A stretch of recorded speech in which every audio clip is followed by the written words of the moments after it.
around the country. Τώρα πλέον είμαι πιο ικανοποιημένος αφού δημιουργήθηκε στην Ελλάδα η πρώτη μονάδα παραγωγής μηχανημάτων ανακύκλωσης υψηλής τεχνολογίας.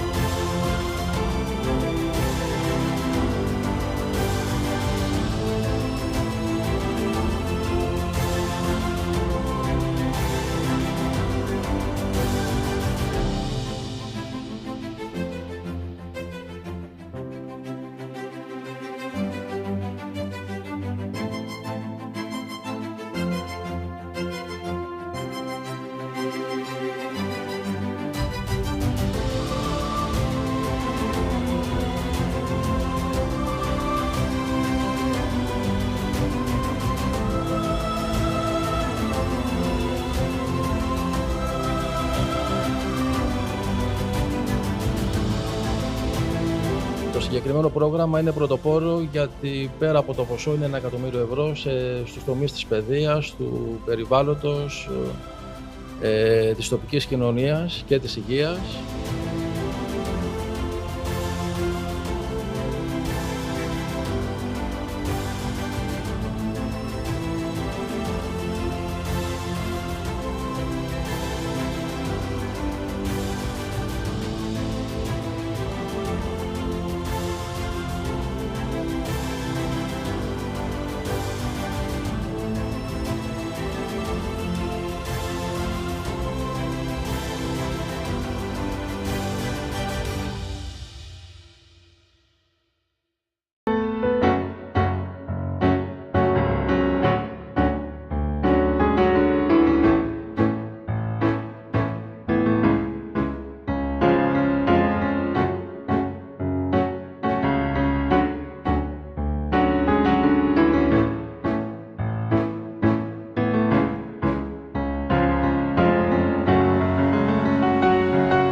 Έλα κι εσύ στον κύκλο των ανθρώπων που φροντίζουν και προστατεύουν τον εαυτό τους.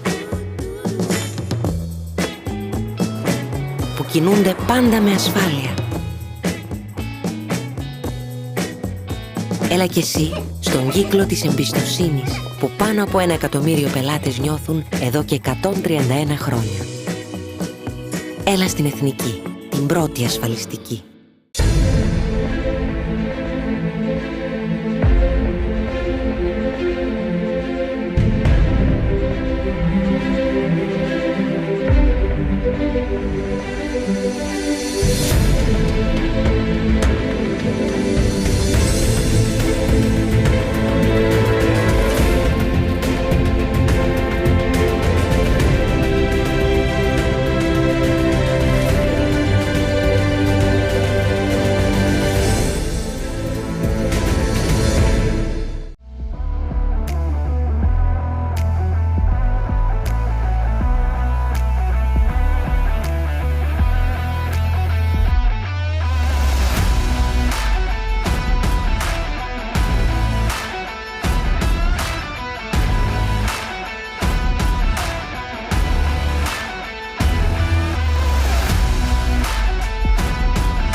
Everything and nothing has changed.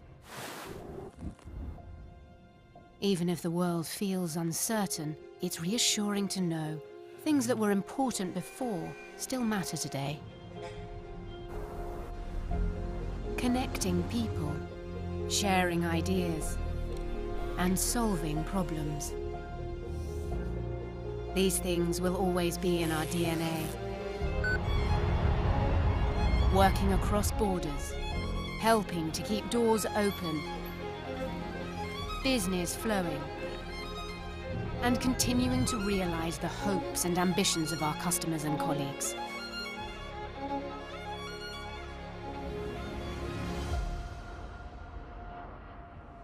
When you think about it like that, thankfully, not quite everything has changed.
Everything and nothing has changed.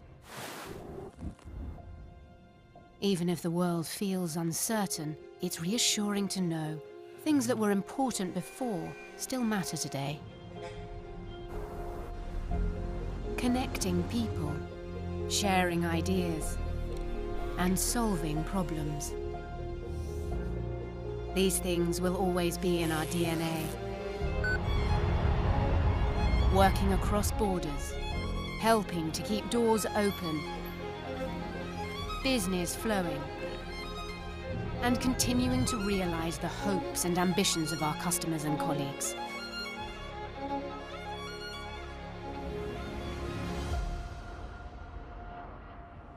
When you think about it like that, thankfully, not quite everything has changed.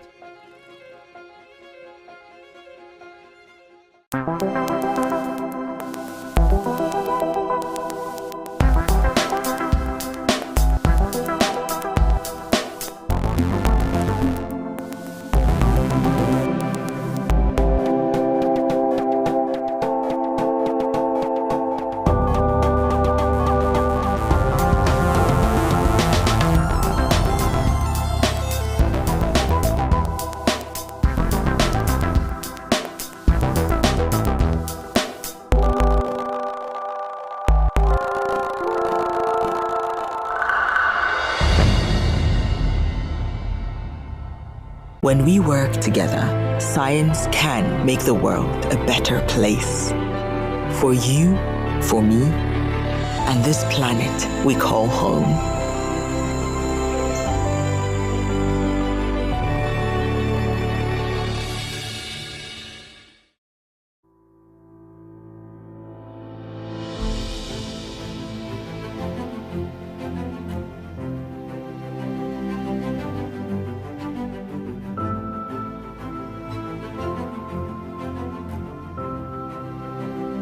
Είμαστε ιδιαίτερα περήφανοι σήμερα που εγκαινιάζουμε τη μονάδα παραγωγής μηχανημάτων ανταποδοτικής ανακύκλωσης στην Ελλάδα.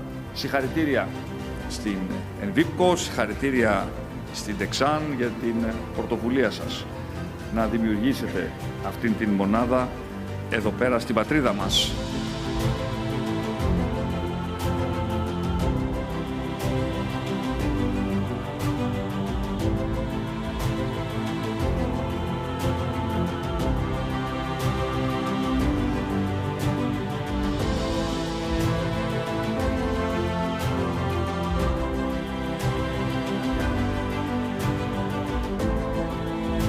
I look forward to seeing more of these Envipco machines around the country. Τώρα πλέον είμαι πιο ικανοποιημένος αφού δημιουργήθηκε στην Ελλάδα η πρώτη μονάδα παραγωγής μηχανημάτων ανακύκλωσης υψηλής τεχνολογίας.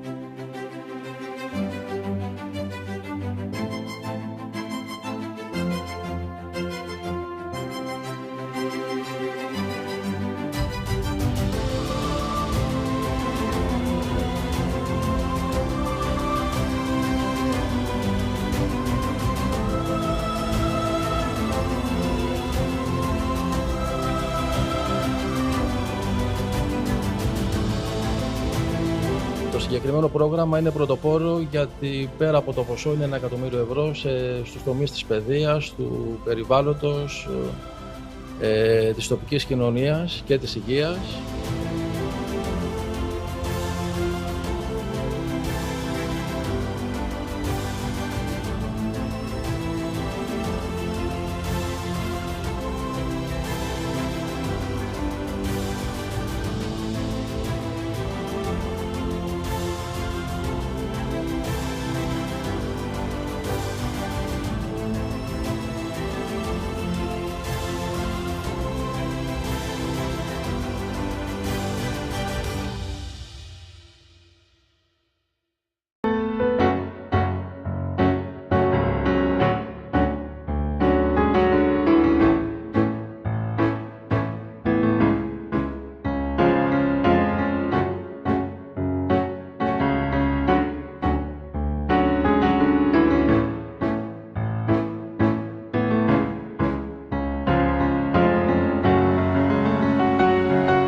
Έλα κι εσύ στον κύκλο των ανθρώπων που φροντίζουν και προστατεύουν τον εαυτό τους. Που κινούνται πάντα με ασφάλεια. Έλα κι εσύ στον κύκλο της εμπιστοσύνης που πάνω από 1 εκατομμύριο πελάτες νιώθουν εδώ και 131 χρόνια. Έλα στην Εθνική, την πρώτη ασφαλιστική.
Are we on microphone? I think so. Yes? Good. Mesdames, Messieurs, ladies and gentlemen, Kiri, welcome. This is the 6th Sustainability Summit that The Economist has run. And we are in what I think the Chinese would call interesting times. My name is John Andrews, and it's a pleasure to welcome Andreas Papandreou here, and also Tarja Halonen, former president of Finland. It is, I know, the name day of Andreas today. And I think also, since my family name is Andrews, I can claim it's my name day as well. So please be kind to me and all of us, and have a wonderful day. That's the important thing. Let me just say a few words to introduce the subject. It's a difficult subject, because if you look at the title of this summit, it's sustainability in an unsustainable world. And we are, I think, in pretty difficult times. There are 17 Sustainable Development Goals set by the United Nations. And they were set way back in 2015. Well, we're now in 2022, and the goal is to achieve all of those SDGs by 2030. So we only have 8 years left. Well, I think even in the best of times, it would be pretty difficult. The overriding problem, of course, is climate change. We've just had COP27. Before that, we had COP26 in Glasgow, then COP27 in Sharm el-Sheikh.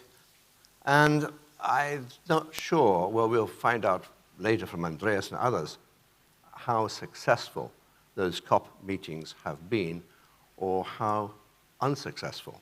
But the fact is that we really do have a crisis, an environmental crisis and a climate crisis.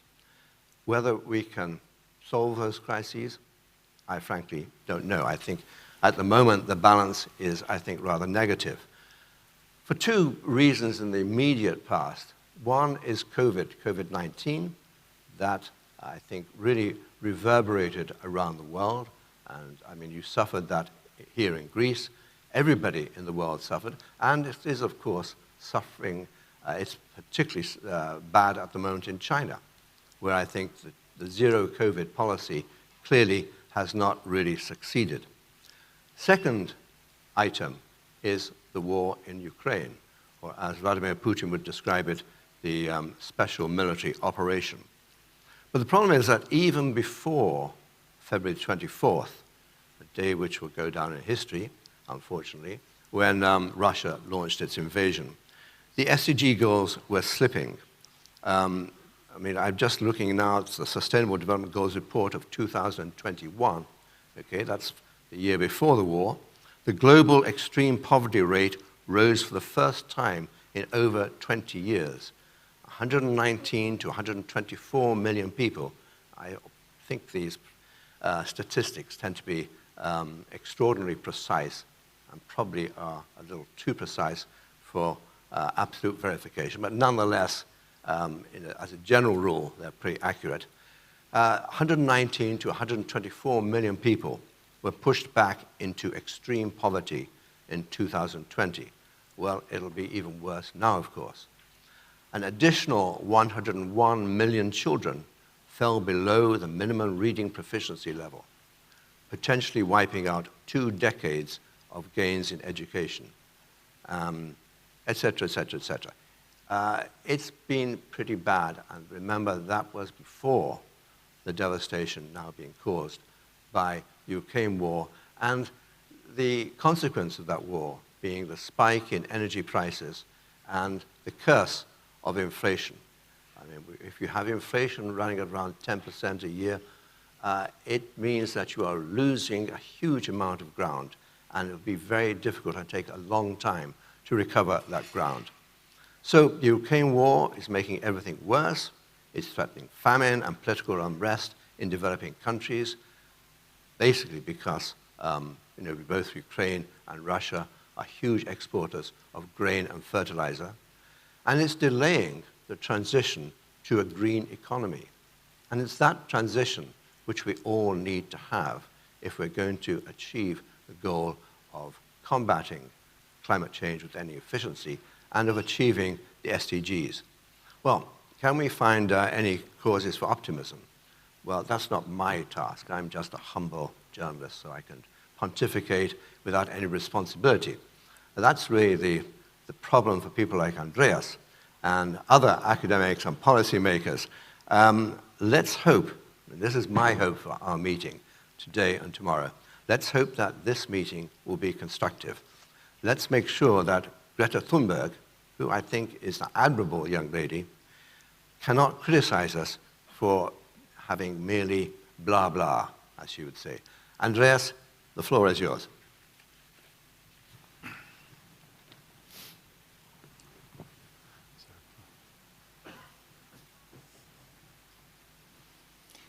guess there's no place for water up there, so I'll do without it.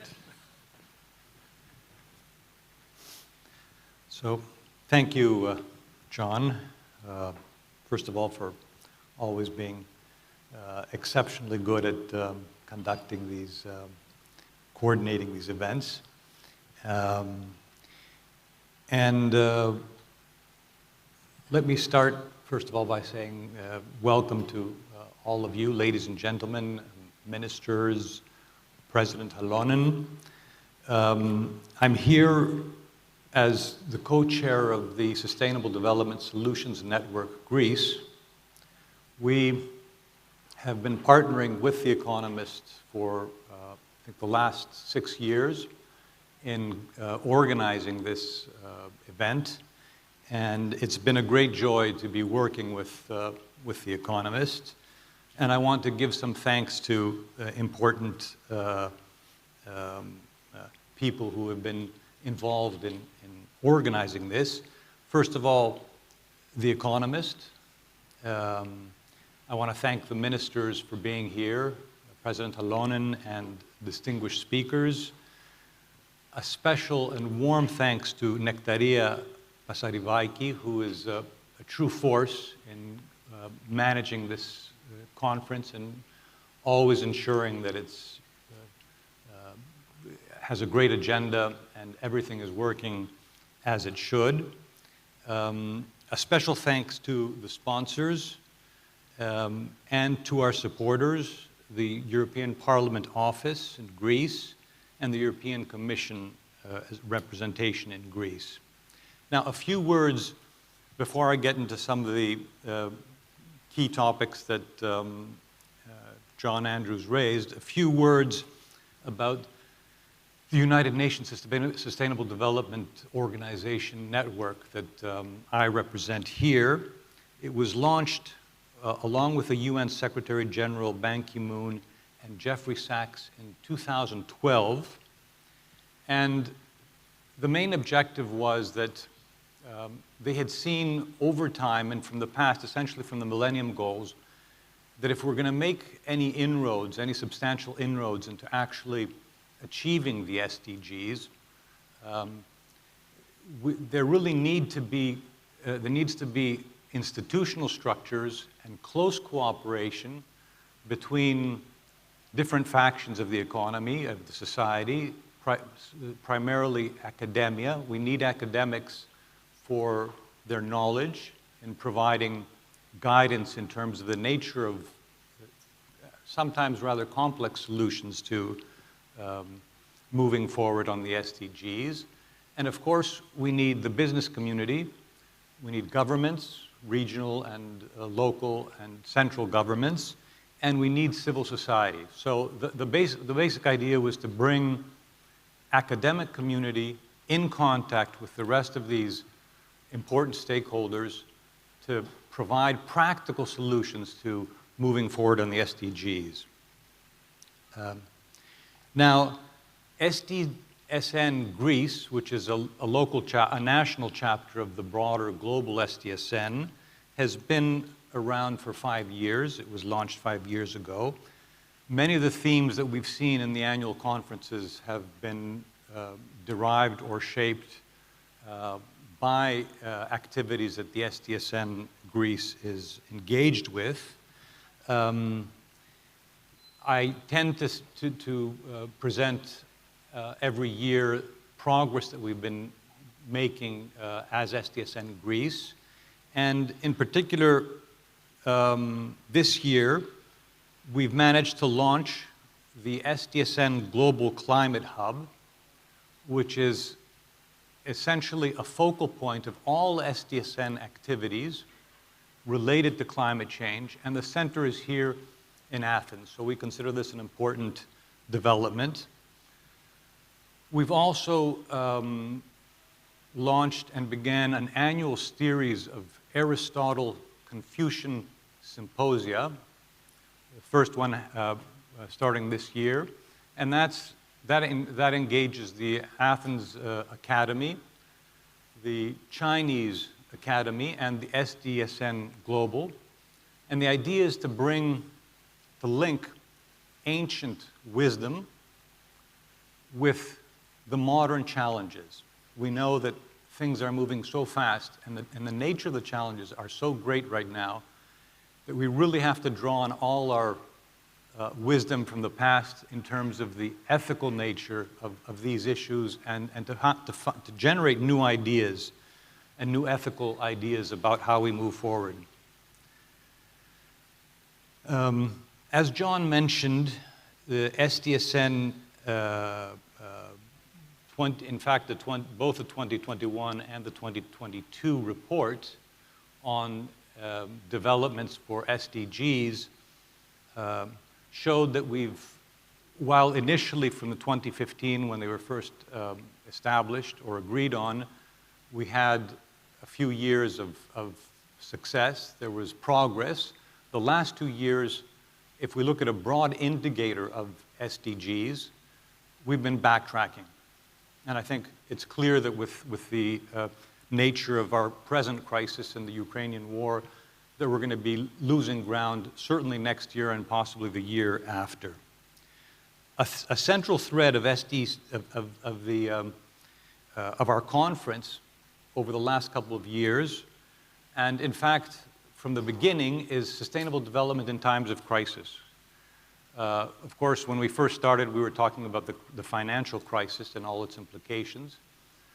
Then we had the pandemic, so the last couple of years have been focusing on the impact of the pandemic on the SDGs. And of course, this year, the energy crisis, the food crisis, the geopolitical crisis are going to be central topics that will reflect and impact the discussions we're going to have here today. One of the concerns with the pandemic was that our attention and our focus on actually moving forward on SDGs would wane given the intensity and the short-term, the immediate need to deal with the pandemic. And rather surprisingly, I would say, at least as far as climate change is concerned, overall it looked like it was actually galvanizing and energizing the climate change efforts. In Glasgow, in COP26, we can say that many countries managed to move forward on net zero commitments. So it's not always the case that crises distracts us, short-term crises distract us from long-term objectives. Now, even last year, the new challenges were visible on the horizon. As we moved past the worst of the pandemic, we saw inflation rising, energy prices were rising, and this was happening before the invasion in Ukraine. And then, of course, we had the invasion in February, which really brought shockwaves to the world. We had unimaginable human loss and pain. Energy and food crisis became central. And we even have this concern of nuclear Armageddon, something that we thought we'd never think about again, that was virtually impossible to see. We could say that there's a new term that has evolved and been used, coined, called polycrisis, that has come to characterize our era. Just to mention a few: pandemics, heat waves, floods, megastorms, and wildfires, chip wars, global inflation, threats to democracy, and even world war. Who would have expected that the United States might reach a point where democracy was no longer a part of that world? But we see that is a threat that we're concerned to, and we're very fortunate, at least right now, that in the midterm elections, things went well for the Biden administration, primarily in the sense that it seemed to put at least some dent into Donald Trump's future prospects. Now, the sheer strangeness of this new world is captured nicely by the former U.S. Secretary Treasury, Larry Summers. He says the following: "This is the most complex, disparate, and cross-cutting set of challenges that I can remember in the 40 years that I have been paying attention to such things." And, as he also stated, I have been paying attention. Now, crisis is a word that comes from ancient Greek, and its origins, in many respects, relate to a heightened need for good judgment, krisis. And that is certainly what we need now. The climate crisis is, by all means, I would say, the most pressing of all the crises we have, because it has a very clear timeline. We have to start reducing carbon dioxide emissions essentially within the next 2 years, and we're still going up. The window of opportunity is very short, and the impacts are irreversible and devastating. So I'll say a few words about the climate crisis related to what's happening now with the, how much time? Jeffrey Sachs would be. So right now, should I close it? One sentence. And then one sentence. Okay, one because sentence. Because there will be many more opportunities. That's what happens when you don't read your notes and you just speak off the cuff. So let me just finish with, we will need to draw on all our ancient and modern wisdom, our scientific expertise, and maintain an open and vibrant democratic dialogue to ensure that we make the right choices to stay on course. And I believe that today's contribution will help in that direction. Thank you very much.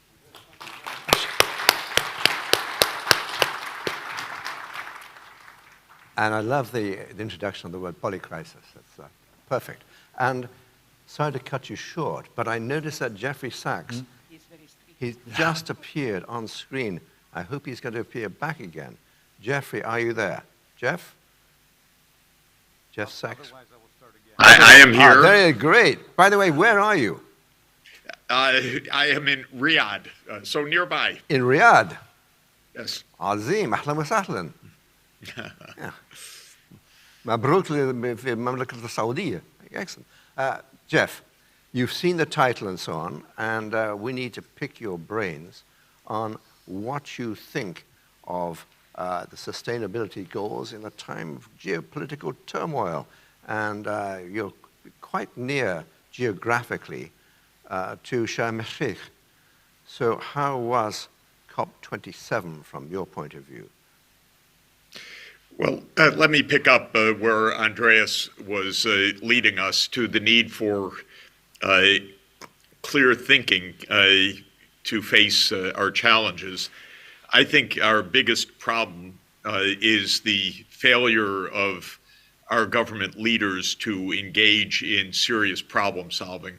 I'm going to start with my own country, the United States, which is extremely important in this equation and really absent from the problem solving. The U.S. is creating a lot more problems than it's solving these days.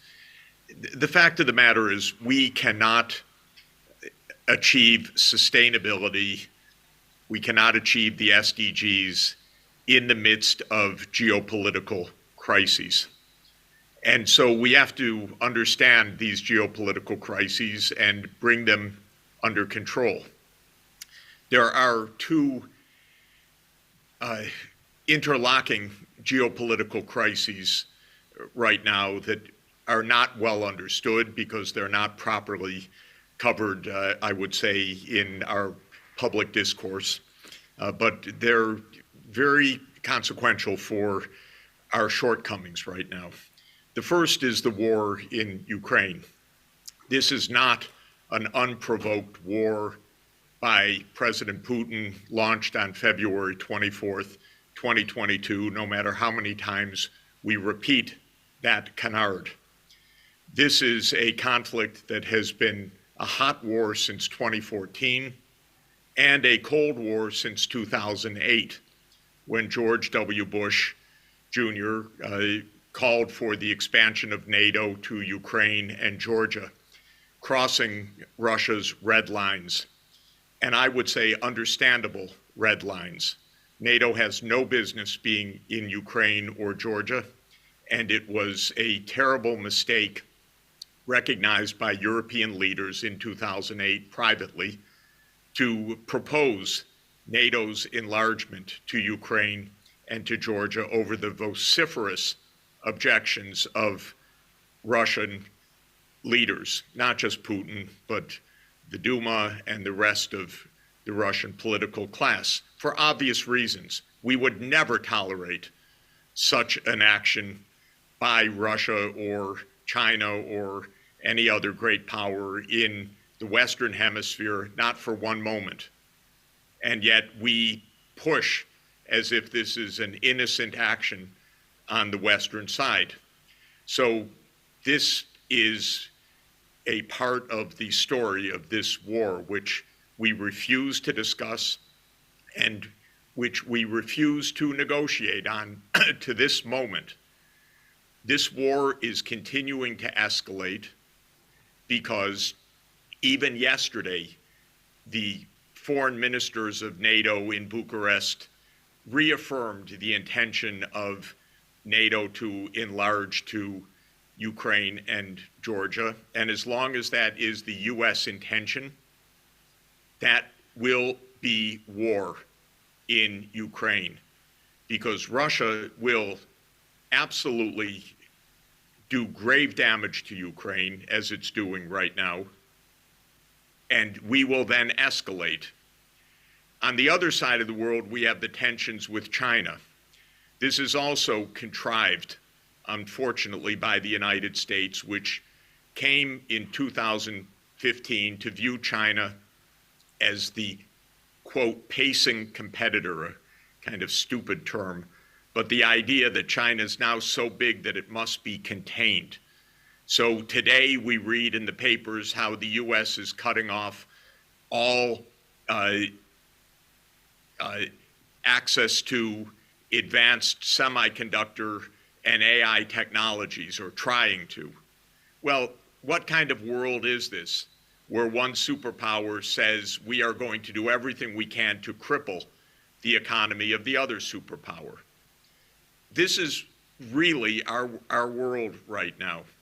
It's a world in which we're not solving problems like climate change, much less poverty and children not in school and pervasive hunger, where undernutrition affects 3 billion people on this planet.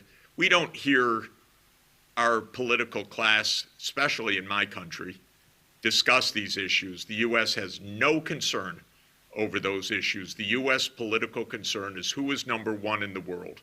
That is the beginning and the end of the story. I'm sorry to tell you. It's not very pleasant to say it, but it's the real story. So when we have meetings like we've just had at COP27, where Secretary Kerry came, and what did he offer financially? He said, we'll have voluntary carbon markets.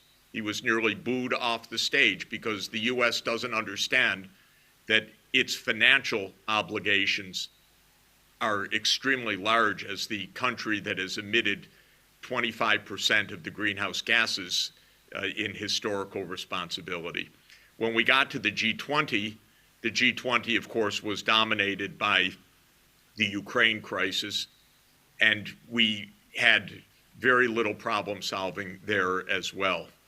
What frankly surprises me about all of this is how Europe goes along with this narrative, which European leaders know to be untrue.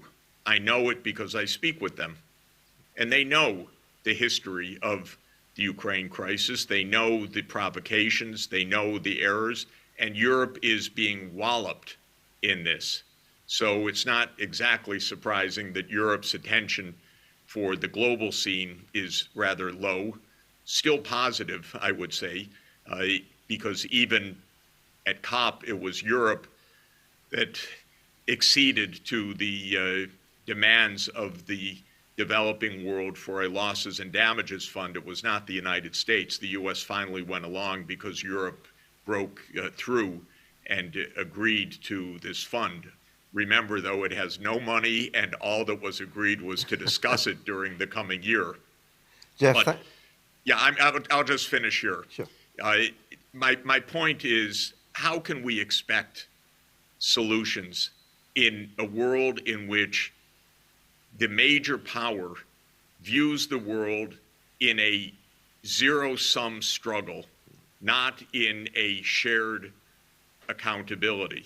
Well, the only way would be is if the rest of the world told the United States, you have to participate constructively in this.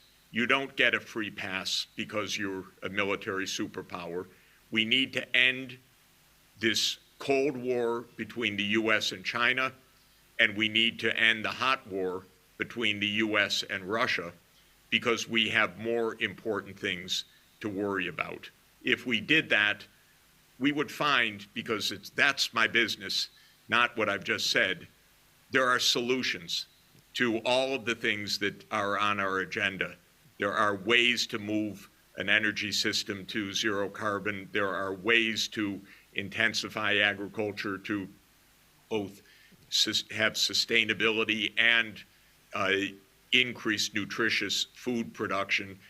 We have solutions, but we don't even talk about them in the places that matter. We talk about them at the UN. I love the UN. I spend all my life working for and with the UN. But the places that matter are the places with power. And the places with power right now are not constructive actors in this. So that is my frank assessment of the situation. Thank you very much indeed, Jeff. Jeff, can you stay around? We've got 20 minutes left for discussion, and it would be great if you could. Excellent. I can stay until 45 minutes after the hour. Fantastic, because I'd like to ask Madam Tarja Halonen, or President Halonen, given that she is the former president of Finland, and Finland is now applying to join NATO, and although I suppose Turkey is in the way at the moment. Some of the democratic leaders. Yes, but I think it's interesting. I mean, the interesting point you made, Jeff, about NATO's expansion. I mean, there was this distinct change of, I think, overt attitude by Vladimir Putin in 2008 at the Munich conference, security conference, which I think did stem from that initiative led by, I suppose, America more than anybody else, to expand NATO. Or expand maybe is too strong a word, but to, no, it's not too strong. I mean, both Ukraine and Georgia. Madam President. Okay, thank you. So, for those who don't know us, so we are the guilty ones. We know each other, Jeff and Andrew and we all. So we have been in this business since 2000, when I was chairing the Millennium Goals and all this afterwards. So I confess it for the beginning. So you are so strict that I will shorten the text what you promised, that I will have time earlier. Oh, absolutely. So, but, so the sustainable... It's only Andreas that I cut short. Okay, okay, thank you. I keep this. So the Sustainable Development Goals were adopted 2015. And what I want to remind everybody is that the agenda confirmed that everything is interconnected and that we cannot solve global problems in silos. And so that's good to remember also today. And I agree that the climate change is the biggest challenge of the sustainable development just now, so I don't use too much time for that. But I will only say that everyone really has the right to a clean, healthy, and sustainable environment. And we have the data on how the rising temperature and increasing CO2 emissions are affecting the planet. And some of the younger ones what are there in the shadow, so I think that you have thought that why it's so important with certain numbers. As the IPCC has warned, the risk of extreme drought, wildfires, floods, and the food shortages will increase dramatically beyond 1.5 degrees. And that means that if the situation is now difficult, it will be much, much more difficult after that. And so we are approaching already the critical point. So we have the tools to reverse the course. That's the positive issue. What is needed is the will for the implementation. And there must be firm and ambitious action to cut emissions and persistent effort to enhance healthy ecosystems and thriving biodiversity. The good news is that everyone can and have to participate. So it's not enough that if we get a progressive head of states and the prime ministers. So these are very much needed, but we need also business sector, civil society, academia, you, and local communities and all individuals. So that means that the politicians cannot solve alone. They are needed, but they cannot do it alone. So, dear friends, the multilateral cooperation is currently being tested by the wide range of issues, including the COVID-19 pandemic. Traditional armed conflicts have not disappeared. We Europeans have been a bit arrogant, perhaps in the past, because there are continuing conflicts and unrest in many parts of the world, but we have thought it's not concerning Europe. But now it's also concerning Europe. And we know this is the Russia's aggression in Ukraine. The war in Ukraine has further challenged the multilateral context in which solutions have to be urgently found. And I underline this. I think that we don't underestimate all the terrible things what happens in Ukraine, but it's all that, but then also the multilateral system what we have tried to build now half a century in this world. And that's why the current geopolitical situation is tense and unstable, but combating climate change simply cannot be a divider. So we cannot say to the nature, just wait a while that we can solve this issue. And so we have to have the responsibility to the planet and the future generations. And it's right that we in Europe are focused on the Russian aggression. We must support Ukraine, defend the UN Charter and the rule-based order, but we must also work to reduce the existing strong polarization. I fully agree what have been heard by this gentleman before me. And so global challenges still require global efforts. I thought that you have already recovered from the Egypt and the result. I think that it's not so black and white. So concrete progress was achieved, but it's clear that the decisions at COP27 did not reflect the urgency of the climate crisis. So one example is that the parties reaffirmed that the commitment to limit global temperature rise to 1.5 degrees Celsius above pre-industrial levels. But, big but, there wasn't an agreement on sufficient efforts to reduce emissions, to keep that decrease. A positive example of the results at COP27 is the agreement to set up the dedicated loss and damage fund to assist developing countries marks an important milestone for the climate justice. Those who are in position to help must help those in the most vulnerable situation. So, of course, I'm the only woman here in the panel, and it's not exceptional. So let me also raise an issue that you won't probably hear from other speakers, which is gender and climate change. The COP also had an intermediate review of the Gender Action Plan, which was already made in Doha.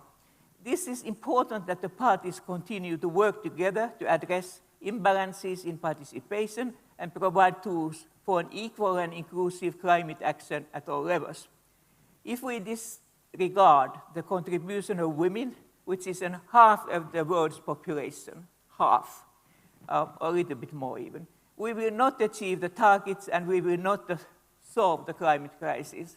And the present UN Secretary General Guterres have said it very clearly that forget the SDGs if we don't accept this gender issue, And the same was also the opinion of the Ban Ki-moon. So the work continues to keep the goals of the Paris Agreement within reach. And this requires efforts to all of us and from all the sectors. And I will say that this loss and damage also made by women. So I mean that you can see all the time the results on that. Men are very necessary and interesting issue in this world. I fully, yeah, we love it. But the equality is something we need because these are the resources of the world. So I'm ready to discuss also concerning the Russia and Ukraine.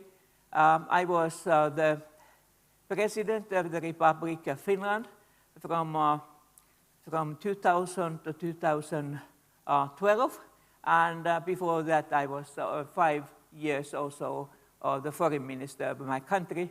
And that's why I know, of course, I have met Mr. Putin many times.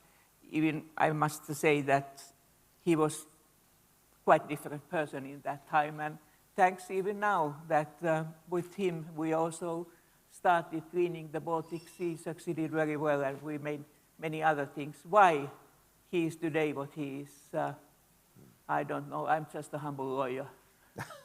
So that's it. But what I know is that we have to find what to do, how to work with the multilateral system, and what we have rests in our hands. Thank you very much indeed, Madam President. And that was the time. Yeah, perfect. I would expect no less of that from Finland. I mean, it is the brilliant culture of Northern Europe in particular, and it is, I think, probably a difference with Southern Europe. Andreas, it is your name day, so I'm not going to insult Greece anymore. You had a question, I think, to Jeffrey or to Maria. Yes, well, and especially since I was cut short, at least I have one question to make here. But cut short politely, I thought. Oh, very politely, very politely, as always. Jeff, I had the following question for you on this issue. As you know, in situations of confrontation, there's a natural tendency towards escalation, and a lot of the escalation has to do with each side trying to strengthen its ultimate bargaining position in view of whatever potential there is for some negotiation and some peace. And a lot of efforts for actual resolution tend to happen in quiet, behind, in back doors, because of the nature, the difficulty of these kinds of negotiations. My question is the following. What do you think should be the position of Ukraine and the rest of the world, the West certainly, and Russia on the other side? And do you think that these positions, the positions that you think each side should take, are the ones that will actually satisfy both sides? In other words, will Putin be ready, for instance, to give up lands that he's occupied? And will, for instance, the West be ready to move back on developments on NATO? Yeah, thanks, Andreas. There have been, as far as I can see, 3 issues on the table that go back at least 8 years, and one of them goes back 14 years, and that's NATO. The 3 issues on the table have been NATO enlargement, the status of Crimea, and the status of the Donbass. And Russia's position has been no NATO enlargement, no threat to Russian access and effective control over Crimea, and up until 2022, implementation of the Minsk II agreements, which call for autonomy of the Donbass region. Those were the negotiating positions put forward by President Putin at the end of 2021. I thought they were all actionable. There were others that I did not think actionable on other issues, but for Ukraine, These were the three issues: NATO, Crimea, and the Donbass. And the Donbass in the context of the Minsk II agreements. Now, the backdrop, of course, is first, NATO enlargement never should have been proposed, and if European leaders would tell in public what they have told me in private, there would be a much better understanding of this issue, because they knew. They tried to tell George, don't do that, George Bush Jr., but we got into trouble and took a deep step in the wrong direction. Then the United States participated in the overthrow of Yanukovych in early 2014, which was another very deep provocation. And Victoria Nuland, who's now our Undersecretary of State, of course, was recorded on her phone organizing the post-Yanukovych government. This was not an innocent matter. This was also a quite serious affront to Russian security. So the U.S. refused to negotiate on all of those points at the end of 2021. In March 2022, there was actually substantial progress to that, because Zelensky said, okay, we're not going to be part of NATO. He recognized that Crimea is not going back to, or is not going to go back to Ukraine anytime soon. And so what was proposed by Zelensky was no NATO enlargement, a Security Council guarantee for Ukraine, including some non-Security Council friends of Ukraine, Turkey, Germany, and others, and that the issues of Donbass and Crimea would be pushed into the future. They came close to signing an agreement based on that. The United States stepped in to say, you don't have to do that, you should fight on. Now we're in a crazy period, very dangerous. Zelensky says every day, we don't negotiate with Putin.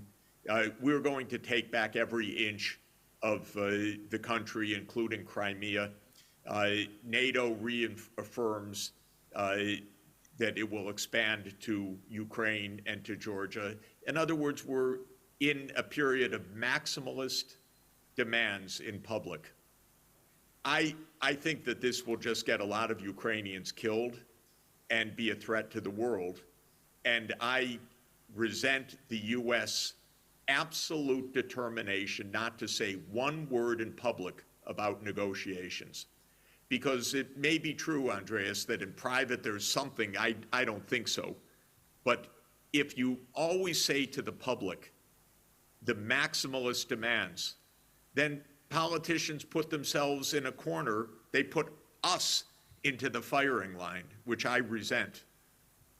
And so I really bemoan the fact that the United States since February 24th has not said one positive word about negotiations. It's against them. I think militarily, they want this war, a lot of the US leaders. We're gonna weaken Russia, as Lloyd Austin said. And Biden said that man cannot stay in power, referring to Putin when Biden gave his speech in Warsaw. This is the neocon approach in the US. If you don't like the other party, regime change. It's unbelievable. Yeah, so I think that these maximalist demands are extremely dangerous.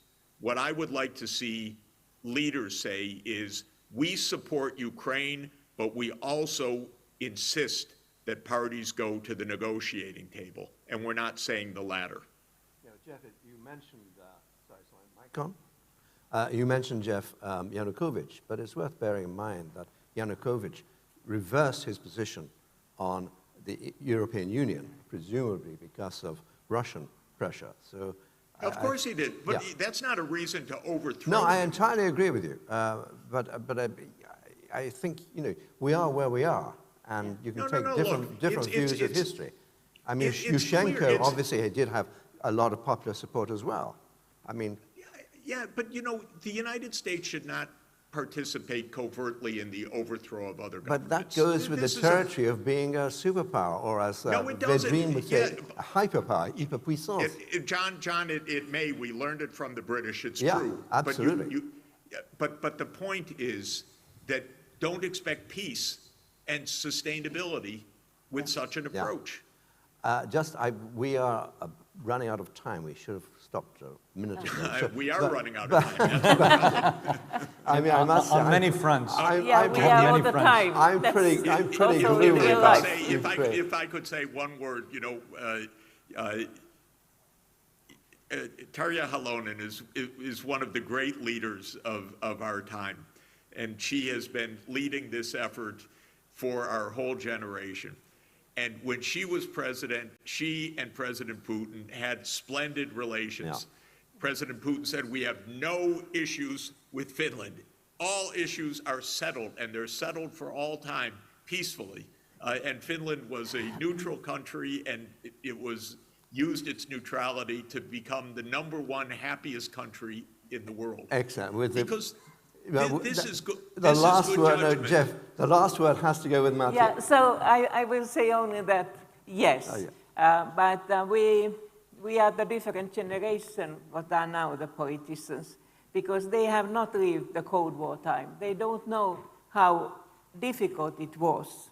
And they sometimes don't want to understand that the climate change and all these SDGs, they demand global solutions. And that's what I'm very worried. So sometimes people ask me that was it surprise what President Putin has done? And I said, yes, of course it was. It was surprise to every one of us who has been in politics in Europe. But I said that I have noticed all the time this, how could I say, the aggressive side of Putin, because when I was the foreign minister and then the president, so it was on Chechenian Second War, I tried to say quite many persons that it's also something which can be even larger and more difficult issue, but somehow Chechnya was somewhere far away behind Russia.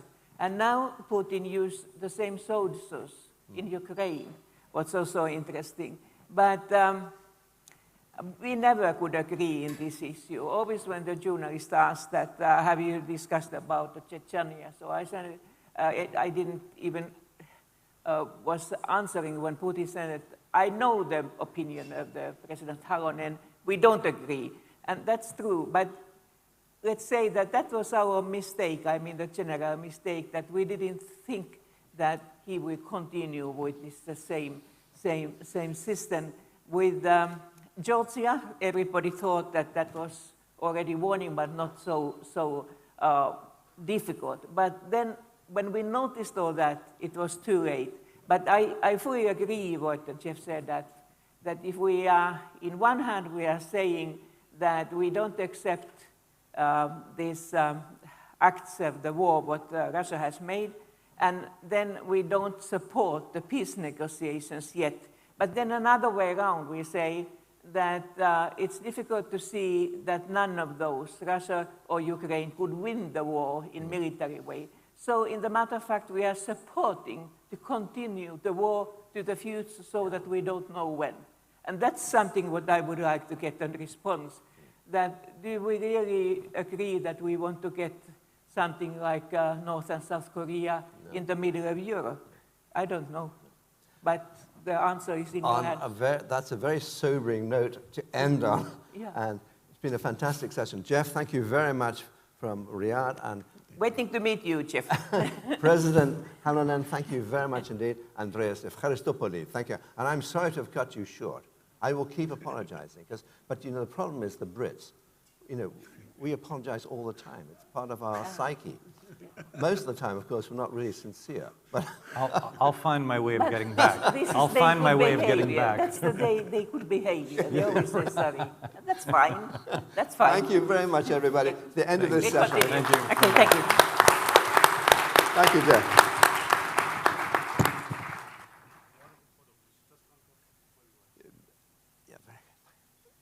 Oh, we go. Well, it's tricky for the president. Although you were doing this fantastic sort of dance.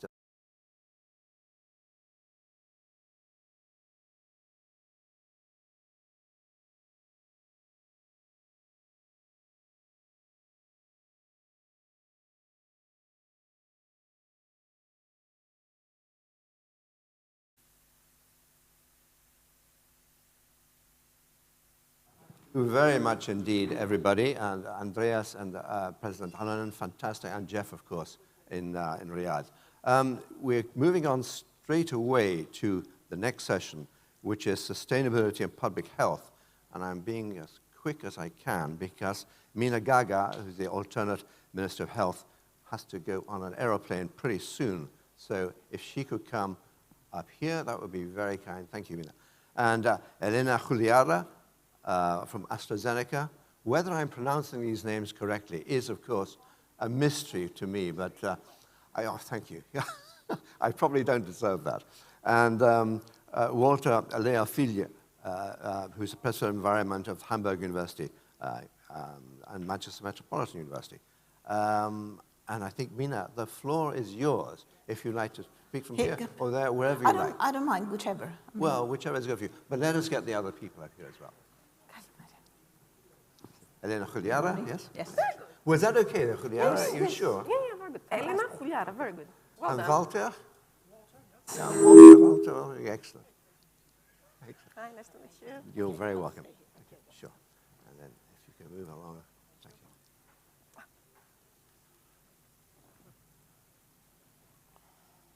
It's a great pleasure to meet you all and to be here, and thank you for the invitation. As you all know, medicine has had exponential growth over the past decades, really. We can now have new technologies operate from remotely even. We can have new technologies for diagnosis, new medications, change genetic diseases that were otherwise untreatable. So we have come a very long way. What has also changed, apart from technology and pharmaceuticals, is our outlook on medicine and how we feel about the patients and how we treat the patients. Respect for the patient is now at the core of everything we do, and the patients are there in every discussion we do about the future of health. And this is important because patients, at the end of the day, are the people who need what we provide for them. So they have to be at the core of every discussion. Now, I think the pandemic has shown us a couple of things that we were not aware of, that despite all our progress, there are things that can turn things upside down, as the pandemic did, because in medicine, we normally work with guidelines, and guidelines come after a number of studies, long-term examination of the results of medications, of policies, and we had none of these. So this was a new virus we knew nothing about. We had to deal and we had to treat the patients somehow, not knowing a thing about what was happening. So what this showed us is that we need to have the education and make educated guesses and go from there. But it also showed us that collaboration and the technology we have currently led to very quick solutions that were actually the solutions we needed. So we've managed to identify the virus pretty quickly. We managed to have vaccines very quickly, and out of a global effort and good technology, but also ample studies based on the huge number of patients we had. So it showed us that we can do things much more easily than we could in the past, and in a good way. But it also showed us that we have to have systems that are very versatile. And I'll give you an example. 2 months ago, I think, we had a meeting at the Stavros Niarchos Foundation, and there was an architect there who told us that he was asked to redo a building that used to be an automobile factory in France and turn it into a hospital. And on top of whatever he had to do, they asked him to make a huge underground parking, which actually was a lot of cost. And he didn't think it was worth it. And then he went to a visit to Israel, where he realized that the basement of the hospital could be turned into an ICU facility and had oxygen and everything they needed. So he said, yes, we can do that. We can build this underground parking lot, but this will have the facility to become an emergency center if needed. And these are things that we can do now and how we can plan our future hospitals so that they can be really versatile and accommodate emergency situations, chronic situations, and be able to function according to what we need to deal with. And this also has to do with medical education and healthcare worker education, because also in medicine, for example, we had in Greek hospitals, for example, in the north of Greece, we had internal medicine departments that normally have 30 patients, and now during the pandemic, they had to deal with 100 patients or 140 patients. So doctors had to come and work, even doctors who were not trained in internal medicine, but who were trained in orthopedics or in ophthalmology, and help there. And this tells us that the education has to be an education of cooperation and an education where we need to be able to adapt and treat whatever we need to do. And the same goes for, of course, nurses, the same goes for every personnel, but not just healthcare personnel, but also, if you want, every citizen. Probably all of us need to be trained to deal with emergency situations, help a person who's injured at a road accident. So really, we need to have this culture of collaboration and respect for the patient. An important thing, and this is the Economist Forum, is finances. And as you can see and understand, financing healthcare is becoming more and more expensive. So there are sometimes choices we have to make. We all have to deal with what is cost-effective, the risk-benefit ratio, and also resources are finite. There's no way we can have 10 times the resources we have now or 100 times the resources we have now in one particular aspect of our daily life. For example, health or education.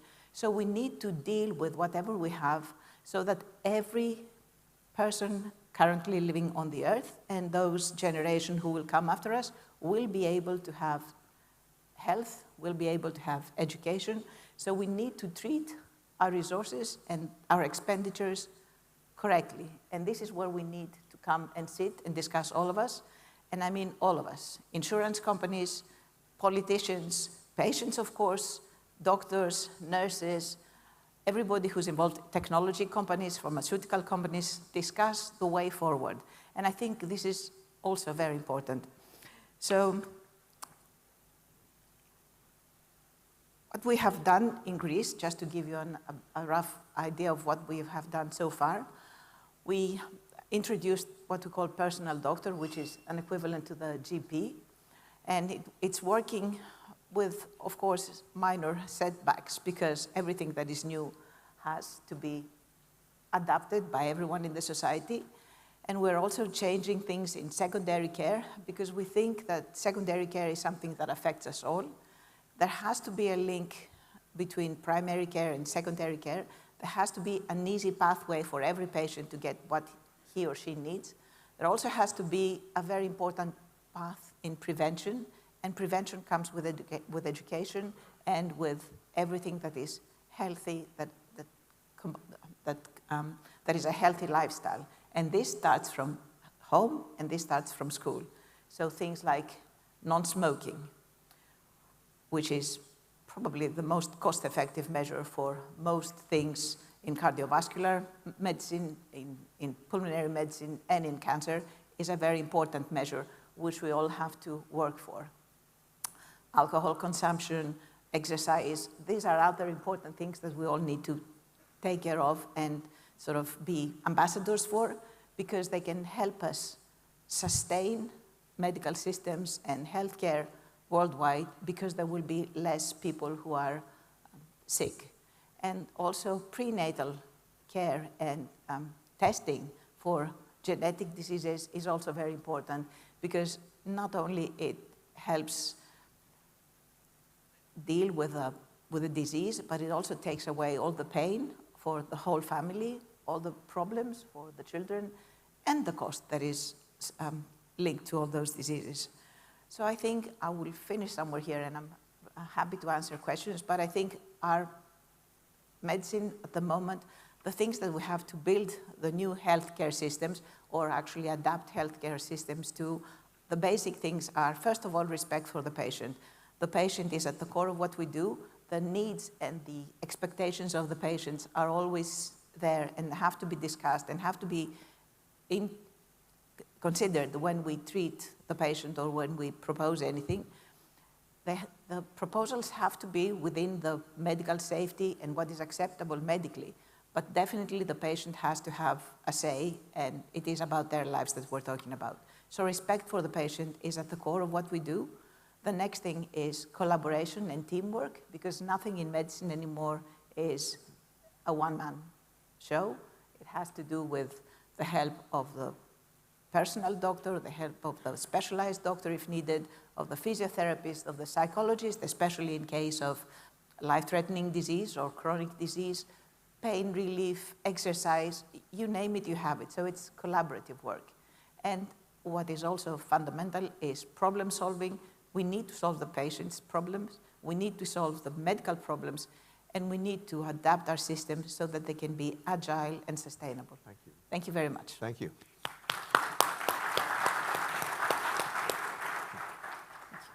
And now, my pleasure to introduce Elena Chouliara.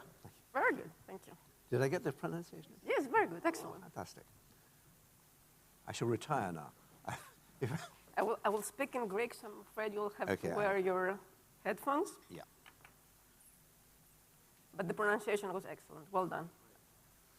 Kalimera. Can you hear me? Great. So, good morning. I think that it is quite important in this very critical conjuncture to find ourselves talking about sustainability in all areas, and of course about sustainability and public health. The sustainability of this specific domain has emerged as extremely important in the years of the pandemic. For me, there are two main issues we have to elaborate in this panel. A, are all public health stakeholders understand the same thing with respect to the challenges ahead? And second, have we done our share in order to tackle these challenges? In the first question, I think a generic and more or less correct answer is that yes, all stakeholders in public health have a common understanding of the challenges ahead, and the challenges as shown during the pandemic was no surprise to us, and that was a teaching. That was a lesson we learned after the pandemic, because everybody came together, coming from different areas, the members of the academia, the governments, private companies, public authorities, in order to find a solution. And as far as I'm concerned, and representing the innovative pharmaceuticals, something that looked quite unlikely at the beginning, we made it. We came with vaccines that were distributed to millions of people, that saved lives and put a break to the spreading of the pandemic. As far as AstraZeneca is concerned, we have given more than 3 billion vaccines at cost prices for our company, and it has been estimated that in the first year of the pandemic, these vaccines saved some 6 billion lives. At the same time, we came up with the monoclonic antibodies that were particularly designed to cover the most vulnerable populations that do not respond to vaccination, and of course these drugs are also available in our country. So pooling our resources and our forces showed that in times of pandemic we can make things happen as long as we have a common objective. As the Deputy Minister said, collaboration is very, very important. So, trying to give an answer to the second leg, to the second part of my question, and I think this panel has to answer to that, whether we have done our share in order to tackle these challenges. The reply for me cannot be affirmative or totally affirmative. Let's wonder, how do we contribute to enabling all patients having access to the products of science, given that this edifice is quite vulnerable to shocks like the ones caused by the pandemic? Do we do what we have to do in order to have the right result? It's quite, let's say, pleasant that currently the state gives specific funds, and these funds are dispersed in order to promote iconic initiatives in the public health sector. For instance, the plans for public health, the primary public health and mental health, also digitalization of various services, plus the assessment of Greek hospitals. But if we are to give an answer about this specific question, whether we have done our share, I would say that we haven't to the extent we should. The critical question is the following: have we secured smoothness and unobstructed access to our patients to all to health services, and as a result to all innovative treatments when they need them, every time they need them? With respect to my domain, innovative drugs or novel drugs, I can say that the reply is not positive, it's not affirmative. We do not support innovation the way we should, and I sense that we do not collaborate in the way we should. We haven't reached the proper point when it comes to reforms in the drug sector and when it comes to the scientific assessment of the budgets drafted. Contrary to that, we see that we have distortions and new charges imposed on drugs, especially vis-à-vis novel drugs. In 2022, we will have to return some 70% of their value. So quite easily one might say that this is creating problems of financial viability of pharmaceuticals, especially the innovative ones, and whatever this might entail for the future and for the availability and distribution of novel drugs in the Greek market in the future. So a very important lesson learned following the pandemic, and I want to stick to that because it matters a lot for our discussion, is the understanding that in the public health sector we need immediately solutions at global vis-à-vis global changes at a time when all our public health systems have local character. So we need a global and common understanding and target setting. It takes partnership, collaboration between the scientists, members of the academia and the governments, of the public and the public sector, together with health services providers, and of course the partnership of patients, who should be at the core of whatever we do.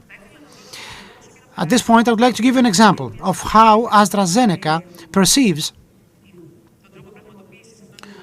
the right way to implement this collaboration. So in 2020, after the outbreak of the pandemic, we decided, together with London School of Economics and the World Economic Forum, to establish the PHSSR, a global partnership for health system sustainability and resilience.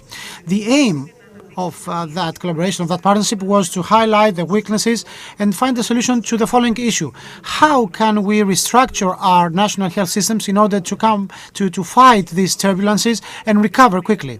So all stakeholders mentioned before collaborate in the concept in terms of specific projects. Greece is one of the 20 countries already taking part in this initiative, headed Assistant Professor of Economics of Health and HTA, Mr. Athanasakis, together with his team and 20 representatives from the industry. I think that this kind of collaborations are what we actually need. These collaborations lead to specific pragmatic solutions and proposals ready to be implemented.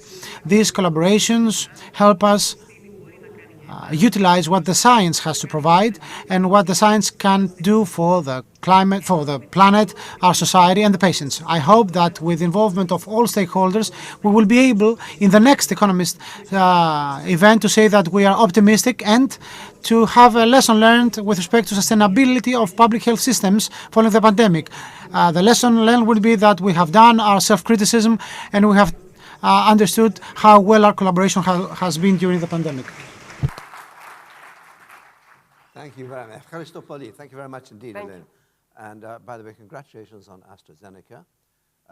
My wife chose the AstraZeneca for her first jab. I'm afraid I chose Pfizer because it was just... Both my boys had the AstraZeneca.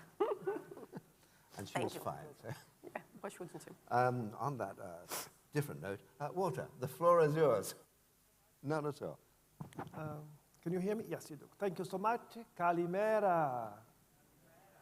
It is very nice to be here for different reasons. I want to congratulate the team for this very nice conference, John. I think if this meeting or this idea of conferences, sustainable development in the Mediterranean region did not exist, it would have to be invented. It exists, therefore, congratulations for it. I think the Mediterranean region is a region of the future. I am very optimistic about it for two main reasons. The first one is quite an obvious one, that is wonderful weather, but also because the amount of talent of young people. I have in my team a Greek young scientist working there, so really very sympathetic about Greece and about the prospect of this region. There are, of course, some challenges we see this morning, the various challenges we are facing worldwide and in Europe as well. It would be a mistake to believe that Europe is immune to this world challenge. We are not. We are in the middle of it. Therefore, the health sector here plays a key role. I think the pandemic, to which we do not have any fond memories, I don't think nobody remembers well the pandemic. We all suffer from it. It showed the weakness we have in our public health.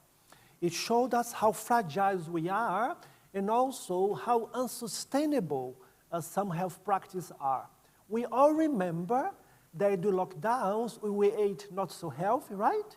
We did not exercise so much. We always gained a bit of weight during the pandemic. Some of this weight now is gone, but we still see a trend in that because of lack of movement and health habits, packaged food, ordered food, diseases like hypertension has increased a lot in Europe over the past years, although things are now getting better. So there is a great connection between sustainability and public health. Which connection is this? The connection is the following. The health sector itself is very unsustainable, and that is so for a variety of reasons. The first one is the amount of waste produced by the health sector. Not only medical waste, but also material we're using, single-hand gloves, materials we're using disposed of, that poses a problem. It is also a very costly one, because it depends on how large a hospital is, they have to, to dispose between 2.5 tons every year of medical waste, which combined added expenditure to the hospitals. Also, the health sector is unsustainable as far as climate change is concerned. We don't immediately realize, but the health sector is responsible for about 4.6% of the global carbon dioxide emissions, 4.6%. To give a comparison, the aviation sector, airplanes, is 2.1%, and the shipping sector, 2.4%. So the health sector is responsible for more emissions than aviation and the shipping sector combined, which shows there's much we can do, there's much we should do to make the health sector more sustainable. What can be done? I think much can be done in respect of the purchase of medical products, in respect of handling these products, the best before date. I feel ashamed of the fact that in Germany, we've been disposing of COVID-19 vaccines because of the best date is expiring and lack of demand. So I'm praying that people will wake up to the need for keeping up the vaccination, get those jobs, and then increase their protection. You'd be very sad to know, dear colleagues, how many medicines, how much is being wasted every year because we're not really paying attention to them. So there's a need for really being careful about the use of meds. They are costly, and they are a precious good, should not be wasted. A second matter is about plastic, which is very much used in the public health sector.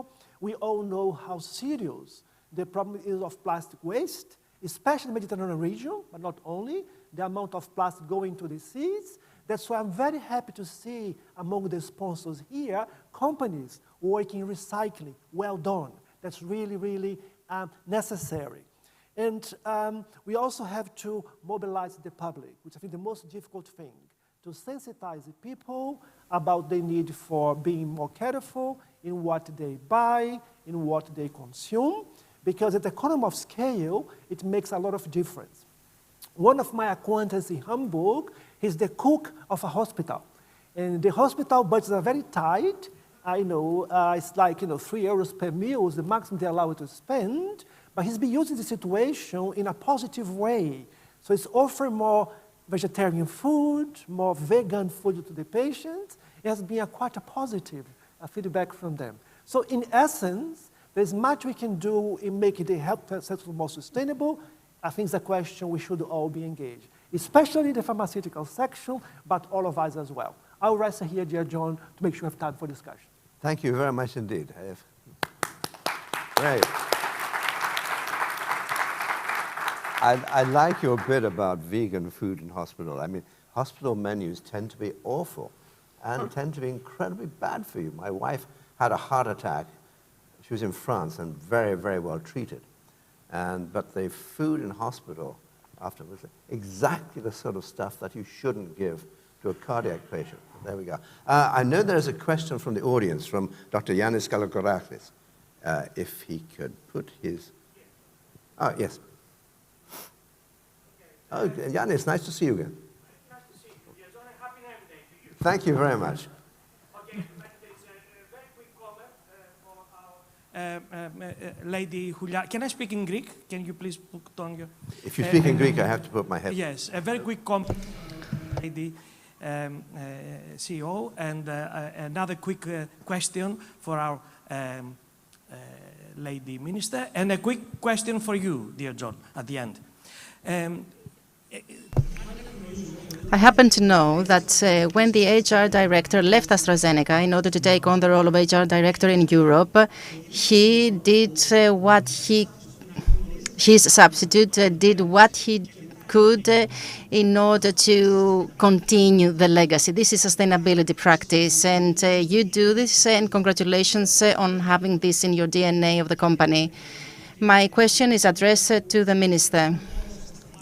First of all, I need to tell you that we all admire you. Congratulations. We hope that we will continue applauding all the health professionals in Greece. I don't know why we stopped it. You have done an excellent work. My question pertains to sustainability. Is there any plan in the ministry so that all the employees, when there is a change of management or policy or government, to train the ones that will follow? Because in certain countries, the phenomenon has been observed of people getting their files with them when they leave a ministry. So, do we have sustainability as part of our DNA in the ministry? I would really like to hear what you have to say about that. And the question to my dear John Andrews is, I'm asking you as an expert of the World in Conflict book, if in a state, before there is an announcement of the end of the conflict, of the war, the government has announced that they have a ready plan for the reconstruction of the country,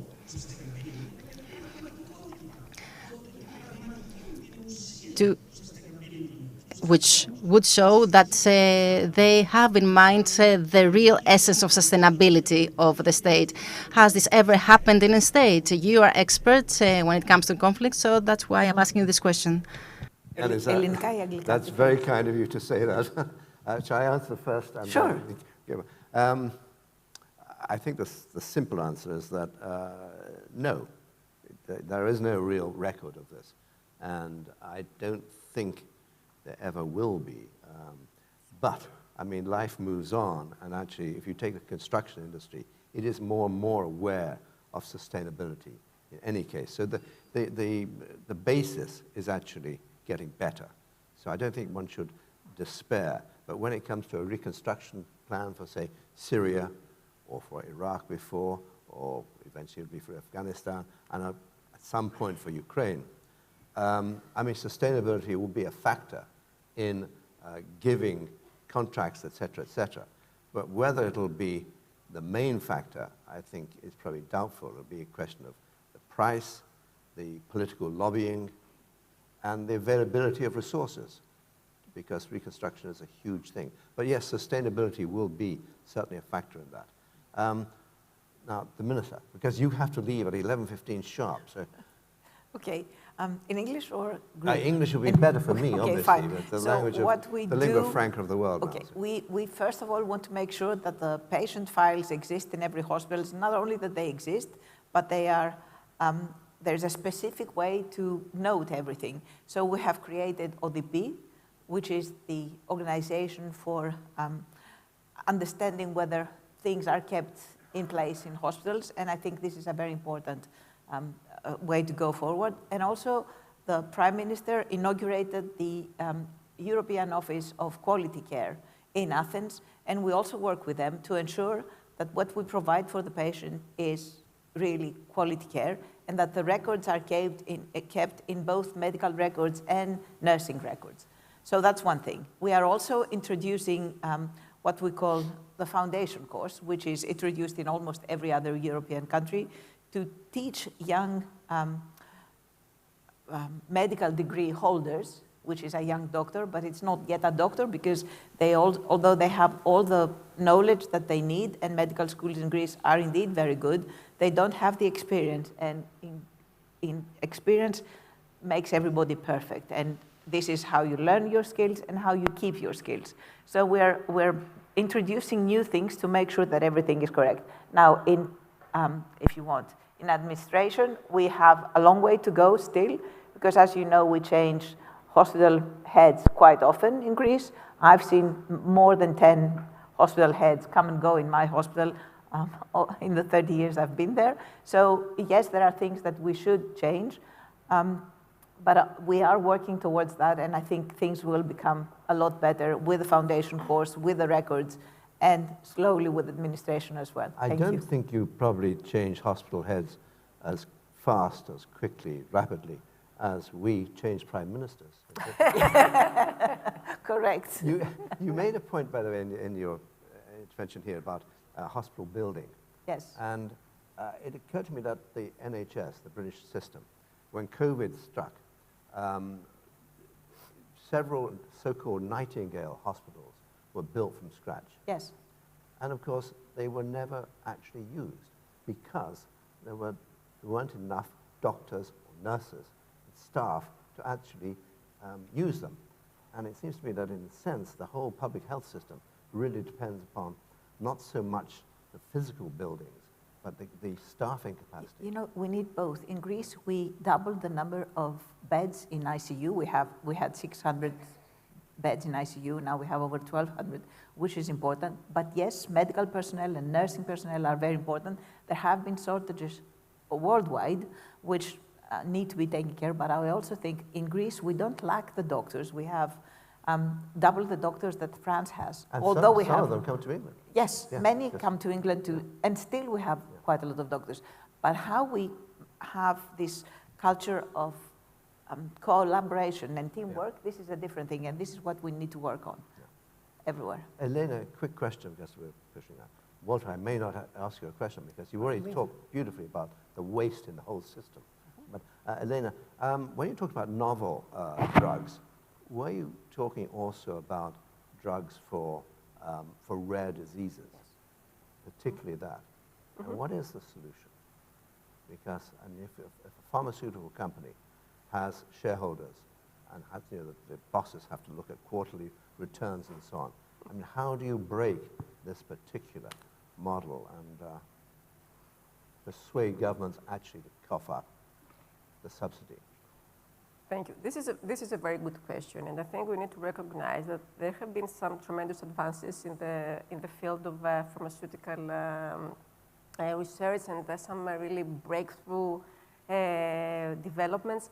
Of course, in the area of rare diseases, which is a very special and complex area, because of course it's very difficult, to identify the correct targets, to find the patients, to run the clinical trials, to set the right price for such a small group of patients in the lifespan of the drug. And of course, it's both the European Union, but also FDA in the different countries that have created an ecosystem with some special provisions in order to incentivize this kind of research. At the same time, we've seen in the last 10, 15 years some huge advances in the area of cancer, for example, or immune-mediated diseases. And this is a big question. And of course, what I was referring to earlier has to do with the funding for this innovation. And this is a complex discussion that all the countries have to face with. And I think that particularly in Greece, and this is what I was referring to, we have quite a challenging situation, which is not so encouraging for innovative pharmaceutical companies. We have a quite low, I would say, public pharmaceutical budget, and which has not increased for many years. And we've had some recent developments in the country that have resulted in exorbitant mandatory discounts for the innovative products that reach the level of 70%. I think the first step that we should take here in Greece is to work together collaboratively, as we said, in order to build a medium to longer term pharmaceutical strategy and policy, because this is something we are lacking. And this eventually will have also consequences in the availability of products and in the pace of introduction of all these innovations in the Greek market. I think we have a lot of opportunities here to make a difference. We have, for example, a very rich database that we don't leverage appropriately in order to extract some useful information, and this will also help us, for example, to really evaluate the value of these innovations. Thank you very much. Thank you. So we have to leave because Mina has to leave. And, and it's the end of our session. We're only 2 minutes over time, which is a near miracle. Pleasure. So, big round of applause for this panel. None at all. Thank you. I have a quick photograph.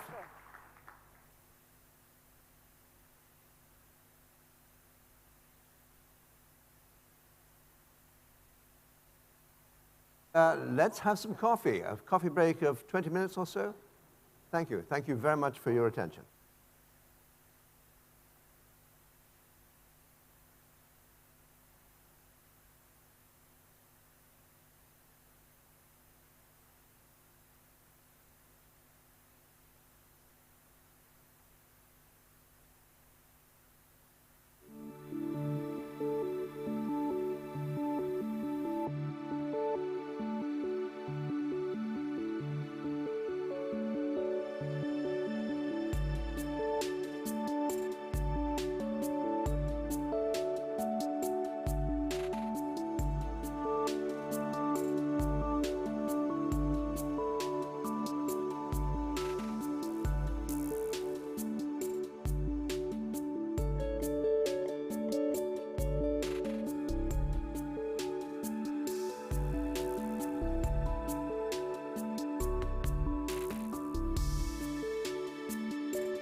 Everything and nothing has changed.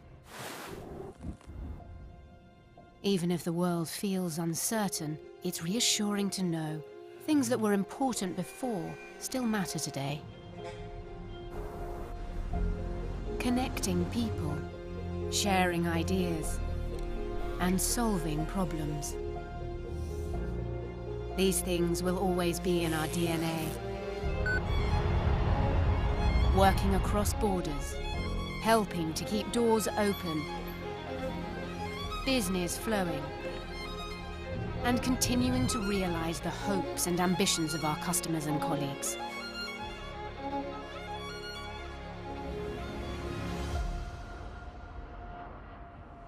When you think about it like that, thankfully, not quite everything has changed.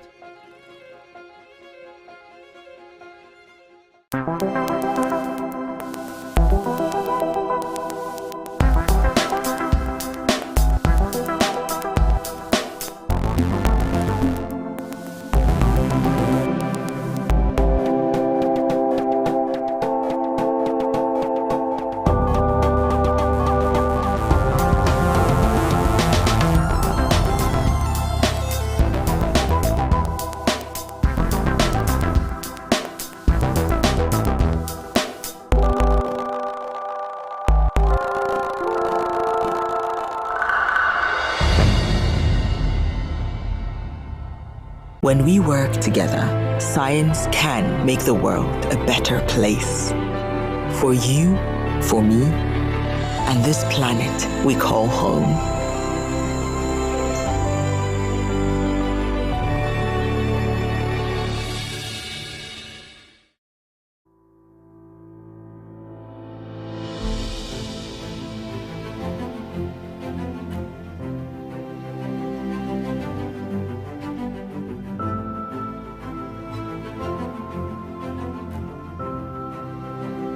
Είμαστε ιδιαίτερα περήφανοι σήμερα που εγκαινιάζουμε τη μονάδα παραγωγής μηχανημάτων ανταποδοτικής ανακύκλωσης στην Ελλάδα. Συγχαρητήρια στην Envipco, συγχαρητήρια στην Dexan για την πρωτοβουλία σας να δημιουργήσετε αυτήν την μονάδα εδώ πέρα στην πατρίδα μας.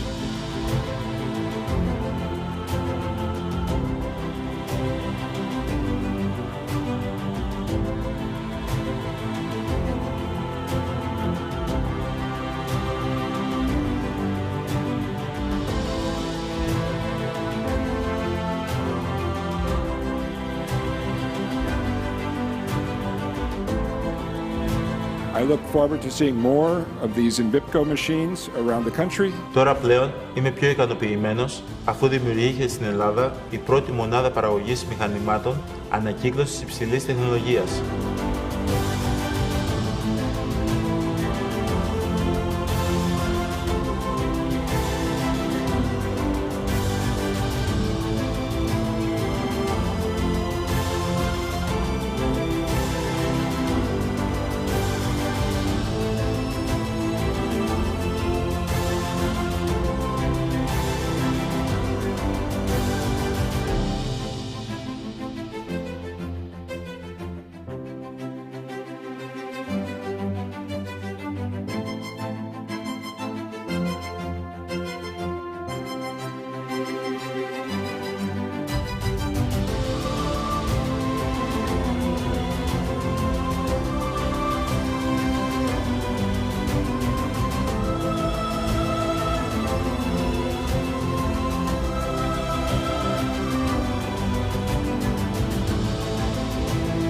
Το συγκεκριμένο πρόγραμμα είναι πρωτοπόρο γιατί πέρα από το ποσό είναι 1 εκατομμύριο ευρώ στους τομείς της παιδείας, του περιβάλλοντος, της τοπικής κοινωνίας και της υγείας.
Έλα κι εσύ στον κύκλο των ανθρώπων που φροντίζουν και προστατεύουν τον εαυτό τους. Που κινούνται πάντα με ασφάλεια. Έλα κι εσύ στον κύκλο της εμπιστοσύνης που πάνω από 1 εκατομμύριο πελάτες νιώθουν εδώ και 131 χρόνια. Έλα στην Εθνική, την πρώτη ασφαλιστική.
Everything and nothing has changed. Even if the world feels uncertain, it's reassuring to know things that were important before still matter today. Connecting people, sharing ideas, and solving problems. These things will always be in our DNA. Working across borders, helping to keep doors open, business flowing, and continuing to realize the hopes and ambitions of our customers and colleagues.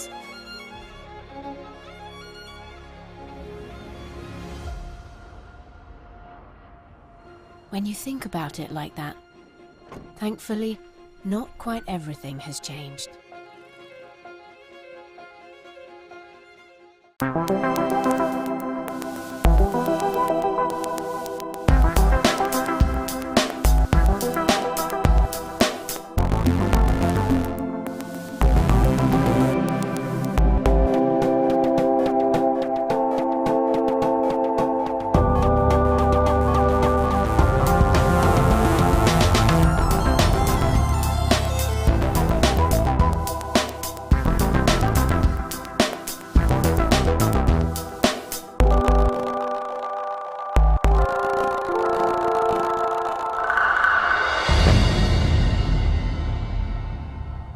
When we work together, science can make the world a better place.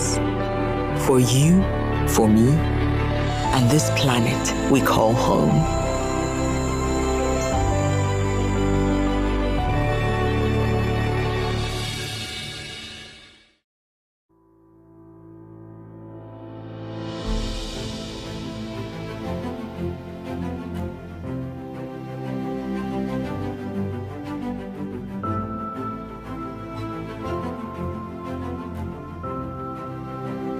Είμαστε ιδιαίτερα περήφανοι σήμερα που εγκαινιάζουμε τη μονάδα παραγωγής μηχανημάτων ανταποδοτικής ανακύκλωσης στην Ελλάδα. Συγχαρητήρια στην Envipco, συγχαρητήρια στην Texan για την πρωτοβουλία σας να δημιουργήσετε αυτήν την μονάδα εδώ πέρα στην πατρίδα μας.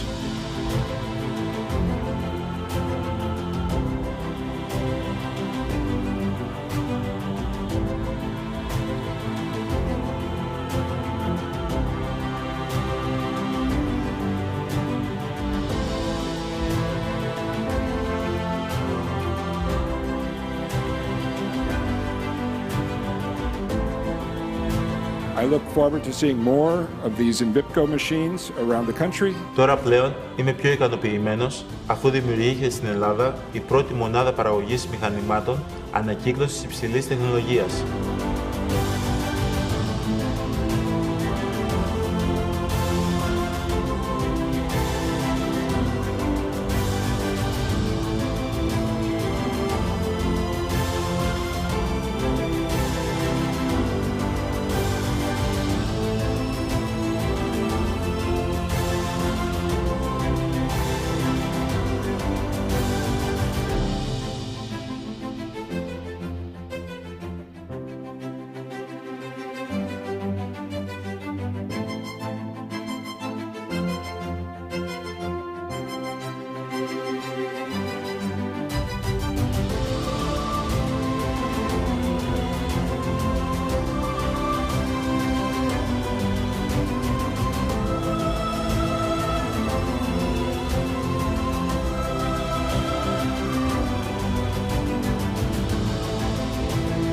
Το συγκεκριμένο πρόγραμμα είναι πρωτοπόρο γιατί πέρα από το ποσό είναι 1 εκατομμύριο ευρώ στους τομείς της παιδείας, του περιβάλλοντος, της τοπικής κοινωνίας και της υγείας.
Έλα κι εσύ στον κύκλο των ανθρώπων που φροντίζουν και προστατεύουν τον εαυτό τους.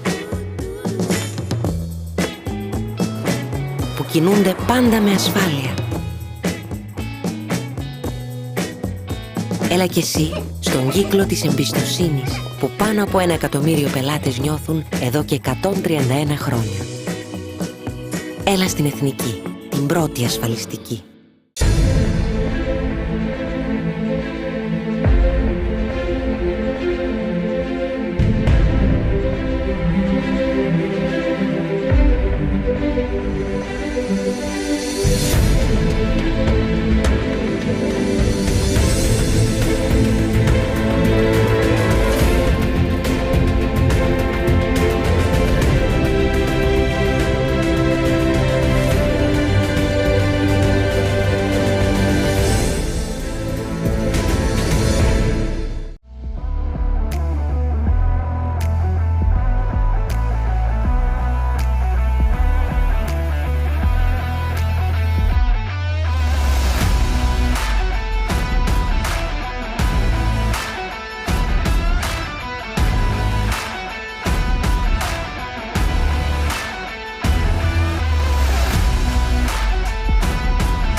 A few minutes late, but I don't think that's actually out of the ordinary. I want to introduce the next session. I hope you enjoyed the coffee, by the way. There is some extremely good coffee out there. This is the green strategy for Europe's recovery. And we've got the Minister for Environment and Energy, Kostas Skrekas, who I think is getting mic'd up now. One reason, of course, why we're starting slightly late is that when you have important people like the minister, everybody wants to talk to him. And so the poor guy, it's an occupational hazard. He just gets delayed everywhere. Minister, very good to see you. Thank you. And could I invite Stefano Ghiberti from Eni Plenitude, from ENI? Excellent. Beferole. And also Elena Athusaki, I hope I haven't screwed that name up too much, who's the head of ESG for the Motor Oil Group. Antonios Montouris, who is from Hellenic Energy, which I think was called Hellenic Oil at one point. Is that right? Hellenic Petroleum, yes, yes. And last but definitely not least, our commentator, Clara de la Torre, the Deputy Director General of Climate Action at the European Commission. I can see her. Sure, I don't know whether she can see me, but hopefully she can't, because I mean, I don't think my image will be very good. Clara, very nice to see you. Thank you very much for being with us. And I think that's enough chit-chat from me. I'm going to ask the Minister, Kostas Skrekas, to talk for 5 or 6 minutes. Minister, I'm very, very strict on timing, you know. And there is a clock in front of you, and it will count down all the minutes that you're talking. And then when you've talked for too long, it'll go red, and then I will brusquely and rudely interrupt you. But I hope kind of politely. Minister, the floor is yours. Do you want to be here or there? It's up to you. Okay. Although I've been told that I will have to answer your first question. But anyway, I can make a short intervention in Greek because I see many good friends here. So I will turn it to Greece and then I will answer into English. So, καλημέρα σε όλους. Good morning, everyone. Dear friends, I can see some familiar faces in the audience, and it's a great pleasure to see representatives from the energy sector.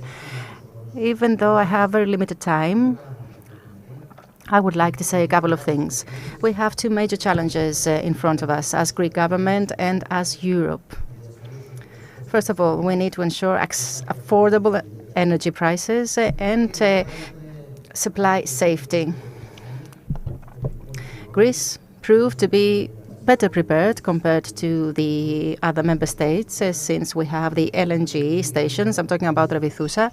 We had advanced to increasing the penetration of RES. We had accelerated the pace of their penetration during the last 3-4 years, which gave us the opportunity today to have 46% of energy consumption stemming from RES, if we also take into account the energy from hydroelectric plants. And of course, Greece, during the last few years, has created alliances and cooperation so as to develop a critical infrastructure, which in the medium and long term will make Greece a pillar of energy safety in Europe. I'm talking about the interconnections with the neighboring countries. We are doubling the interconnection with Bulgaria. We'll be ready in the first quarter of 2023. We are also doubling the interconnection with Northern Macedonia and Albania. We triple the interconnection with Albania. This will be completed by the end of the decade. And of course, we are proceeding to two visionary projects. The first is the first interconnection of Southern Europe, Southern Eastern Europe and Northern Africa. I'm talking about, of course, the electric interconnection between Greece and Egypt, 3 gigawatts of power.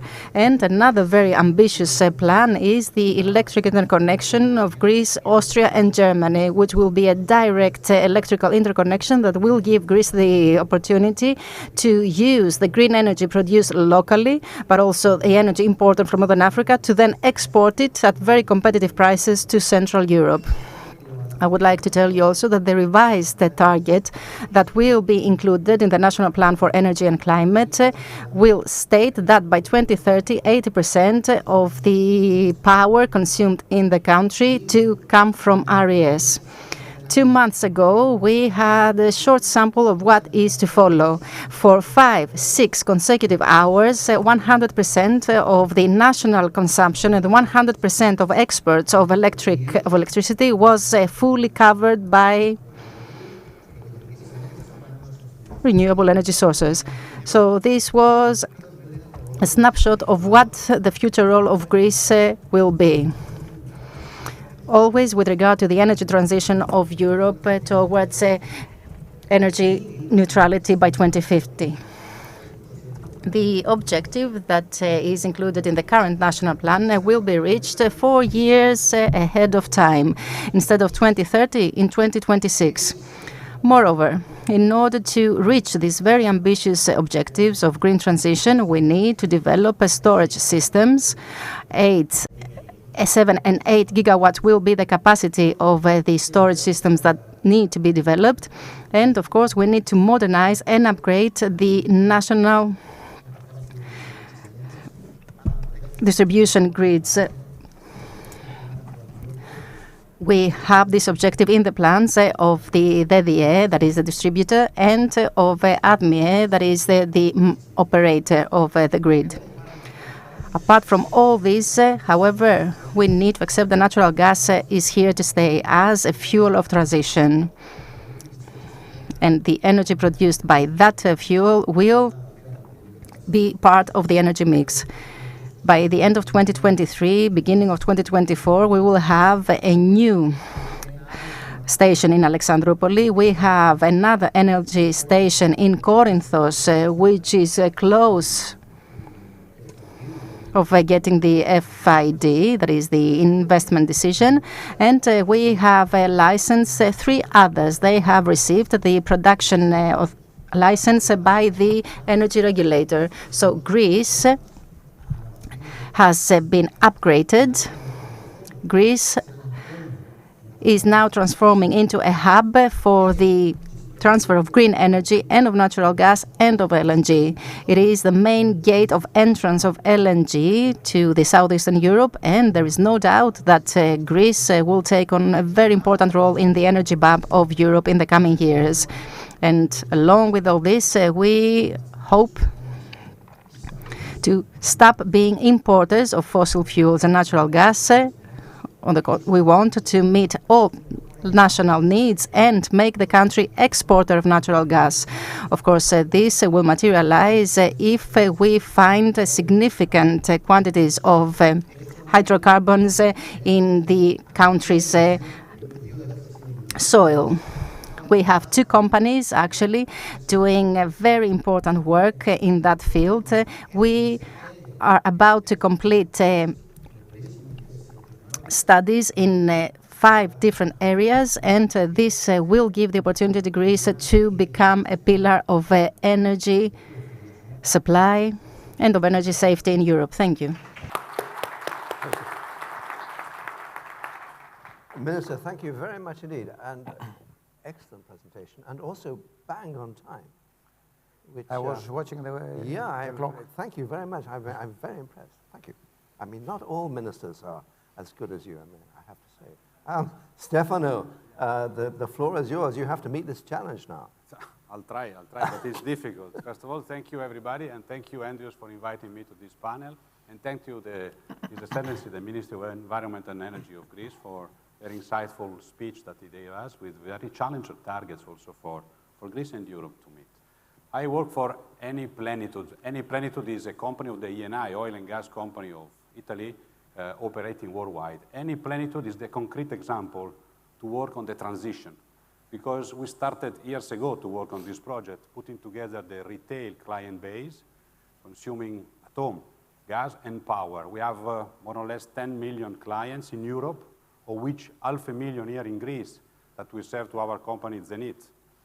We have a 2 gigawatt of installed capacity of renewable energy, because we want to serve our power client exclusively with renewable energy sources.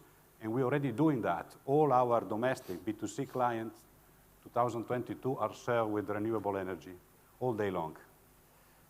We have a plan to increase our capacity of renewable energy production by 2025 to exceed 6 gigawatts.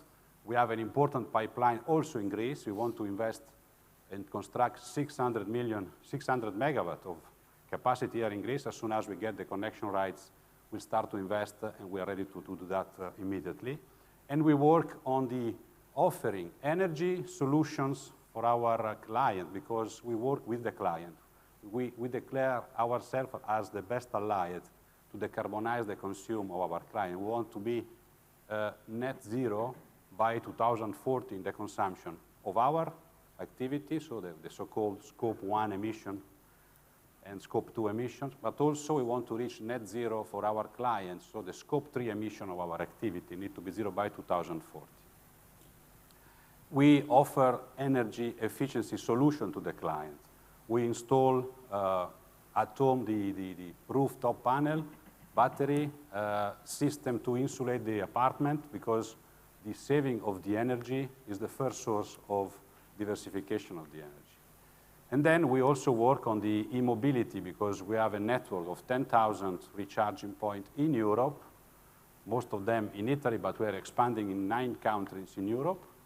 We have been allowed a grant from the European Union in order to boost our investment on the ultra-fast, the fast recharge, the one that can recharge an electric vehicle in 30 minutes.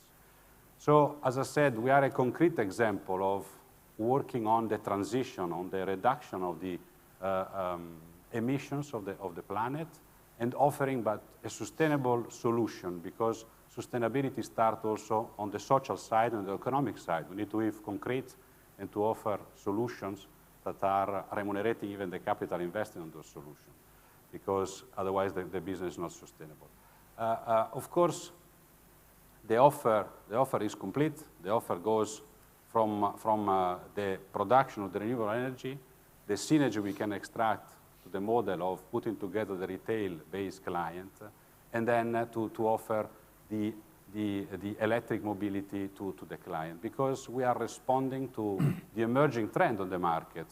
Everybody of us is concerned about the energy today at home, because we all realize that we need energy at home and we cannot rely on a single source. So that's why we are working on diversifying the source of the energy, use this energy in the more efficient way at home, and also connecting the production that every single consumer can have on a distributed basis, because if you install photovoltaic panel on the rooftop of the houses, you connect those to the battery at home, and we're offering these services in our services to the client. We think we can help generating a distributed production of energy, and also helping the balance of the network.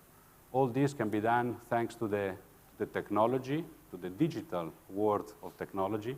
That is the last element I want to mention today, on which we are investing a lot, connecting our activity, integrating our services for a proposal that we consider on the business sphere unique as the one of any plenitude.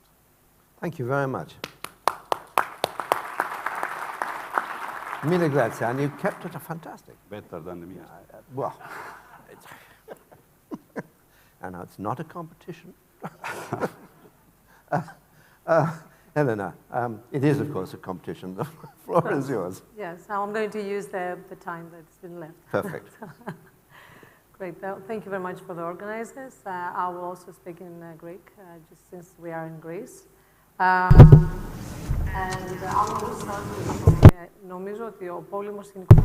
believe that, generally speaking, the war in Ukraine has highlighted the exposure and the dependence of international economy on fossil fuels. I think this is a fact. And I believe that energy security and decarbonization are not conflicting, are not excluding one another. I would say, I would go so far as to say that they are both specific terms of the same equation, and the geopolitical developments, together with the strong legislative framework promulgated by the European Commission, has laid a foundation so that decarbonation may take place faster than expected. So I believe that at the end of the day, this is something positive. On the other hand, there are two things that have to happen in order for us to be able to meet these ambitious objectives set by the organizations, by the civil society and governments. The first thing we have to do is companies, organizations have to have a very well-drafted strategic plan of sustainable growth, while at the same time they have to have a very strong and robust investment plan, which include risks, opportunities, as well, because companies are some of our stakeholders. So high inflation, high interest rates have to be taken into account when building one's strategic plan. The second thing that has to happen relates to the public administration. We want public administration to be by our side. We want public administration to be the one to provide us with the conditions in order for these strategic plans to be implemented, which means that the public administration has to come up with legislative regulations and arrangements, come up with the necessary infrastructure. They have to provide us with the right workforce that is needed for these new technologies to be utilized. The public administration must make sure that the sustainability and ESG-based culture is integrated in local communities, so that these communities may understand what the benefits are and what may be achieved to the benefit of future generations in terms of sustainable growth with the use of these technologies. When we talk about sustainability, we We call it a sustainability engagement plan. This is a kind of dialogue that has to take place with all stakeholders so that we can meet our objectives. This is not something we can do on our own. That's what we're expecting on behalf of the public administration, and hopefully this will happen. Now, talking about Motor Oil Group, as you perhaps already know, apart from the fact that we celebrated our 50 years, this is a milestone year in terms of our investments. We invested heavily, both on renewables. We have a quite ambitious target, which is by 2030 we will reach 2 gigawatts of installed capacity. Currently, we have 800 megawatts of installed capacity. We keep on investing on e-mobility, and we want to deploy chargers. Some 4,000 charging points will be installed by 2030. Our target was 1,000 by 2023. I think we can make it to 2,000. We are also investing on biofuels, and we are also investing in organizations, companies that are successful. That's why we acquire them and work with them. We also invest in hydrogen. We have a joint venture with PPC on green hydrogen in Greece. And we are also considering the issue of waste management. Once again, we're working also we're working heavily in order to become part of this industry by also being exporters of waste. We have very ambitious plans, and we believe that by 2030 we will have some 4 billion euros invested in these areas. Let us not forget that we own the infrastructure, we own the refinery, and the other operations related to the refining that are necessary in order to meet the ESG objectives and underpin our activities. So we have some 1.5 billion euros to be invested in our refinery, but we also have another 2.5 billion euros to be invested in future technologies that will underpin energy transition. And this includes the propellant splitter we have already announced. And as I said before, some new investments that will help accelerate the energy transition. So we have a plan, we have our targets set already.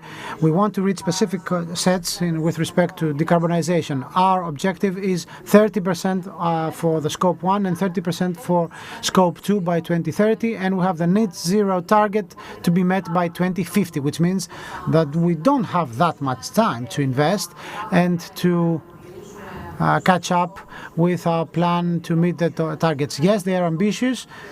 Yes, they are the ones, they are the ones to help future generations as well. Elena, congratulations. That was perfect timing. I mean, it said the countdown went to 00. That's very, very impressive. I mean, not just the content, but the quality. Fantastic. Thank you very much. Antonio Smonturi, now the challenge is yours. Yeah, it's a great challenge, yeah. Indeed. Thank you very much for the kind invitation to this very interesting event. And I will also continue in Greek. We'd like to thank the organizers for giving us the opportunity to take part in this very interesting discussion. I will try to say a few things, or better, to reply to certain questions that have been put to the panel. In my view, the biggest challenge for the energy ecosystem is the combination of the short-term with the long-term goals. And what do I mean by that?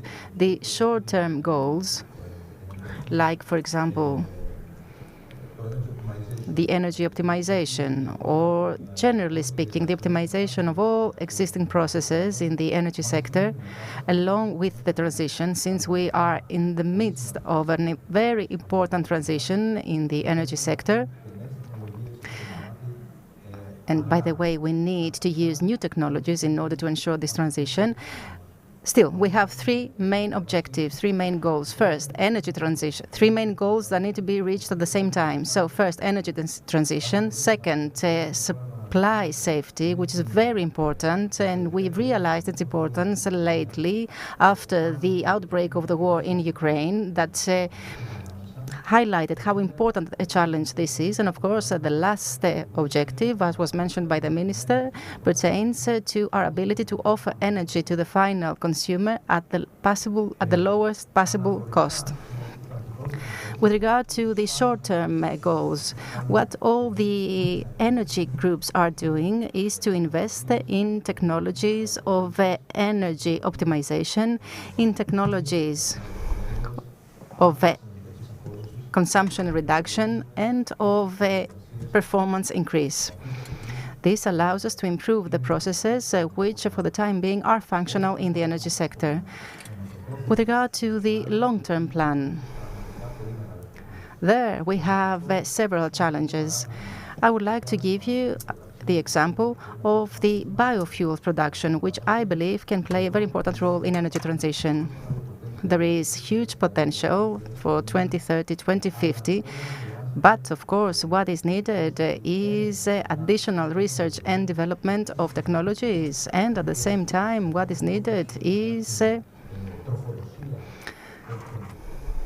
a way to supply the materials that will be needed for the production of biofuels. What I would like to stress is that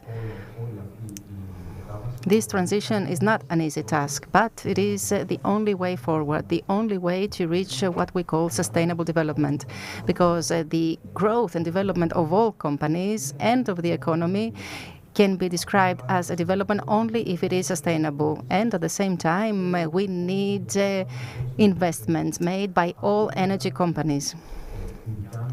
On our side, the investment plan for the coming years amounts to approximately 4 billion, and 50% of this amount will be dedicated to new technologies, to RES, to investments in our refineries for the production of blue and green hydrogen, for the production of biofuels, since this will allow us to take a leading role in the energy transition. What I would also like to highlight is that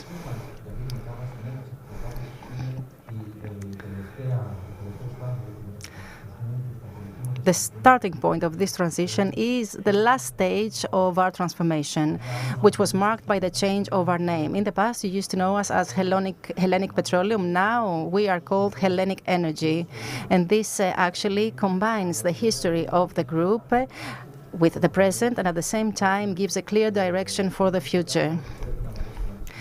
It shows that we need to transform ourselves and turn from a traditional company that had as a core business the 3 refineries in Greece into an organization that will be active, leading in the production of renewable energy sources, an organization that will have incorporated ESG criteria in its daily activity,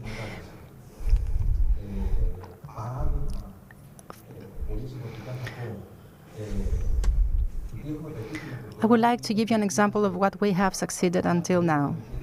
We have become a very dynamic company. We have a pivotal role in the renewable energy sector.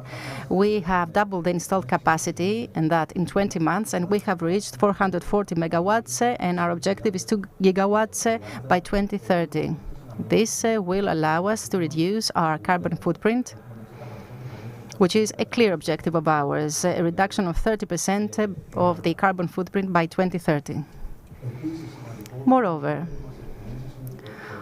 all our predictions show that the revenues coming from these new activities will amount to 25% in the coming 5 to 6 years of the overall revenue, without, however, minimizing the contribution of the core business. And in order to keep the time, I would like to tell you that the energy crisis that we are going through right now has showcased which are the main priorities that we all need to have. And of course, it has also proven to be very persistent.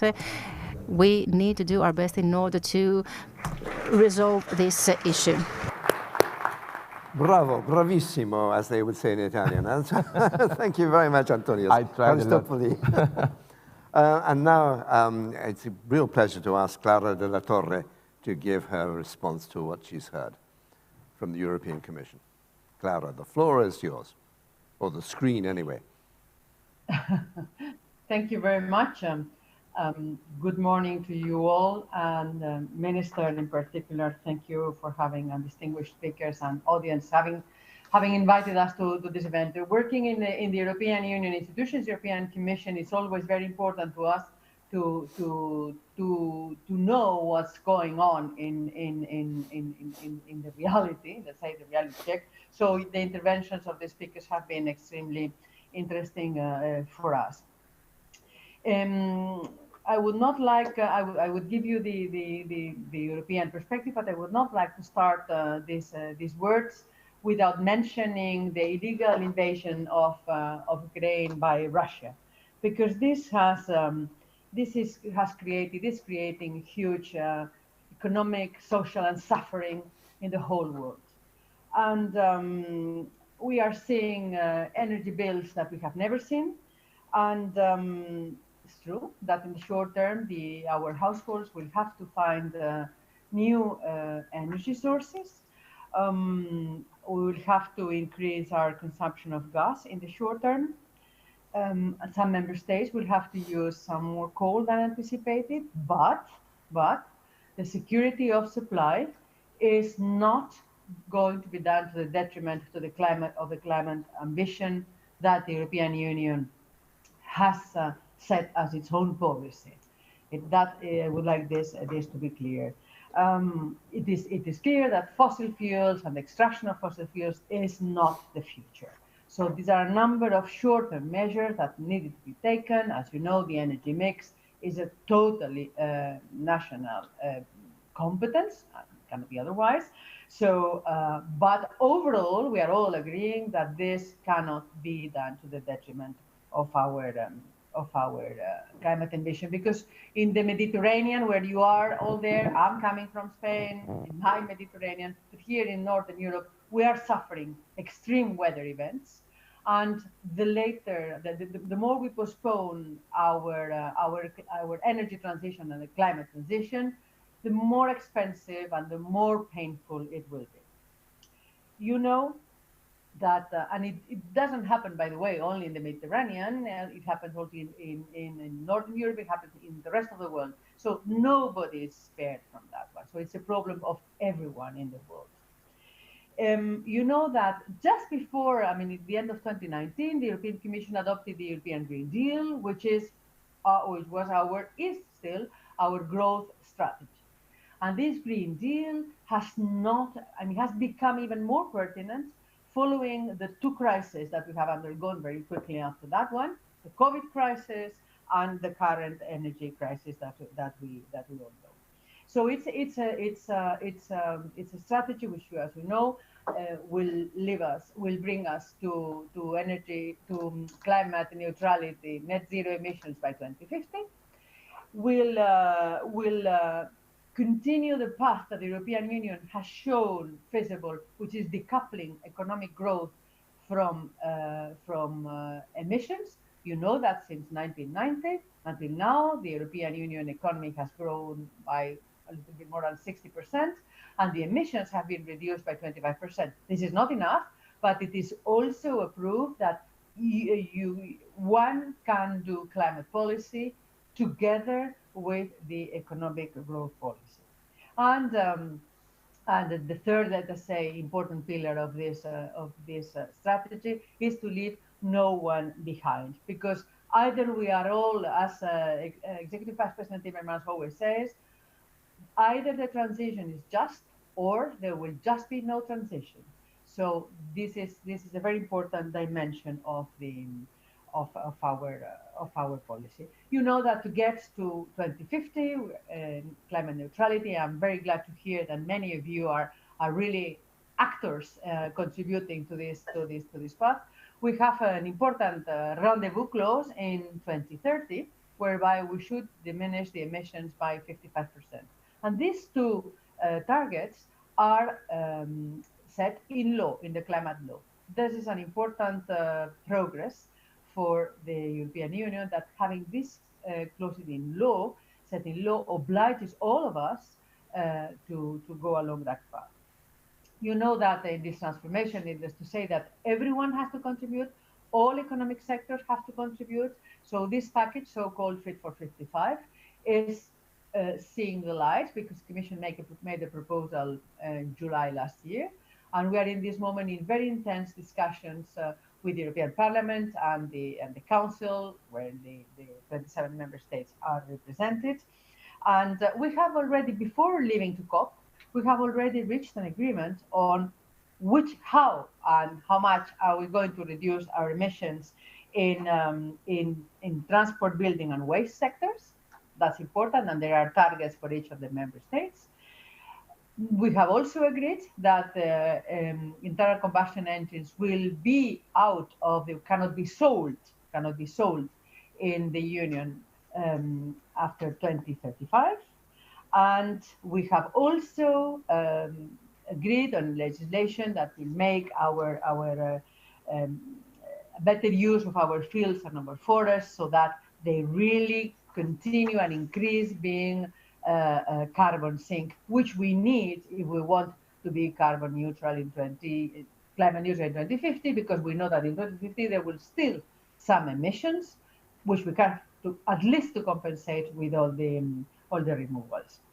So as previous speakers have been saying, the public authorities have to make sure that all this happens with the necessary framework conditions. So we have the regulatory pillar, but we have also an investment pillar precisely to accelerate the necessary investments that are needed.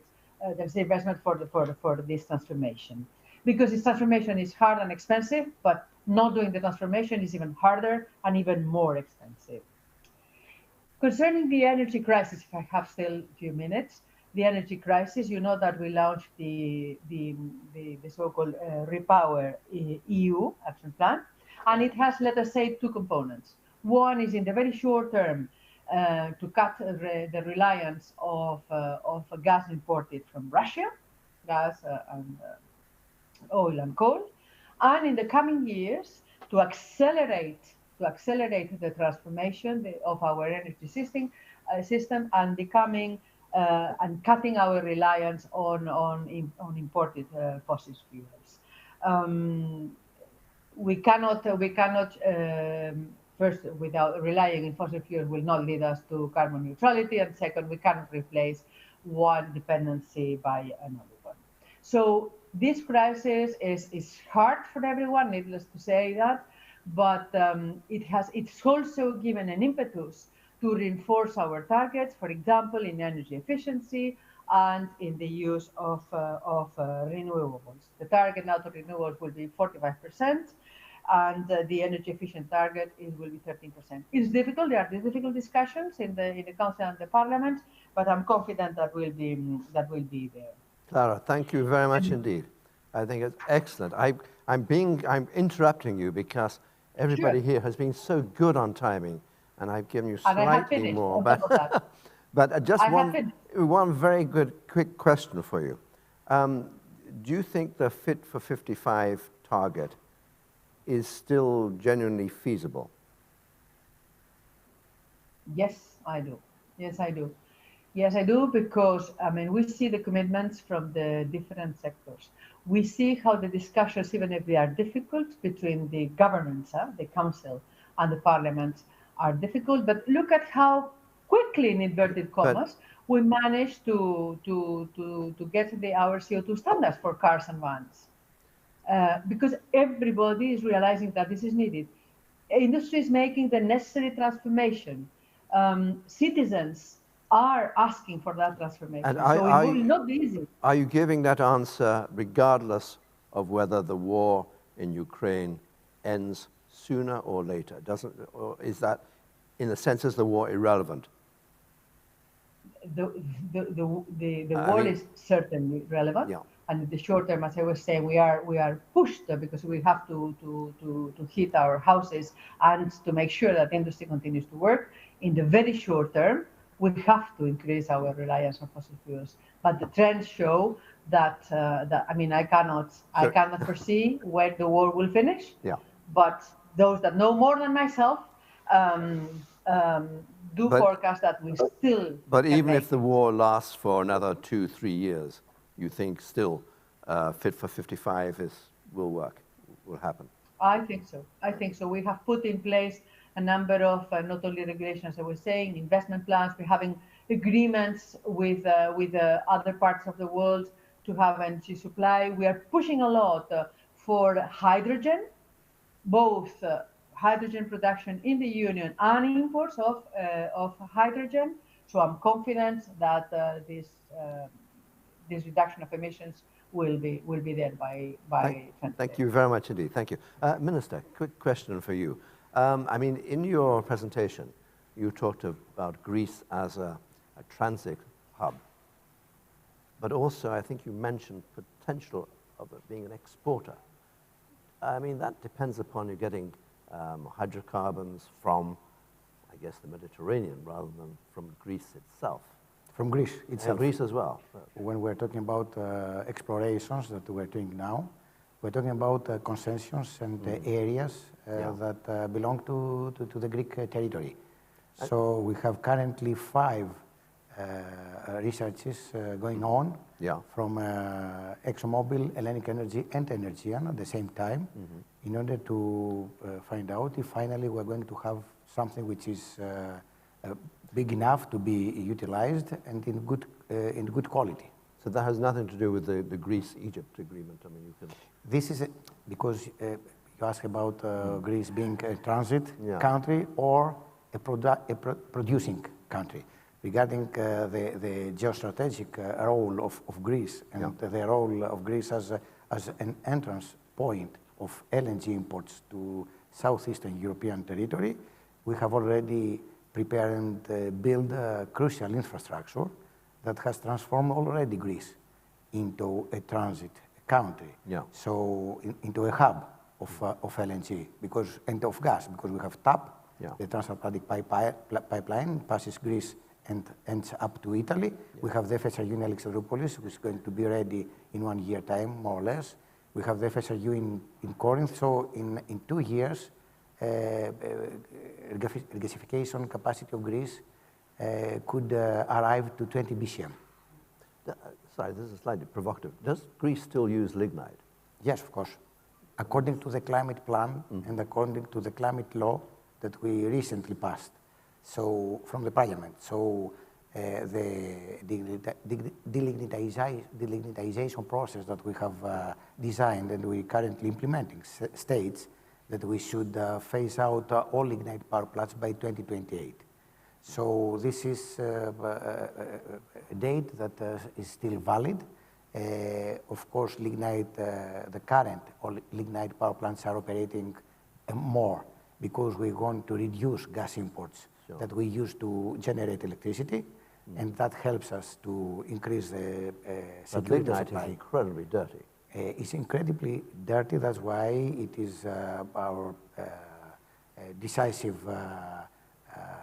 plan to close and phase out all lignite power plants by 2028, earlier than maybe any other European member state.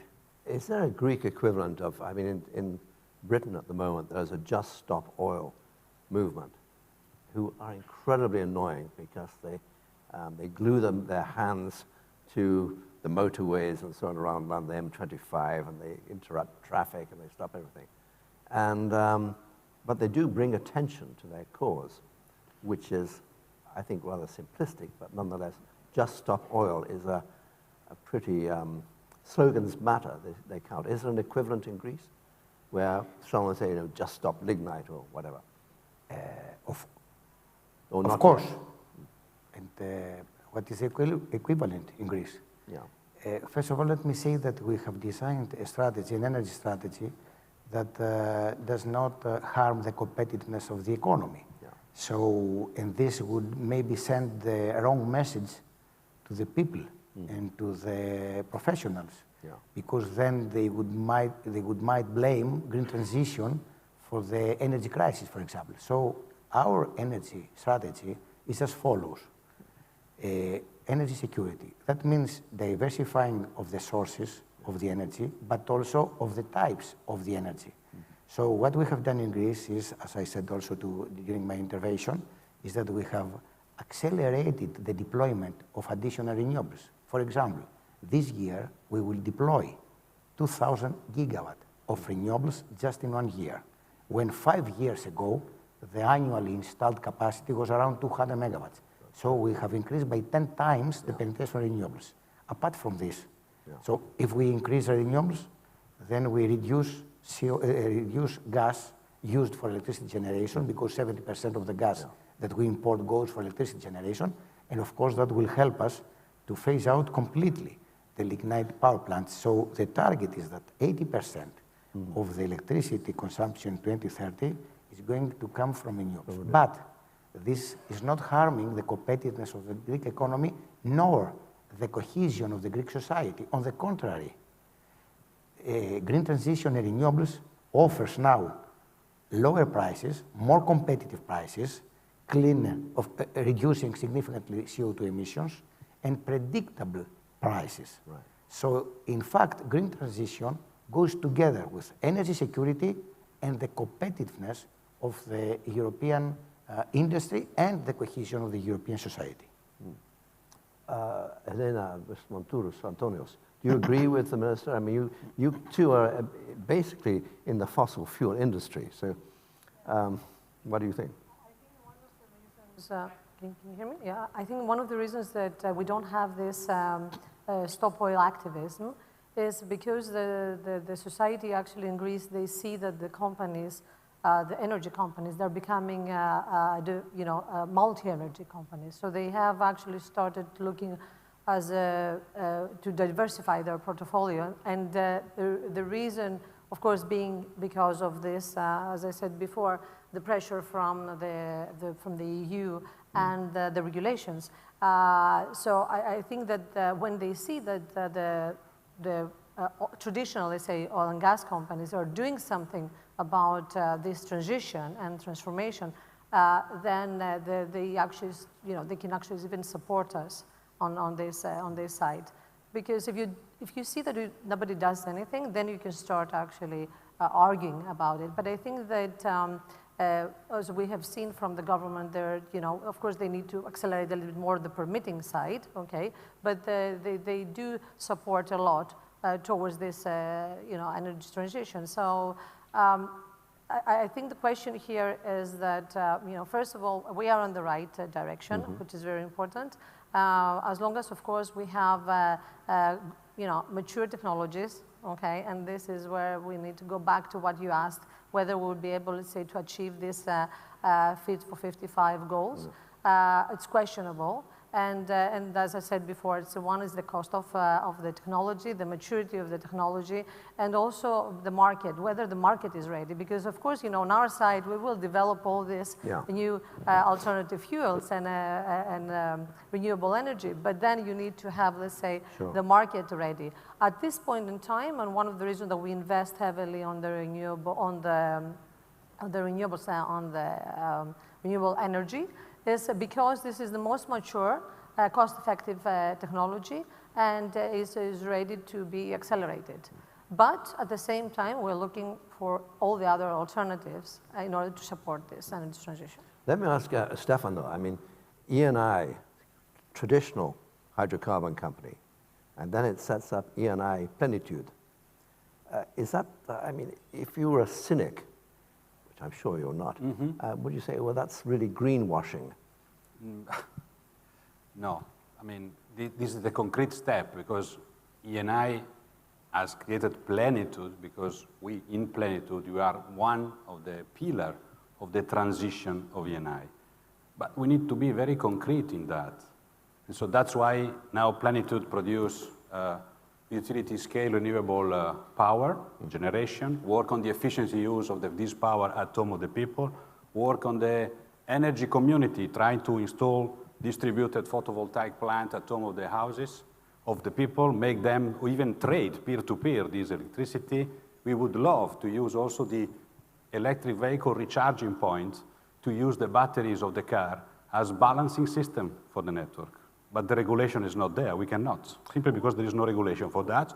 Or the energy community, they are limited to the Self-consumption. 80% of the energy worldwide come from fossil fuel. Can we make without tomorrow? No. Can we be so, because we are moved by ideology more than concrete step. When we talk about transition, we talk about just transition, okay? The E of the ESG is very important, but even the S, the social, is tremendous important. We are losing competitiveness here in Europe because we are losing, the energy cost in Europe is 10 times what it costs in US or in China. Sure, renewable energy is a very concrete technology, is maybe the cheaper, even the cheaper. Solar or photovoltaic is the cheaper. But we have been investing for many, many years in the other industry. Can we go without immediately? I'm referring to taxonomy, maybe. Okay? So, I mean, we need to be extremely concrete in that and let the transition happen. I'm not sure by 2050 we'll be all there to be, exactly at zero, net zero maybe. It will be more concrete target to reach. But again, we need to move all together. It is easy. It is easy to ask the political party, you're not doing, you're not doing, not doing. We do our job. As a company, try to be concrete, not greenwashing. We declare what we do. We invest in technology. We invest in digital technology. We invest in renewable energy. We invest in efficiency services for our customers. And we work to reduce the emission, not only of the company, but also the customers. Antonio, I'm going to leave the last word to you.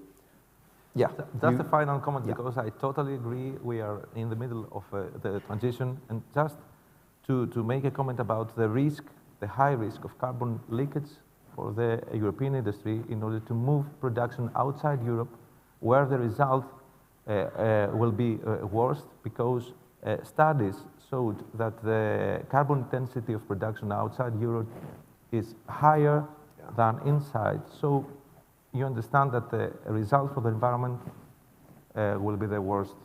We don't want to import the carbon problems, absolutely, we are 2 minutes over time, which is not bad, really. Thank you very much, everybody. Thank you, Clara, in Brussels, and let's have a green future. Thank you.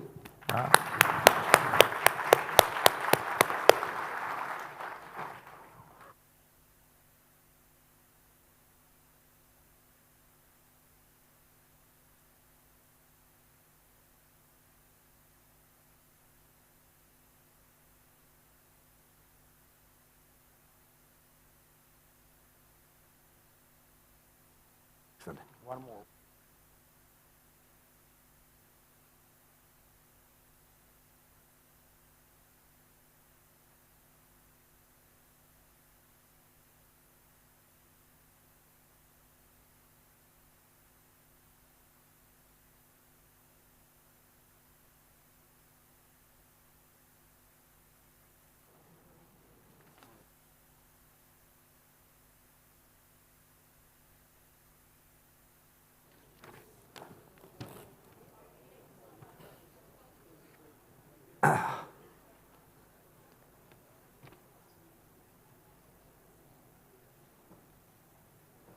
Thank you very much. A very stimulating session. Thank you. And now it's time for the next session, which is on, well, renewable energy amidst a global energy crisis. Is there a risk of a decarbonization reversal? Good question. Is sustainable energy economically sustainable? How climate action can help deliver EU green transition? My pleasure to ask Socrates Themilos, the former alternate Minister of Environment and Energy, to come up here, and Mark Esposito from Harvard and the Hult International Business School. Where is Hult? Global. US in Dubai. Terrific. Oh, you span the world. Okay, please. And do we have, I can't, I'm looking for Socrates.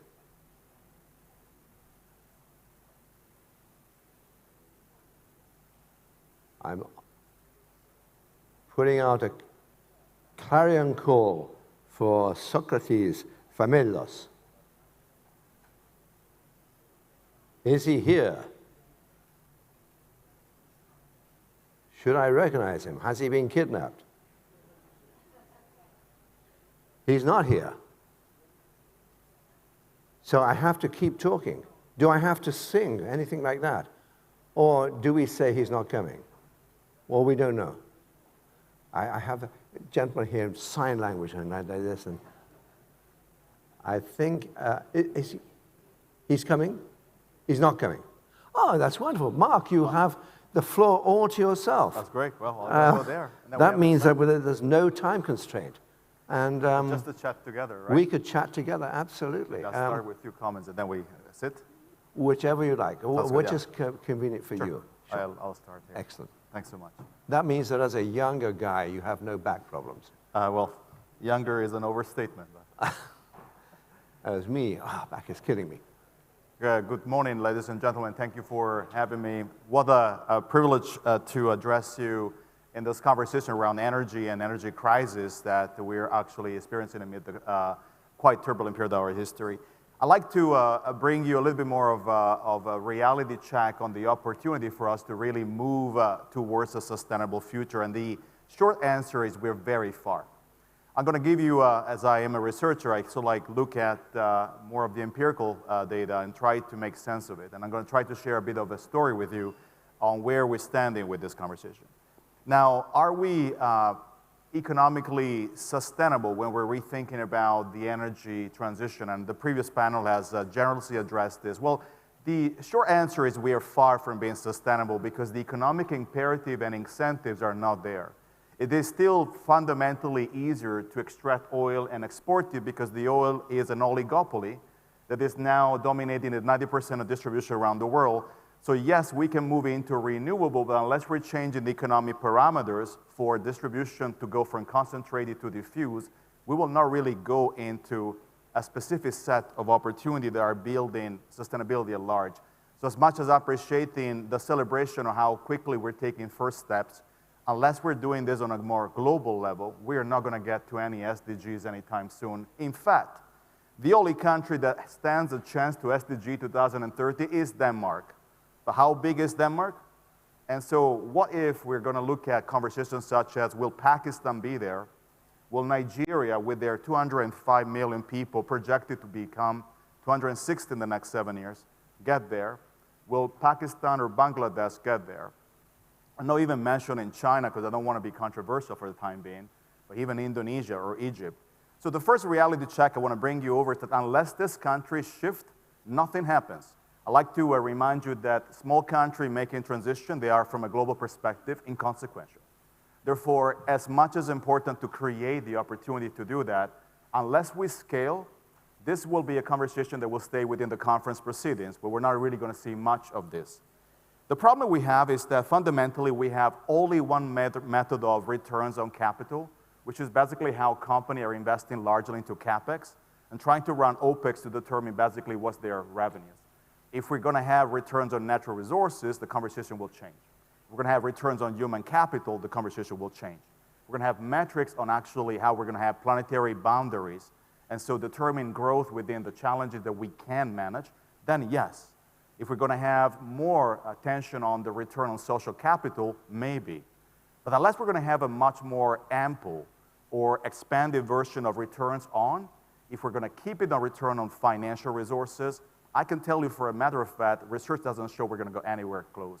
And ESG is really a nice distraction if we're not shifting to a degree of concentration, from degree of diffusion from the current concentration we have. So I'm sorry if I'm bringing bad news to you, but I've been sitting quite anxious to talk to you about the research shows an entirely different direction.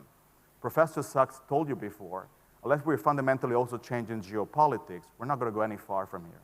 Why? Because the multipolarity we have in the world is not really changing the energy system. The multipolarity is simply creating much more of a game theory across whether it's US producing oil, whether the oil is coming from Russia, is basically being decoupled from the Russian system, whether we're now increasing production in Saudi Arabia. I remind you that last month, Aramco made 39 billion profit just by trading with Russia. And India is acquiring oil from Russia at a really large discount price. So fundamentally, unless we're seeing that the reality that the energy market is not multipolar, we're not going to really achieve much into this.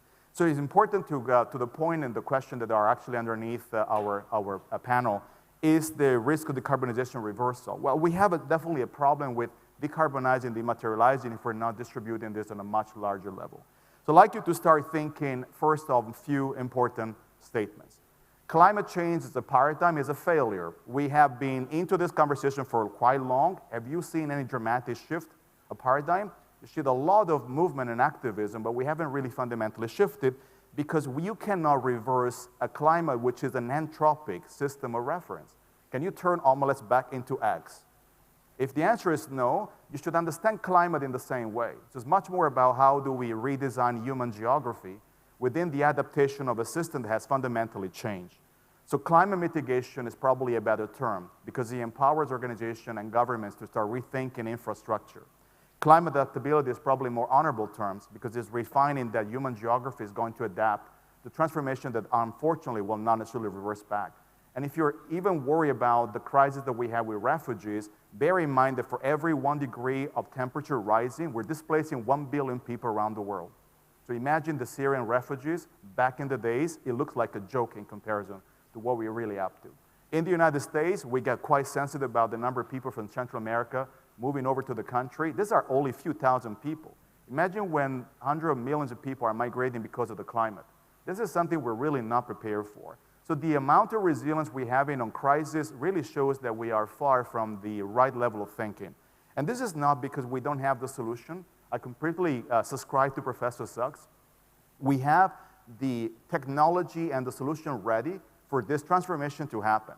We estimate at the World Economic Forum that 80% of the technology solutions are ready. So we're no longer in a world in which we are short of ingenuity. It's the opposite. We don't have the economic model to really scale this solution. We don't have the funding going to the right startups. And we don't have the ecosystems of reference to really get to startup to scaling. So it's much more about an economic problem that we're facing than a sustainability one from a pure environmental perspective. So we're lacking on the ability to rethink the way we grow. I remind you that if you're still measuring GDP, it was actually introduced by a colleague of mine at Harvard called Simon Kusten in 1934. 1934 was a very different world, and the GDP was the most immediate reaction to the Great Depression we had in the United States in 1929. Now, in 1934, the spirit of time was very different, wasn't it? In 2022, we have different problems to solve. But if we're using the same indicator of growth, we're fundamentally using the wrong level of actually symmetrical adjustment to understand the challenge we're having. So I'd like you to start thinking more seriously that sometimes the problem is more in the lack of economic differentiation than anything like that. I could talk for more, but I think by the time being, I already gave you a perspective of where my thinking goes. Just the last comment on this. When you're looking at desalination, because we need water, is energy intensive. When you're looking at agriculture, is energy intensive. When you're looking at electricity, is energy intensive. When you're looking at household, is energy intensive. Infrastructure, and we expecting 37 more demand on water in the next few years. Do we have that water? We don't have it, therefore we'll need to resort more on oil and gas unless we're really transitioning on a much more global scale about this. This is food for thought. This is what research currently shows. Sometimes it's difficult to be optimistic when you're looking at the direction of travel is not necessarily going in the direction of the lip service, but I'm here just basically to engage with you and look forward to the opportunity to engage deeper in the conversation. Thank you very much. Mark, thank you very much indeed, Mark, for a very sobering reality check, which needs to be heard. Socrates Phamaelos, thank you very much for coming, and the reality check now for you is 5 minutes. Okay. I will use the podium, thank you. Ladies and gentlemen, dear organizers, thank you very much for the invitation. Will you excuse me, but for the first piece I will use the national language. Κυρίες και κύριοι, Ladies and gentlemen, esteemed guests, this is a very important event. This panel discussion on the sustainability of our panel is very critical, but let me make on an introductory note the following, that the organization this year and breaking the panels, as it is the case, does not contribute to having a substantial discussion, because the issues of green transition already discussed in the presence of the minister before does not allow us to engage into fruitful discussion. We are here representing also Syriza to share our concern following what Professor Esposito just mentioned, because transition to climate neutrality is a one-way street, but it's also the largest challenge for mankind in this century, or at least the first half of the century. Linking energy with this transition, because energy is a very important commodity, makes the said transition even more difficult. Let's make something clear. Transition conflicts with the kind of production and consumption model we apply today. So any kind of discussion in this context makes the whole transitional process non-effective. We used to have a production and consumption model which is ever-consuming resources, natural resources. If we keep going like that, we will never have a transition, and we are leading towards a climate disaster. So we have to discuss about the change of both the way we produce and consume, and we have to change the inertia within us. Picture that. Changes against the pandemic, against the energy crisis, came from the past. They came from the previous model. They included fossil fuels, plastics, one-use plastics. So the inertia of our previous lifetime was the model, was the paradigm in the past. We have to enter into a new one. As COP finally understood, they do not have the maturity and the adaptability needed in order to materialize this transition, which means we don't do what we have to do in order to attain this transition. But there is also one more danger. Deficiency of our policies leads to defamation of this transition before the society. And this defamation doesn't have to do only with technological inadequacy. It has to do with the political cost, because now we feel as if the society is burdened with this cost, and it's as if policies does not allow people to have access to cheap energy for production and consumption. European and Greek policies have to take that into account. So we need a different kind of state, of public approach. And we are clear about that in Syriza. The state has to secure access to energy in affordable price, and this includes also clean energy. Having a state playing a deaf ear about the wild west in energy doesn't mean a thing. So defamation might mean the following. Greece in November, as of today, is the most expensive country in wholesale energy prices in Europe. The same happened also in October. And although we are the most expensive one in the wholesale market in energy, we have a specific retail pricing system, which in October, when we were the first one, 235 euros in megawatt hour, the retail price was 156% more than the wholesale price. You cannot explain that to the society.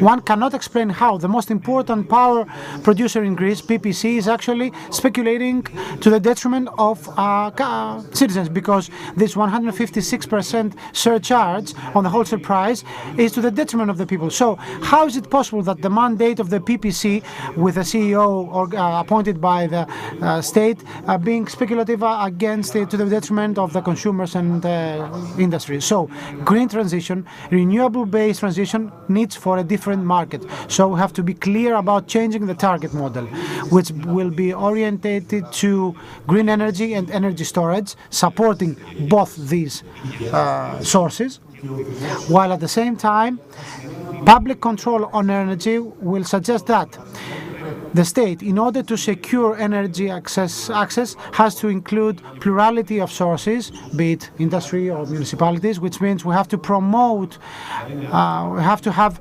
licensing of renewables based on self-consumption and energy security, energy communities, which means urban planning, protection of biodiversity, capacity in the grid, and clearly issues of market regulation and market control. In Greece, most likely we are ranking last when it comes to maturity in regulatory terms of the energy storage format. So it's not just about talking. We have to do certain things. And let me close by saying that, from our part, the political change that we call for in Greece includes transition to climate neutrality as a main component of our energy strategy. Because talking is good, but what it matters is to do things. Let me tell you that in 2019, Greece submitted a growth strategy to Europe in which climate and climate policies has been a main component of the strategy. Currently, we're talking about gasification and bringing back gas. Europe is talking about nuclear energy. But apologies, this is not green. So we have many things to change. Let's change the discussion to start with. Thank you very much indeed, Socrates. Excellent. I have a feeling that you and Mark are sort of on the same page. Yeah? Okay. I mean, you might not be quite as extreme as Mark, but Mark's call for a new paradigm, economic paradigm. Yeah. But, yeah, I mean, Mark's thing was that we need to have a reality check. I mean, when you're in the opposition party now, what do you think, if you take a reality check of Greece, I mean, you said the PPC has a big surcharge, 156% on top of the wholesale price. Yeah, in October. We will have Georgios Stasis, the next panel, so PPC. So I've seen him, so I think that I just put the question for the next panel. Exactly. I mean, do you think that, okay, do we accept reality, or do we actually, politically, the impetus is always to ignore reality? I mean, Mark, what do you think? I mean, you call for reality check. I mean, you say we have to change the whole economic paradigm, et cetera, et cetera. But, I mean, you're not a politician. No.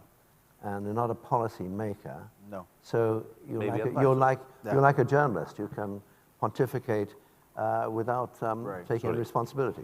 So I think that the challenge I have seen is that when the political class is measured by economic performance, and we do this still by showing growth rates, we're using a lot of macro aggregate indicators that were defined 70, 80 years ago.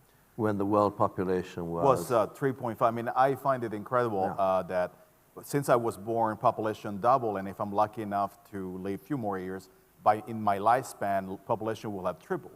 No human has ever seen that acceleration before. So I find that we are still holding many politicians accountable to the wrong metrics. So the accountability is on economic maximization, but that is easy to eventually generate at the expenses of. If we could hold them accountable in multiple forms of growth and redefining growth, not only economically, but on a range of growth indicators that are larger than just econ, I think we fundamentally are going to move them towards a degree of accountability where return on natural resources like social capital is equally important. And I find this conversation still quite far. Yeah, I seem to remember there is an idea of a happiness measurement, which Bhutan, I think, has one. There's a question from the audience just there. Microphone is coming, I hope. Is there a microphone? Πάντοτε, διότι δεν γράφω όλο το λόγο εκεί. Γράφω τη ροή. I don't want to strain your voice. I mean, we're not all Shakespearean actors. But, I'm certainly not. There we go. Not yet. Right. So my name is Dan Molekin, and I'm from the Embassy of Finland in Athens. I am economic advisor, and I would like to take something up, a further complication to the issues that we are discussing, which is mineral resources.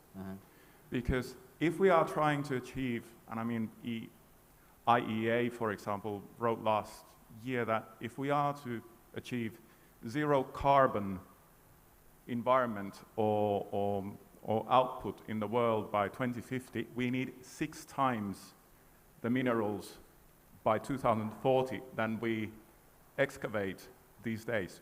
So the question is, where do we put these mines? Where do we actually go and extract the minerals that we need for this transition? And is that even feasible? That's what I would like to ask. Good question. Do you want an answer from a politician or an academic? Yeah. You know, because the politician, I am chemical engineer, so I don't know what head I have to work to. Go for it. Yes, but I will not answer as an engineer because maybe I will agree with you that there are very difficult answers about the technology model But from the politician view, we know that it's not viable, this paradigm that we have today. We have to change. So we have to find another road. And maybe we have to work together with academics or science or the market to find another road or to create a new market or new materials. But till today, we don't discuss with the science. Because, for example, as a politician, for us, it's clear in Syriza, in the opposite, the left party, that we have to change the model and we have to decarbonize, for example, the electricity market in the next 10 years, maybe more earlier, maybe 5 years. But we don't know now to say numbers because of the crisis. But it's clear for us. We have not another, there is no alternative, you know, there is no alternative about this. So we have to find solutions only for the green transition, only. We have to find new materials, maybe. But we are worrying because nothing is changing in real. Maybe this is the question for the next decade. The science must work from today for the answers for the next decade. But today, the problem is that the politicians are not implementing the decisions and the declarations that they already declare. Okay, we have to decide. For example, we are waiting for a change, the humanity, for a change in the policy about the United States, about the Green Deal. Okay, and the elections, the past elections, about maybe a change in the participation in the climate agreement of the United States. And what is the situation today? The United States export fossil fuels in Europe. Who is waiting about this change? And why the solutions in the problems must be always from the past? No one is creating new solutions. Either politicians, either the market. So the question is, have we understand where we are today? We are declaring the truth, or just we need for votes or for profits? Okay, we just say that votes and profits are not the solution for the climate problem. We have to start from there. So the solution is to find some sort of technological breakthrough. And you're not confident, even though human beings we have already historically have been. We have already said that we need a green revolution, but we have to discuss about this. Yes, we have to change everything. Yeah. Even the way that discussed here. If I may, just 1 minute, because it's a very interesting question. So one of the challenges we have is that our goals are reinforcing the old paradigm, actually unwillingly. No matter whether we mean well, we are keep on reinforcing the same paradigm of growth by simply intensifying the resources to get to that point. So it's like, honestly, we are having a vicious circle in this. I think the conversation should be how the target should be reached through a different paradigm of creation of growth. Because if we're using the standards that we're referring to X amount of CO2, we are expecting the same system that generated challenges to reverse back to a level in which is sustainable, but we're not considering the variability and nonlinear distribution, which is 8 billion people on the planet. That's why somehow we get caught in this conceptual traps. We can't see progress because we're using the same system that we're trying to defeat as the system supposed to actually express the solution. It's kind of a self-fulfilling prophecy in many ways. Well, I mean, that's very sobering. Of course, you can change the acronyms. Yeah. Doesn't necessarily change the reality. No. So, yeah. On that rather sobering note, because we're 3 minutes over time, I have to say thank you very, very much. Thank you, Socrates. Okay. You may have been late, but you were very valuable. I was here. You were here? Yes, I was waiting, drinking a coffee. You see that? No. Well, this is a gentleman who has his priorities correct. Thank you. I was outside. Thank you, and thank you very much, Mark. Okay, thank you. And now I think Socrates is going, Stavros will want us to have. Yes, Kim. I'm going to close.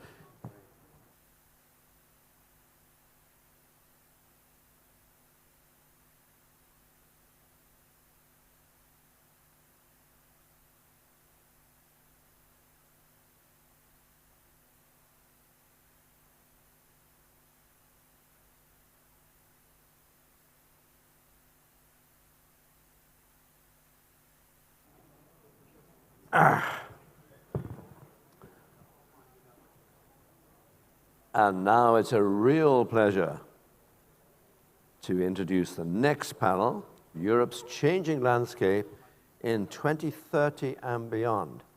And this will, if Georgios Stasias, the CEO of PPC, could come to the platform, that would be very good.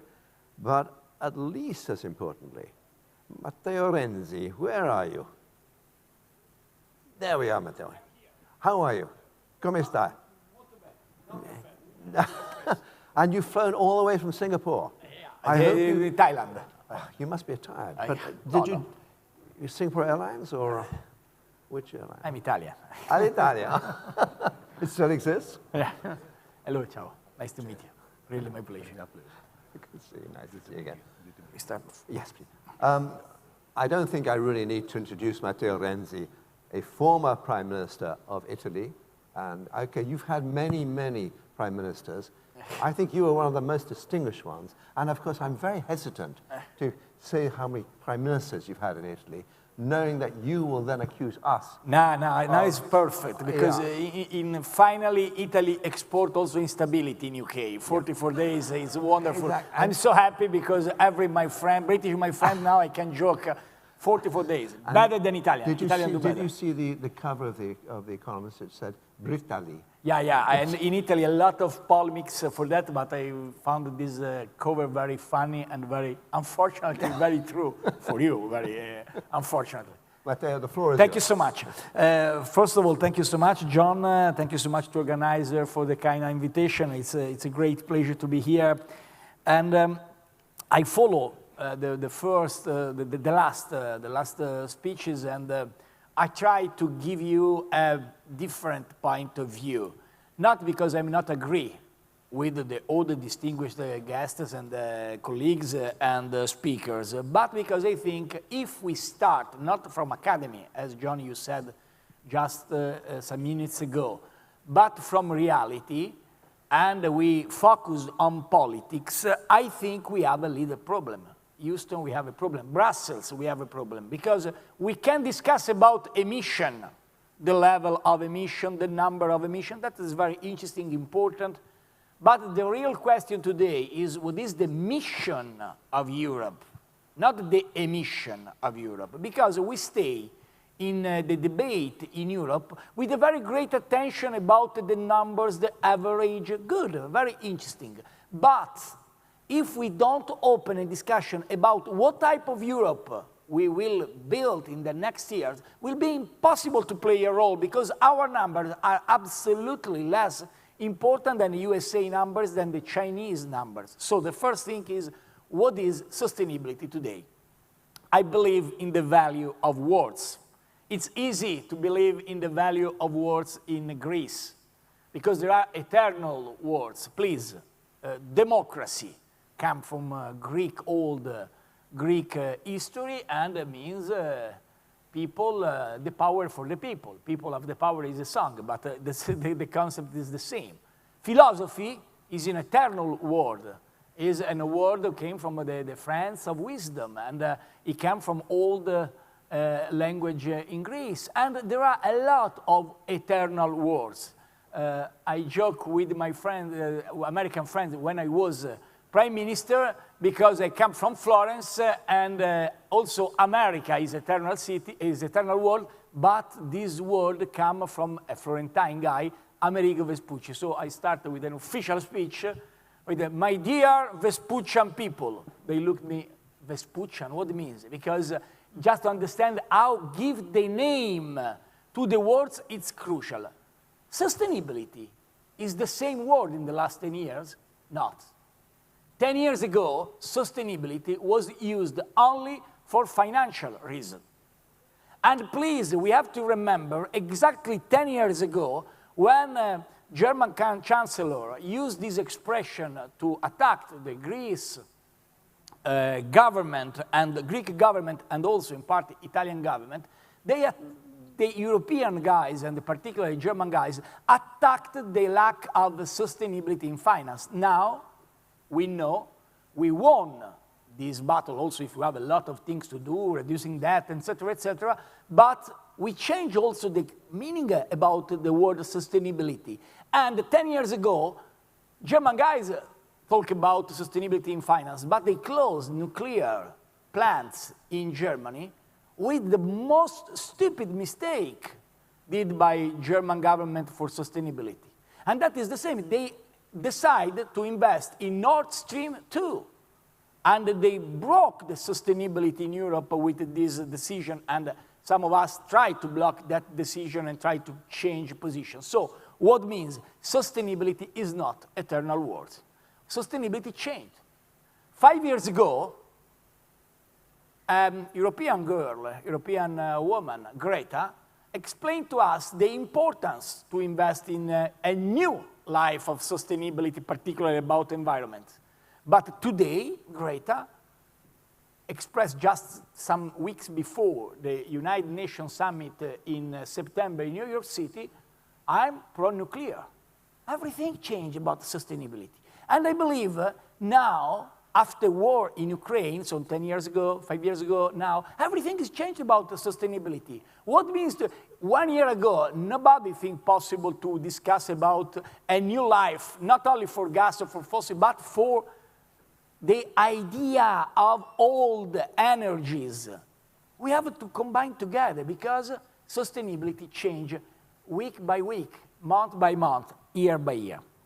And I arrive to the point very quickly. First, we have to give a very important approach. We have to have a very important approach about sustainability. But I believe in the next 5, 10, 15 years, we will change again the idea of sustainability. Sustainability will be important for food, will be important for healthcare, will be important for demography. Mark remembered us before the numbers of demographic change around the world.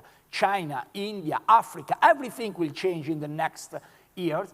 And so we have to fight today to have a different approach to sustainability, more pragmatic and less ideological. Second, and the final point, I think, of course, sustainability is a point of geopolitics today.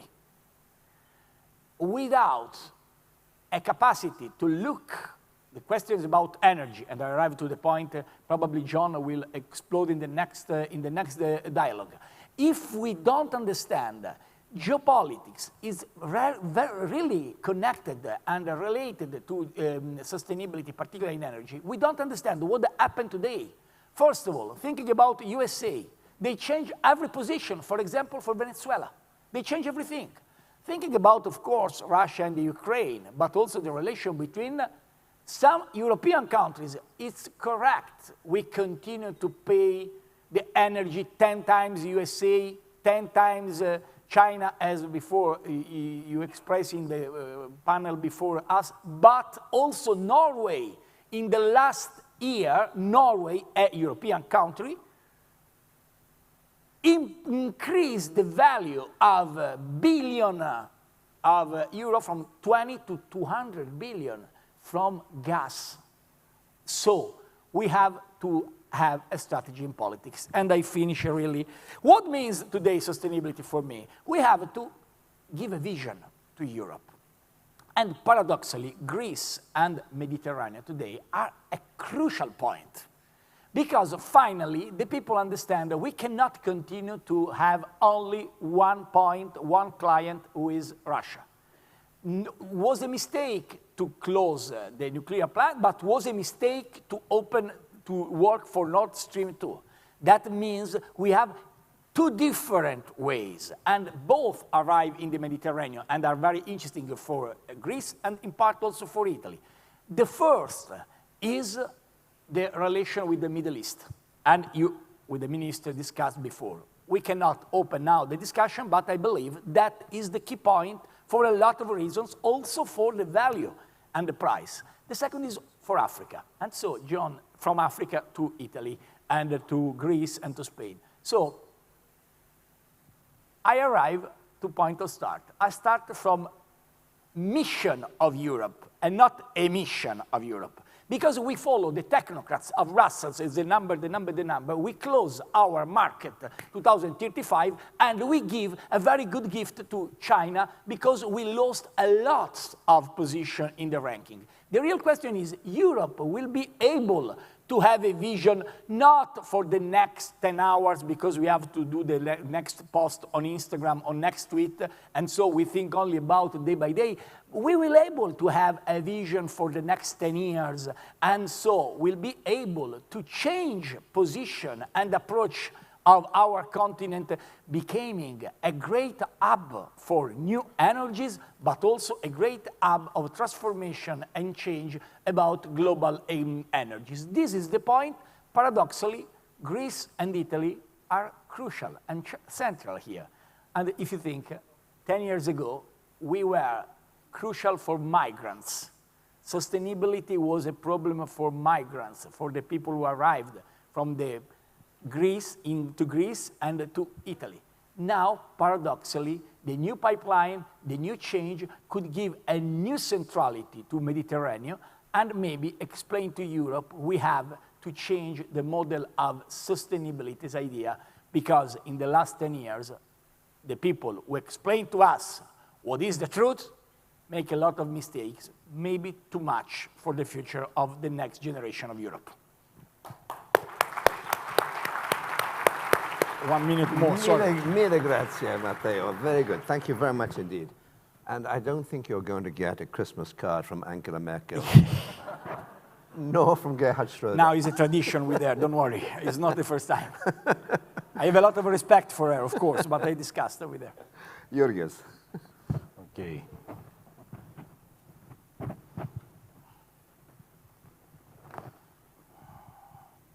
So, congratulations for the event. Thank you very much for having me here today. And a warm welcome from my side to all the participants today.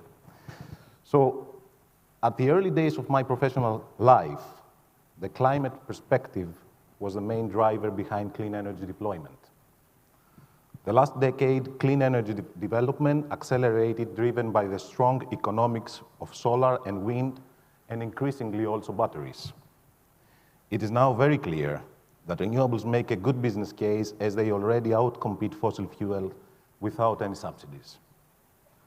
I strongly believe that this geopolitical crisis, which has also driven to an energy crisis, is going to lead to an even faster adoption of clean energy technologies. One of the main lessons learned so far is that the energy trilemma, security, affordability, and sustainability, has only one answer: clean energy. And this is because the clean energy nowadays is very competitive.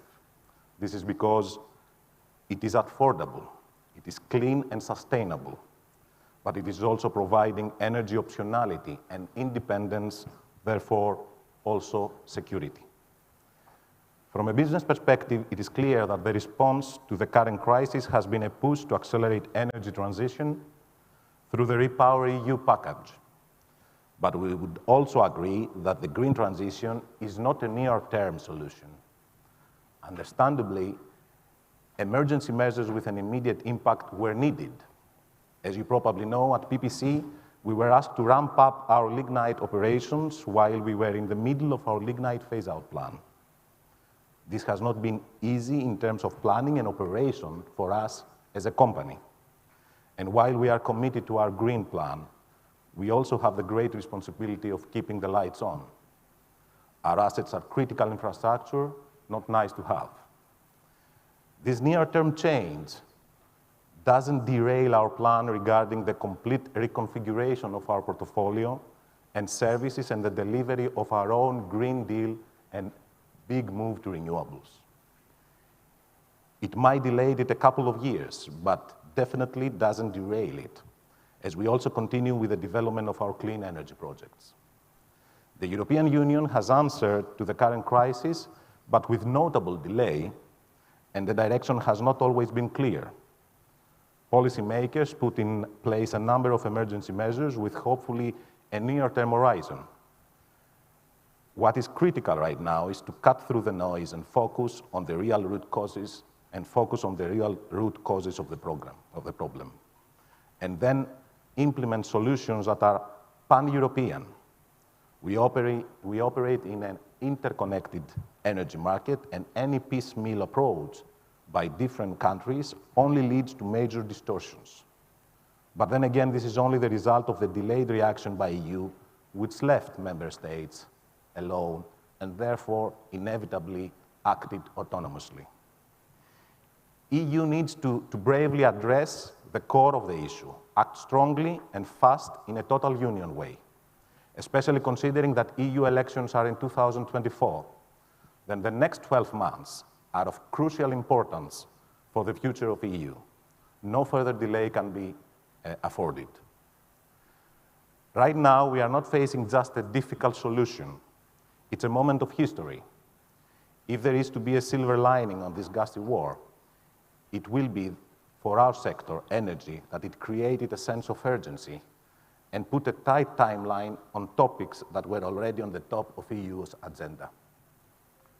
Closing, I wanted to say that when I started, the renewable energies were called alternative energies.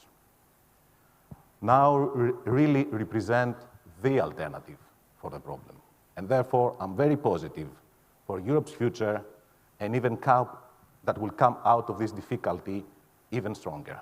Thank you very much. Thank you. Thank you very much indeed, Joris. Thank you. Yeah.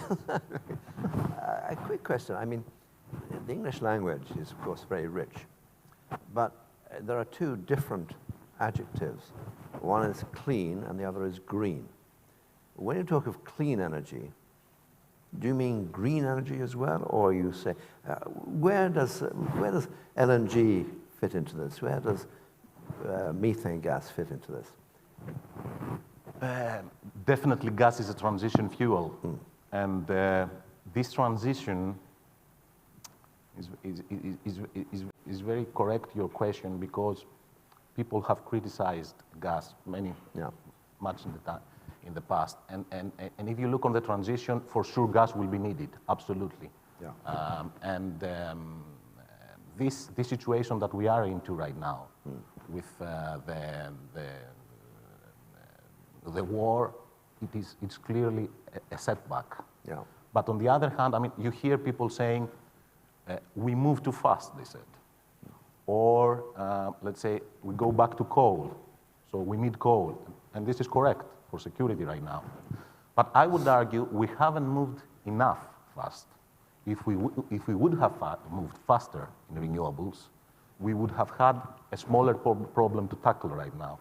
Mm-hmm. So LNG is part of the solution to go greener, definitely. And transition, of course, is a wonderful word, but it implies that there is a destination point and time. Mm-hmm. When is that? Well, I mean, not necessarily for Greece. I mean, I'm just puzzled about, I mean, I love this word transition. I would love to be a transition to a greener environment, but I do want, I mean, we had the speech by Mark Esposito, the reality check, and he has a point, doesn't he? That, you know, we have this optimistic view, and we use the word transition, but, you know, when does the transition end and you get a... Yeah, going back to what I was saying, I mean, if you look at the war, it's a setback on the short term, but it is an accelerator on the mid to long term, in my opinion. Because, I mean, take, for example, permitting of renewables. A very big problem permitting all over Europe. And you have Greece today, which following this energy crisis permitted hundreds of megawatts very fast. And there is a work in EU accelerating on permitting, and they're preparing a package for that. So permitting is going forward. Industry, the industrial sector, there is no industry today which is not thinking of how to take a PPA and become greener. Yeah.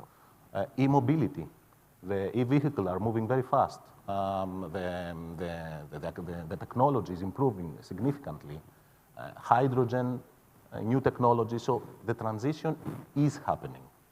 What is the difference now is that probably instead of saying so only, as it was in the past, this war is a shock which make us do also quicker. Matteo, there have been so many Italian prime ministers. I can't resist pointing that out. But Were you Prime Minister when Fukushima happened in Japan? Mario Monti. Mario Monti was, you remember. So we can Or maybe Berlusconi. So Berlusconi and Mario Monti. We can blame either Silvio Berlusconi, a great friend, obviously, of The Economist. That's a joke, by the way. Or Mario Monti, who actually The Economist correctly loves. So they weren't able to convince Angela Merkel that she was being really dumb in closing all the nuclear. Italian guys are not the good guys because we lost the momentum for referendum in '87 after the Chernobyl crisis. So it was exactly the same. There is a crisis, and then for the crisis, you block everything. But that is the, I have to be very frank with you, this is populism. No. Because you think, it's not easy to block the wave. When there is Fukushima, of course, everyone was worried for what happened. But if you haven't the strong position and give a message for the next generation, you lose the battle. Just a little example. Yeah. First, about your question to George.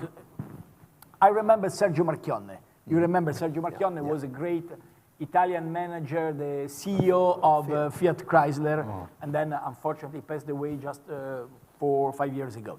And I remember the discussion with him when I was Prime Minister 8 years ago. Please, Sergio, you have to push in direction of electric car. And he told me, I don't believe in that because, using your words, he didn't use that, but I use now your words, electric car for him was green energy, not clean energy, because a lot of discussion about the modality to build electric car was in discussion, but we lost the opportunity to go in direction of hydrogen car or gas alimented car. So the real question for politicians is if you haven't the power to block populist decision, who pay for this transition? Because the people who pay is the middle class. And this is the great dramatic problem of the European politics. Where is the middle class today?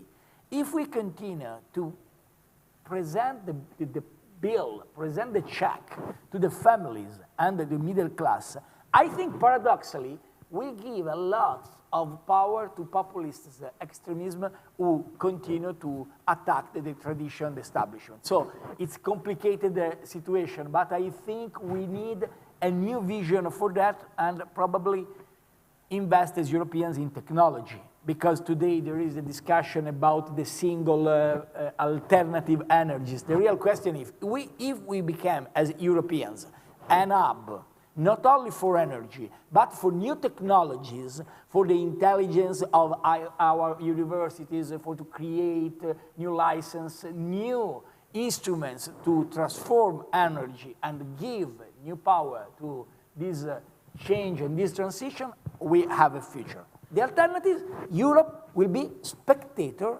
of the competition between USA and China. And I believe in Europe, I cannot become a spectator of a competition. This is a time of World Cup. Unfortunately, Italy became spectator 2 times. For the second time running. Thank you so much. Yes. But we won against you in the European Cup. I know. So, you had a very smart manager. But it's true. Congratulations for the victory of yesterday. But the real question is, if we became spectators, Europe loses its role. I believe in Europe. I don't believe to become simple numbers in the world of change.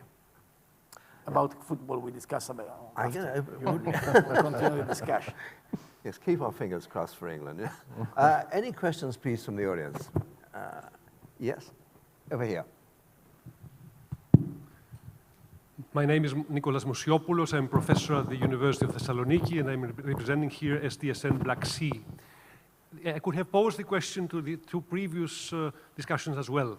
I did not hear anything on synthetic fuels today, on e-fuels. And I believe it's not only because of shipping and of the need for airplanes, but also in 2050 we will still have 1.5 billion of internal combustion engine equipped automobiles driving around, and if we want to reach something like a net zero, we should find a way that these automobiles would circulate in a sustainable way by 2050.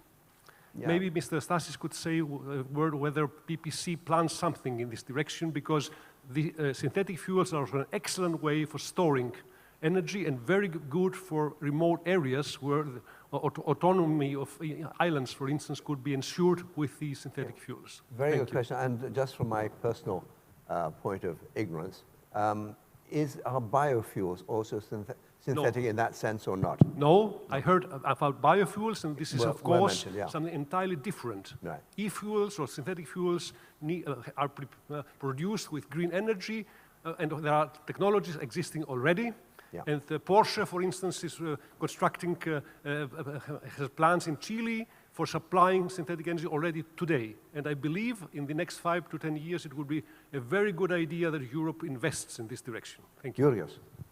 Well, I think you're tackling the issue of technology. I think also Theo raised this is a very important issue. Okay, our core business is in power. We're not in the oil and gas. I think this is mostly a transition for oil and gas who are able to handle fuels. We haven't had this in our DNA. However, what is important is that technology, I mean, Europe has to embrace technology, new technologies. And this has to do with the phase 2, for instance, of the transition. It has been discussed a lot. I said before, this is a wake-up call, because this war created this wake-up in the sense that many problems which were existing came in the surface. And the biggest and one of the most important problems is how to, and to which extent Europe is embracing technology. And we lose, I agree, we lose the game between US, China, and the other players. And we'll become a spectator, I agree. So we need, it is very, very important, not to remain in words, to experiment and to fail sometimes through experimentation. And through this process to create new industries, new technologies, and this, of course, this needs significant funding. And I think I'm very happy that hydrogen and batteries, for instance, are becoming higher in the agenda of EU. And I spoke before about the elections in 2024. You know, I'm not a politician, but I understand that in the elections, sometime before, sometime afterwards, nothing worked. Yeah. So it's very important. The next 12 months for Europe are very important to take significant decisions, also embracing new technologies.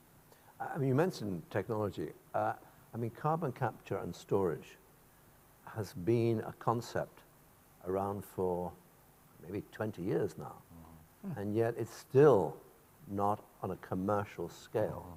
I have no idea why not, because I'm not an engineer or whatever, but it seems to me that this is actually a real failure of the industry, of the scientists, of whatever. I mean, do you agree? It seems to me so obvious to try and capture it. I just have no idea why it hasn't happened. Yeah, the technology exists. Yeah. But it hasn't had the technological jump to have a commercial industrialization, let me say. Is that because of a lack of effort, a lack of ambition, or? Looking back, again, it has to do, I mean, we discuss about the transition and we say we want to do the transitions, but we don't take real measures immediately afterwards. It's happening, on the other hand, because economics are working, and thankfully. So things move faster and faster, but we don't address all technologies, definitely. Thank you. More questions, please.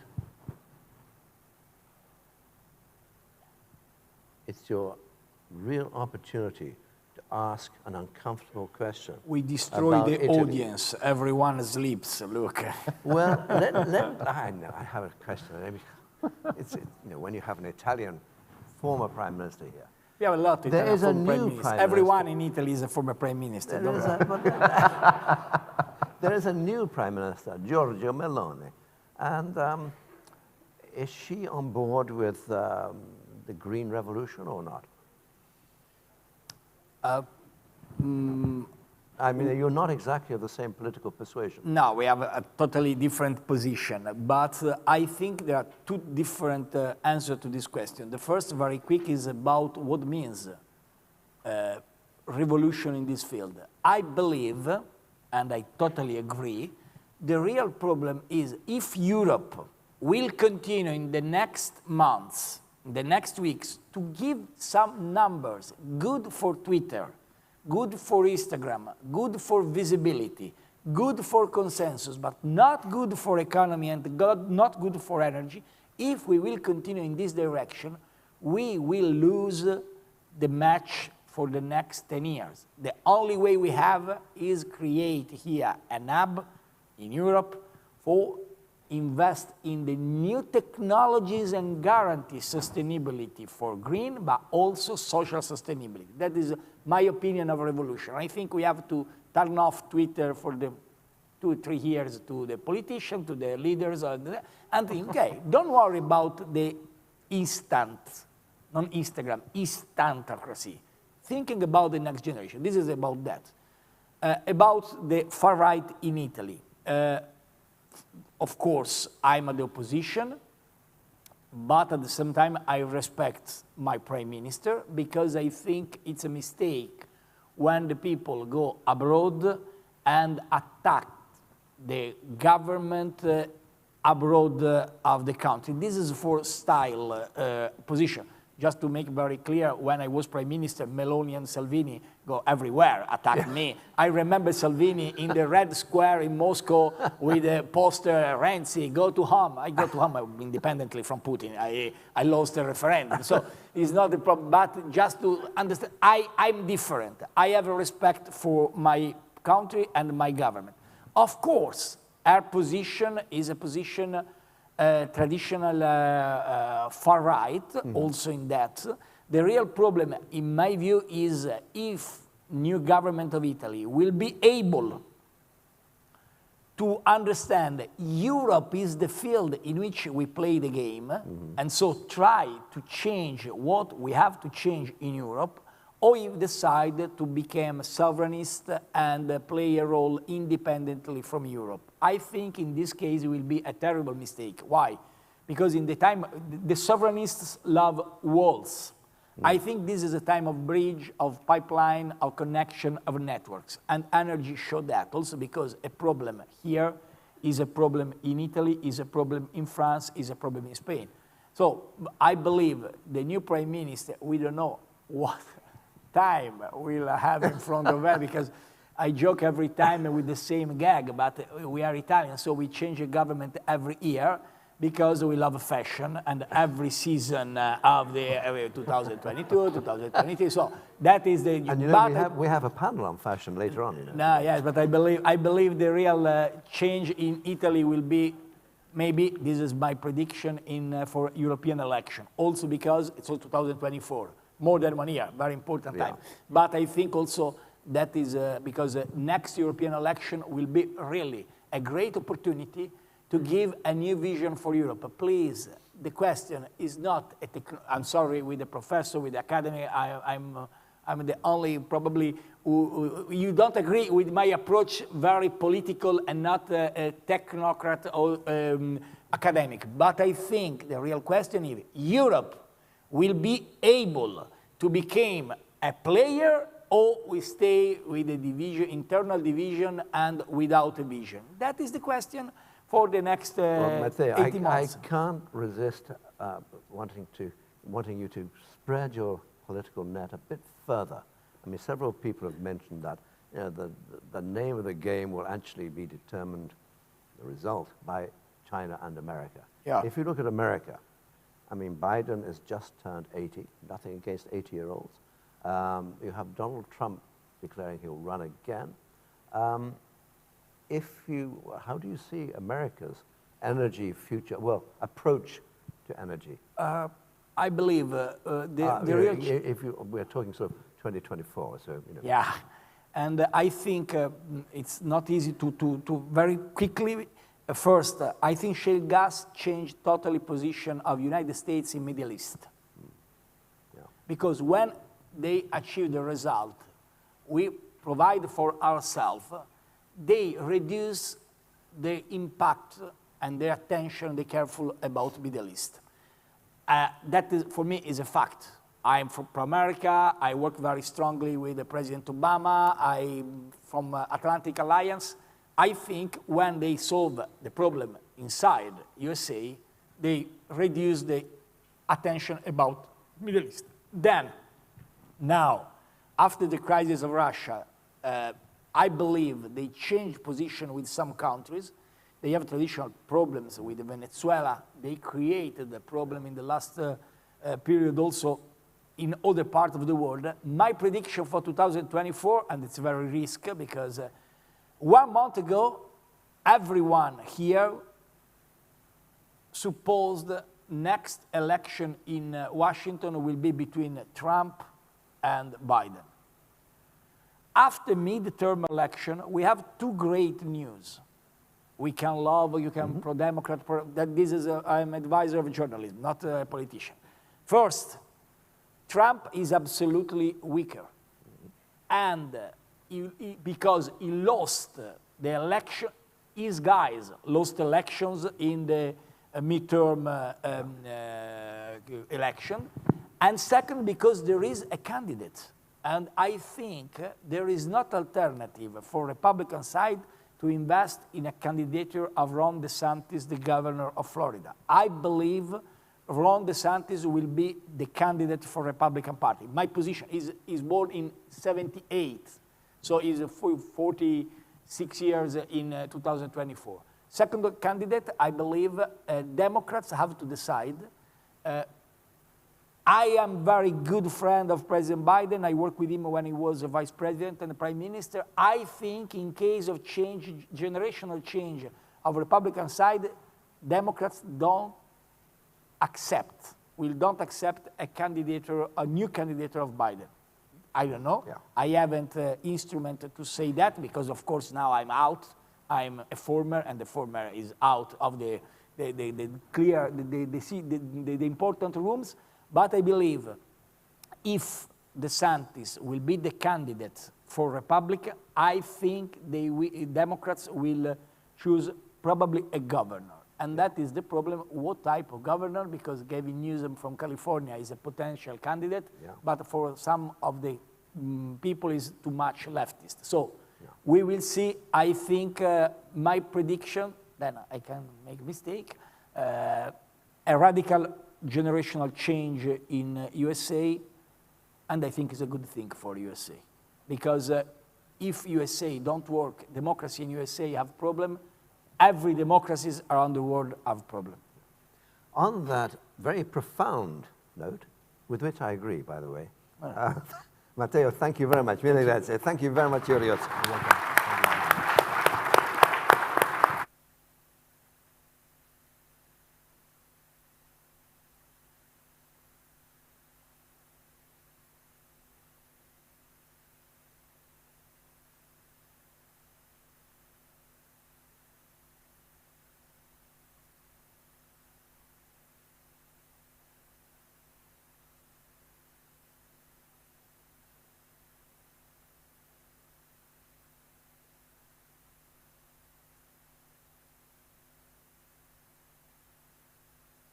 And now it's my real pleasure. You know, this has nothing to do with the EU Working Time Directive, because as you know, the United Kingdom very stupidly left the European Union. Brexit was an idiotic mistake, a self-inflicted wound. But in terms of the Working Time Directive, which I shall now adopt, I'm going to hand the duty of chairmanship over to Andreas Papandreou. Andreas, the floor is yours.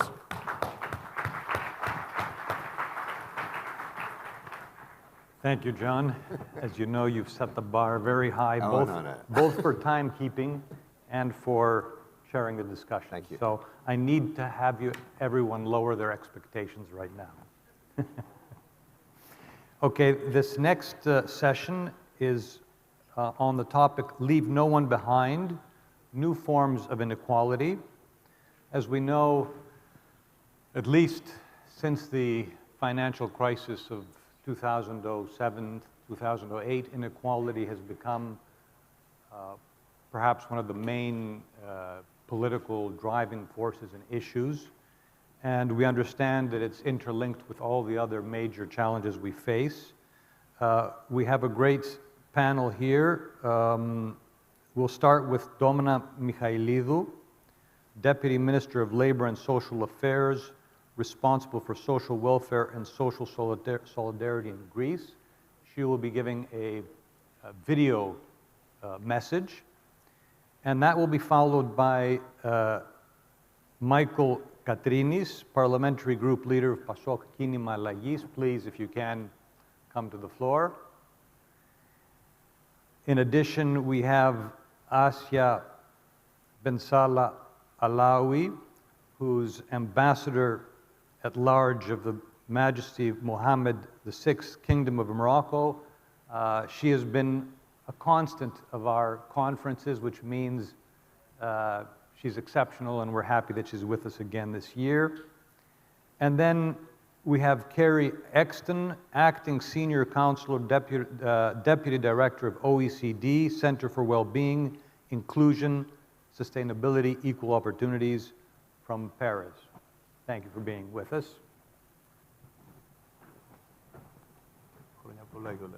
Thank you, Andrea. Thank you.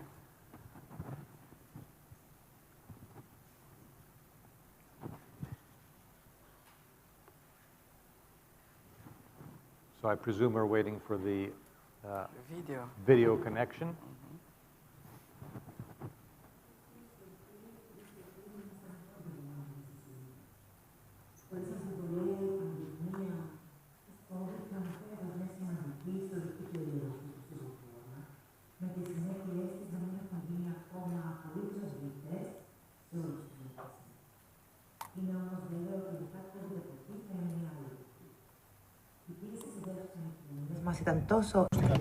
The pressure was so intense and so unprecedented that triggered developments and changes in all aspects of social, personal, and professional life. Having as a priority health and the protection of human life, rights and liberties have been restricted. Social distancing became a way of life. Digitalization of the market and of services, distance learning, telework, and anything else that did not presuppose human contact became an integral part of our life. In other words, the normality to which we return is not the same. The pandemic was an accelerator of developments and created a new reality. The question is, what next? The healing of the wounds needs to be our main concern. What is important is the shielding of the infrastructure of the country so as to be ready for future crises, and the utilization of the knowledge we accumulated and its transformation to a public good. There is no doubt that the pandemic had serious consequences on the most vulnerable groups: the unemployed, the homeless, people with disability, women, children, elderly. The pandemic intensified existing social inequalities and made them more visible than ever.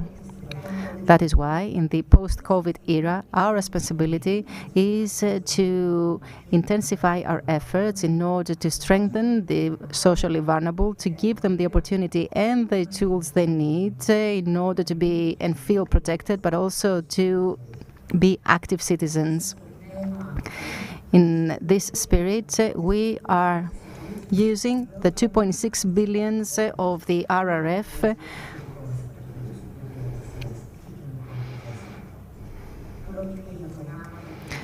This money will be channeled to programs for social inclusion, social strengthening of the elderly, of children, of women, and of vulnerable groups, like the beneficiaries of the allowance of the minimum wage, programs that have been designed and funded so as to last, since they constitute complementary actions of the new NSRF 2021-2027. Everything is right now in development, like, for example, the personal assistant for people with disability, the program of kindergartens called the Kypseli Cell. With regard to social inclusion and strengthening of people with disability, we have implemented 5,000 projects that enhance accessibility to public buildings and other projects of the same sort. With regard to the strengthening of children, we have proceeded to the restructuring of preschool education. We have funded 50,000 additional posts in kindergartens. We have established STEM centers, as we call them, for children aged 12 to 15, 50% of which are girls. A program of deinstitutionalization and inclusion in the community for people with serious disabilities and mental health problems, but also the semi-autonomous shelters for teenagers that up until now have been living in institutions. There is a great need for the institutionalization of these teenagers. But we are also planning to transform OPECA. OPECA has digitalized its services, and it has developed the National Gate for Disability, through which the beneficiaries of different benefits can submit the different documents required. Last but not least, one of our priorities is the combating of digital illiteracy, a type of illiteracy that concerns mostly women. The pandemic showcased the need for extensive digital education programs addressed to working people, but also to average citizens like the elderly. In the post-COVID era, the use of technology is not a luxury nor a choice. It has become a necessity to which we are all responding. Dear friends, the biggest cost of the health crisis were the lives lost. We cannot do anything about that now. However, it is extremely urgent to support, just like we do, the social support network so that all can have a better future. Well, thanks very much. Of course, she's not in a position to hear my appreciation immediately. It may have not been clear, but this was a video message, so we can't interact. That was a very nice presentation of the impact of the pandemic on these critical issues of inequality and poverty, and of course, discussion of the EU support for specific measures to deal with issues of inclusion, health, and child support and special needs. Now I'll ask Michael Katerinis to take the floor and remind that I have to be strict about the 4 to 5 minute presentation. 7 to 8 minutes? No. How many? 17? 7 minutes, 7 to 8 minutes. Okay. Well, you've been given 7. Is that official? Is that a deal? Okay.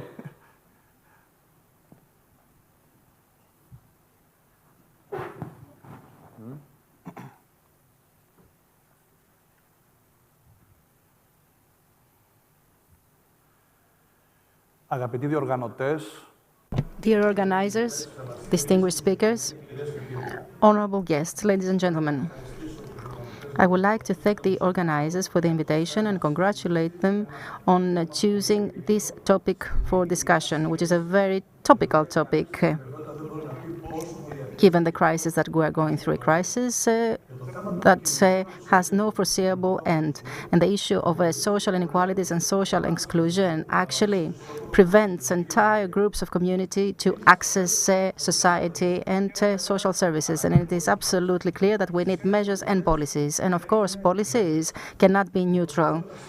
Priority to accumulation of wealth in combination with the prevalence of populist and totalitarian leaderships require planning and immediate action.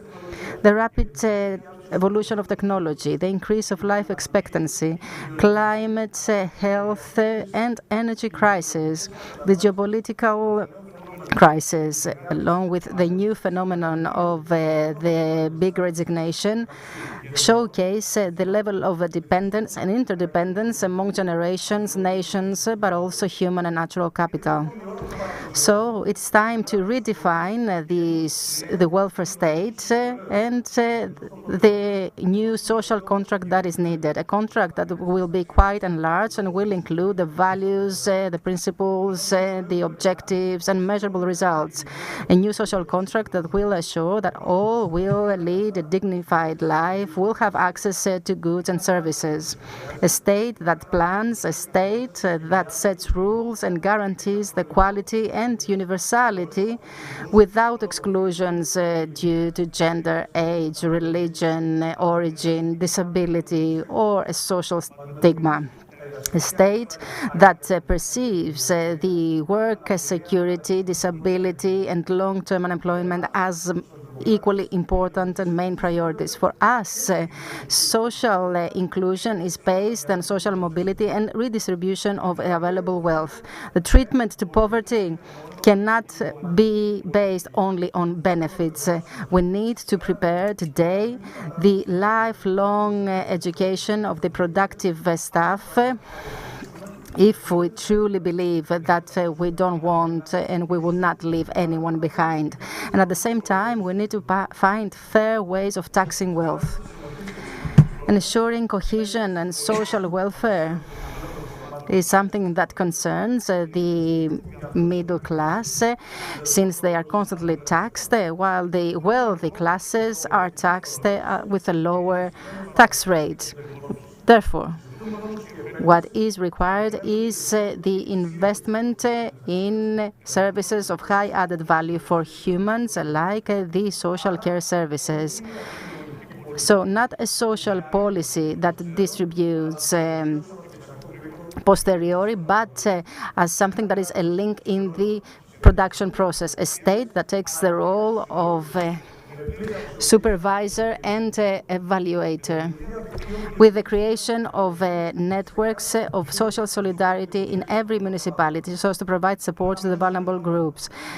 A state and a framework that is based on social investment, social innovation, but also social economy. In that way, we will succeed in the transition from institutionalization and policy based on benefit to open structures with cooperations with the social services of municipalities, local communities, and voluntary movements. We need to support all families, placing emphasis at single-parent families, families that have people with disability. We need to support the young couples. We need to further develop social structures. We need to enhance protection of children and at the same time evaluate the centers of child protection and ensure the most effective ways of their reintegration into society. We need to accelerate the processes of their rehabilitation through the foster care institution. Of course, steps have been made, but many more are still required. We need to guarantee the minimum income, and we need to base that on the access to social services and, of course, housing and labor reintegration. We need to enhance the structures and the services for vulnerable groups, like the addicts, the asylum seekers, the victims of violence, the seropositive, and we need to implement long-term policies for the care of the elderly that will be based on social solidarity, given there's going to be multiplication of these people in the coming years. We need to decouple disability from functionality by ensuring the integration of people with disability in education and labor. And of course, we need to generalize the institution of personal assistant. We need to establish a clause of a social nature in all programs pertaining to social recovery. Dear friends, social services can bring about significant results in the fields of employment, in the field of provision of customized services, and in the field of social cohesion. And this is the only way that we will ensure that no one will be left behind. But the new forms of inequalities require new tools to be used. The new welfare state and social state that we need has in its center the protection of the vulnerable groups, and this is the only way that a social state can be called as such.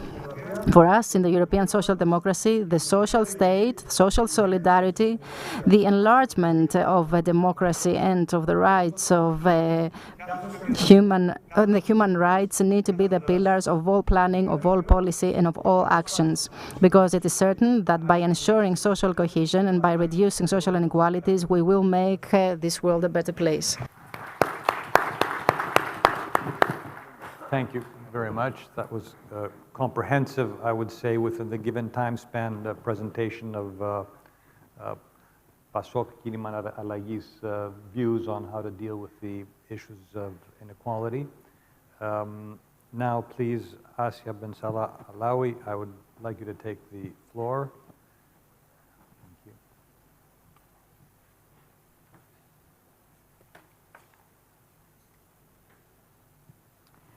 Ministers, ladies and gentlemen, good morning. Thank you, Phoebe. Thank you, Andreas, for having me for the 6th time, 2 of them only on Zoom, but I'm here today just to say a few words about this very central topic. We all know we are facing unprecedented challenges in this post-COVID era. Not only the devastating impact of the pandemic are still with us, and it is threatening to resume again, but the war in Ukraine has brought about further shock waves, socio-economic hurdles and disruptions, outrageously high prices of energy, food shortages for many, and high inflation for us all.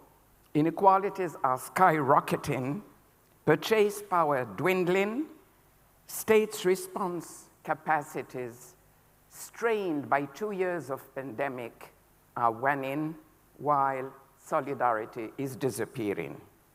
So how can we talk of leaving no one behind in this very dim context? So just, if you allow me, very few highlight about the deepening of some areas of inequalities which are really central to our future, and perhaps question what is being done and what could be done to reduce these inequalities. Not only has the pandemic and lockdowns exacerbated existing inequalities, but they have created new forms of inequalities and new categories between people, between countries, but among countries as well, and populations. Health, of course, has been largely commented. I wouldn't come back on that. The digital divide has not been underlined. It has created new categories of inequality and injustice between the digital literate and the illiterate, and much more about poors who have no appropriate tools to access connectiveness, countries, populations, and so forth, making even more isolated the rural area and the remote places. And dramatic for all is the field of education, where the pupils who could not access distance learning have interrupted their schooling and were not able to resume after the end of lockdowns. And this is absolutely central for deepening the inequalities, because education is the irrigation of many, many inequalities when it is not there. So the acceleration of climate change as well, which accelerates not only disparities, but climate injustice. Here again, it's the poorest of the poor and the vulnerable who pay the high price and who are badly hit. Not to speak about gender inequality, which is across the sectors, the major source of inequalities among families and among various sectors. We know that women have been the first to be laid off and the most difficult to find and resume jobs after the lockdowns because they had to attend families, schoolless children, and so forth. And of course, inequalities do vary according to the capacity of response and the quality of this response of individuals, groups, families, regions, national states, local authorities, and of course, the global community. So, allow me to see what could we do to reduce these inequalities. Of course, it is absolutely basic that we address the socio-economic inequalities which generate many other inequalities. I don't speak about income alone, but access to the basic facilities and services and basic human security like health.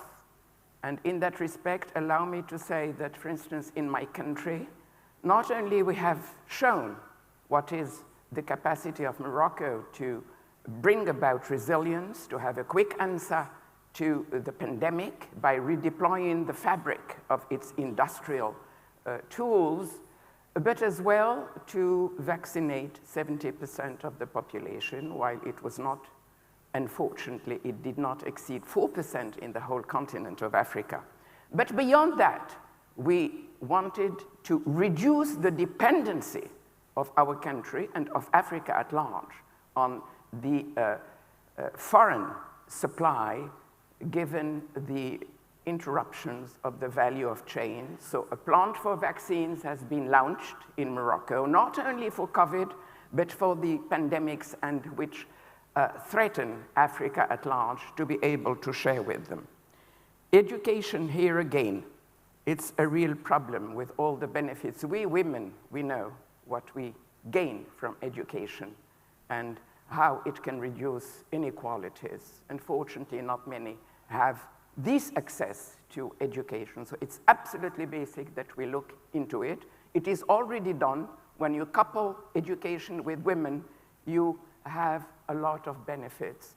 Lately, even in front of cancer, on the 28th of November, was published a research here in Europe with the findings that the less educated die more of cancer than the others, even in Europe across 18 countries. So you see how basic is education. We can say the same for legal literacy to allow women less inequalities because they have to know their rights when they have been granted, and when they have won these rights, they have to defend them. And I should add as well climate literacy. It is absolutely basic for prevention, and we really have to make sure that people access to it. So, reducing socioeconomic inequalities are absolutely basic, and the answer is, of course, people-centered strategies for development and as well for the recovery, assuming that the states can answer these requirements. We in Morocco, very a short example about what we are trying to do. We have been launching a new model of development, the Horizon of 2035, through large consultations between all sectors with the help of scientists and so forth, which will be knowledge-based with hub for education and research, not only for Morocco, but as well for Africa. And we are already doing this in the field of food security in Africa with 14 outreach centers in 14 African countries. And the second pillar will be social cohesion, and we have already launched a program for global coverage for health insurance and social security.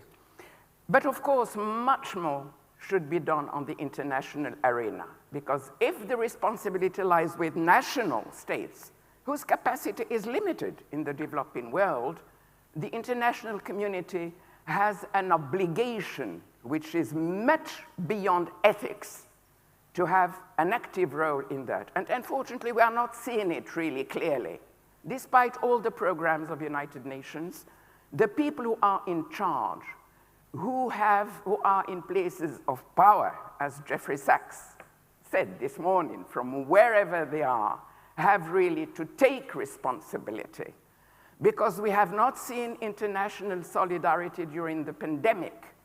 No vaccines for Africa, 800 million, while we were needing 10 billion. We have not seen it either to support the recovery of very fragilized societies and economies. While billions were spent in America, in Europe, just name it, nothing was granted really. Not even the debt was wiped out.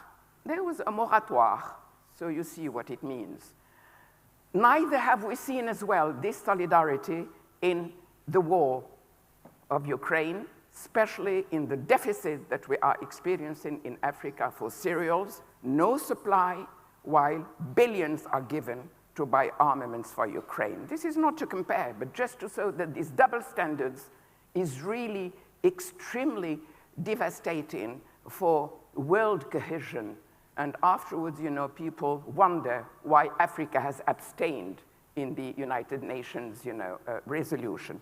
So very, very quickly, I would like to say as well that there is no responsibility to support the recovery, but no responsibility to protect a very interesting concept which has been invented to be able to intervene, but not to help or to rescue the refugees where they are really threatened. Lack of solidarity as well to support these African countries, as I said. Last but not least, climate change. Here, everybody has seen the outcome of COP27. Well, we were happy. This glimmer of hope about the creation of the Fund for Loss and Damages, which has been claimed for the last 30 years, and with no real, this is my final point, with no real commitment to the amounts of the funds, to the clear definitions, the committee will have to make it operational at best in COP28 in Dubai. Allow me just to finish that this climate injustice is absolutely devastating because the poorest who have 4% of emissions, like in Africa, have to pay the damages created by countries which make 25% emissions globally. So I would like just to finish that beyond these inequalities, at the end of the day, it is a question of self-help because inequalities are a real delay bomb for the whole and global humanity, especially if we do not change lifestyles. I would like just to finish that I was happy 30 years ago to accept your invitation in Santorini, where I made the conclusions for the first, seminar about this topic, changing lifestyles. And I see that 30 years later, we are still almost at the same point with no real progress. And unfortunately, the illusion to leave nobody behind is getting further and further like the horizon. Thank you, and sorry for this dim conclusion.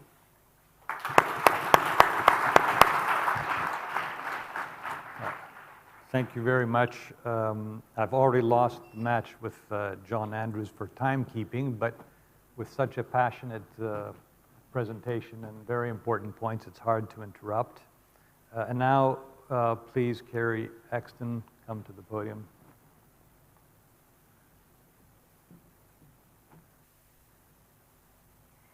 Well, thanks very much for the invitation. It's a real pleasure to be here. As we've already heard several times today, the last few years have produced a series of major shocks, each bringing multifaceted threats to people's well-being, inclusion, and sustainability. Just a few short years after the onset of the COVID-19 pandemic, we're now seeing major disruptions to energy and food markets, and OECD countries are experiencing year-on-year inflation running at more than 10%.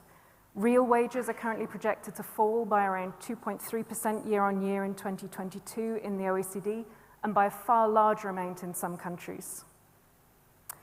Lower income and rural households tend to spend a much higher share of their incomes on issues of food and energy, and so naturally they are being particularly hit at the moment by cost of living pressures. So as governments pursue the urgent action needed to support vulnerable households through the immediate cost of living pressures that we're seeing, they must not lose sight of the medium and long-term challenges that they face. That includes supporting people and places while accelerating the green transition and making the most of the digital transition whilst also better managing the risks. These challenges also come with risks of deepening inequalities if we don't get the policy settings right. So for example, in the OECD, 27% of low-skilled adults are in jobs that are at high risk of automation, while only 7% of high-skilled adults are in that situation. It's estimated that greening the economy could deliver 24 million additional jobs globally, but this transition will displace workers in some sectors and with broad effects on the communities and regions where economic opportunities will decline.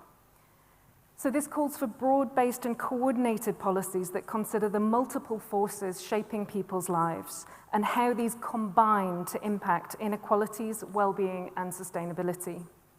It also means we need very granular data to enable us to look at the different experiences across different population groups, which in turn helps us to target policy solutions more effectively. On this front, last week, the OECD launched a new observatory of social mobility and equality of opportunity that aims to fill some of these data gaps. The observatory will also draw together the evidence on a wide range of societal factors that affect social mobility and equality of opportunity to help governments develop more effective policy solutions. So based on what we know today, what's to be done? I'll offer 3 thoughts. In the very short term, steps to tackle inflation need to be coupled with targeted support for vulnerable households who are being most severely impacted by price shocks. In the rush to get help out quickly, many governments are opting for generalized tools such as energy price supports. But more targeted forms of income support to those who need it most are going to be more affordable for governments to sustain in the long winters ahead. They also mean that economy-wide incentives to reduce energy use overall, which is an important short and long-term goal, will still feed through. Those price signals will still feed through. So now is the time to accelerate the green transition rather than doubling down on fossil fuel reliance. Second, we know that one of the most powerful channels for impacting future well-being is to invest in today's young people. On average, across OECD countries, nearly 13% of children live in relative income poverty. Growing up poor has significant consequences for well-being in adulthood.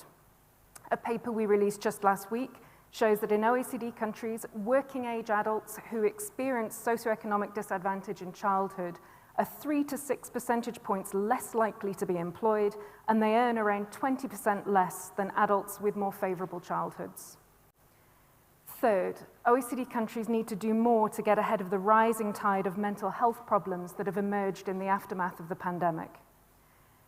Even before the pandemic, total costs of mental ill health were estimated to be more than 4% of GDP, so over 600 billion euros across 28 EU countries. But the pandemic saw a dramatic rise in rates of mental distress, with prevalence rates for symptoms of anxiety and depression more than doubling in the OECD countries that have available data. Lifting employment is an important channel for promoting inclusion and supporting better health among people of working age, so both physical and mental health, is one part of the policy mix that is needed to make that happen. If there's one thing the pandemic should have taught us, it's that health crises can rapidly spiral into economic and social crises. The current cost of living pressures risk demonstrating that the reverse is also true. So good health is a central pillar to a strong economy and a prosperous society, and vice versa. Thanks very much.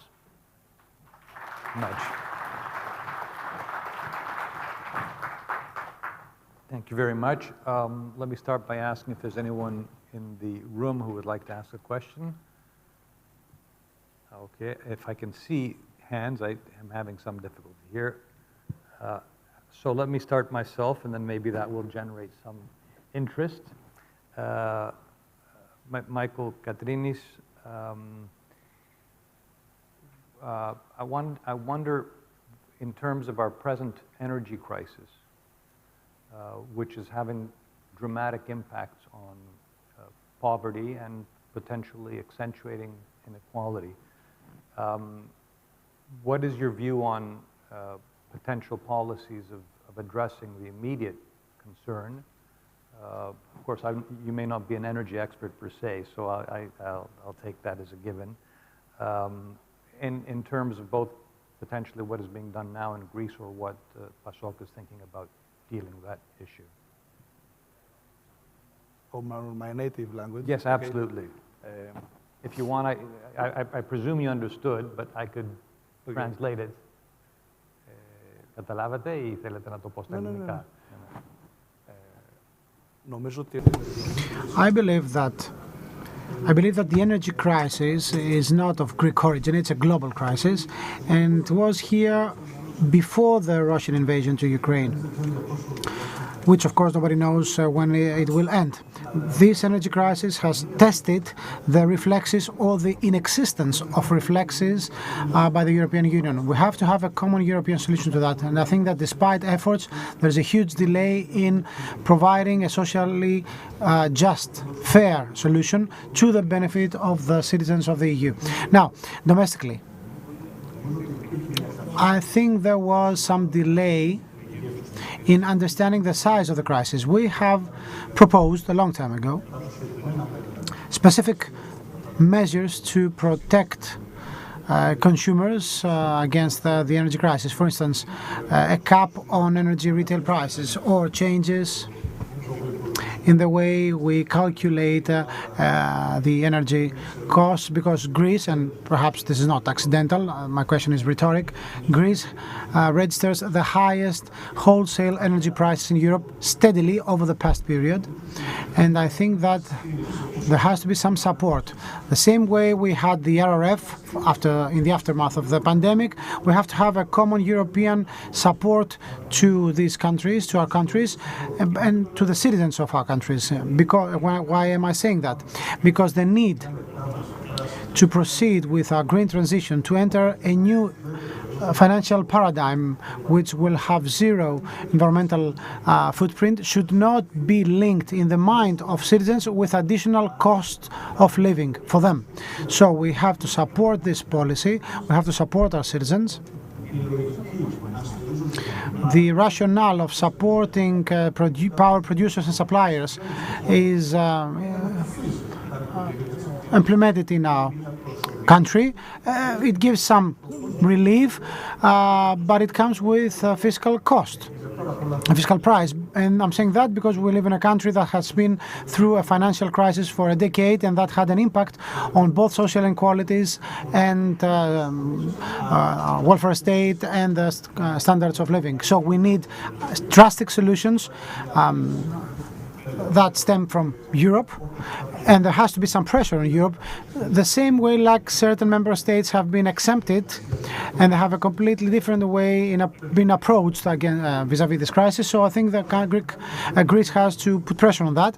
And on the other hand, we also have to underpin productive forces, households, and most vulnerable citizens who are heavily affected by this multi-faceted crisis, which, as I said before, nobody knows how much it will last and how big it will be.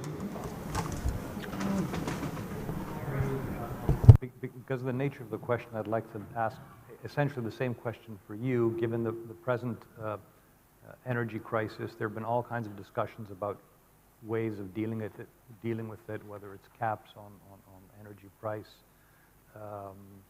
And moreover, I think also the point that you made about targeting the vulnerable aspects or sections of the population, we've seen that this has been a difficult aspect of trying to address the high energy prices. On the one hand, we want to target those who are most vulnerable. At the same time, because of the energy transition, we don't want to reduce prices and subsidize everyone so that people are not economizing. Any thoughts on that issue? I think, again, it's about using the challenges we're facing at the moment immediately today to help us achieve the goals that are long-term in the future. So the energy crisis that we're experiencing now is not necessarily going to go away quickly. So we need solutions that are affordable for governments, knowing the cost of the COVID-19 pandemic already to government finances. So affordable solutions means well-targeted solutions to the people who need it most. I think it's also essential that this is part of a transition to lower energy use and alternative sources of energy. So we really need to harness this moment to make that transition rather than going backwards to reliance on fossil fuels because it's quick and it's easy. Thank you very much. Asya, you mentioned some of the ways, and of course we just discussed this, that the recent COVID and energy crisis has affected and potentially accentuated inequalities, and of course also the dire impact of digital divide, and also potentially the distance learning. Can you think of any positive impacts that these crises or ways that they've awakened us to certain issues, and including the potential role of the digital revolution in helping address some of the problems? Well, it certainly has raised the awareness that renewable energies are really the key to, as you know, my country has been really pioneering in this domain, and we have just now acted last week the acceleration of the solar energy and wind energy, and as well we have launched the hydrogen, which is really the future, and we have many European partners who are interested, including in UK, which has exited, unfortunately, European Union, but they are very much interested in that. The digital is absolutely basic. We see that it is making real progress in Africa, but what we deplore is that, unfortunately, the pandemic has stopped some of the progresses that we had really were making in Africa, including in food security, in the digital area, and so forth, because there was this brutal stop, and it was very difficult to get the capacity to resume and to make the recovery. That's why I was deploring the lack of support, including the intermediary countries, which were helping the other poorer countries in Africa.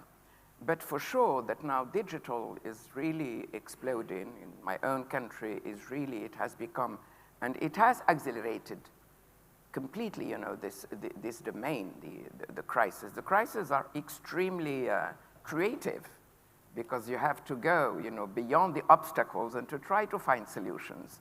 And I must say that in Africa, we do have this agility because we do not have all the procedures and we do not follow really, models.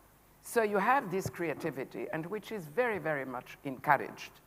But still, you have countries which are suffering from lack of coverage and lack of access because it requires really sophisticated infrastructure, especially in big countries where you need to go beyond mountains and so forth in order to get it. And I was really surprised to see the African students when we received them in Morocco, and we asked them, what are you impressed by? The TGV, which links Casablanca to Tangier, the high-speed train, and of course, the permanent coverage of internet, because now all the youth are addicted, and when they come to Morocco, they find it really. So it's very encouraging because it has boosted this domain, which is really the future. But assuming you do educate most of the people not to leave too many behind, especially women and remote areas, which are many in our country still, and rural areas in particular. Women as well, and people, are not really digital literate. It's very difficult. You have to train them, you have to educate them, and you have to help them. And especially now, everything is relying on the digital access. So when you are digital illiterate, your life, that's why inequality is just unbearable, because your life really changes. Well, thank you very much. I have to say, as a professor at the university, when the COVID closed down the economy and we had to start essentially doing distance learning from one minute to the next, first of all, I was extremely impressed at how quickly that happened.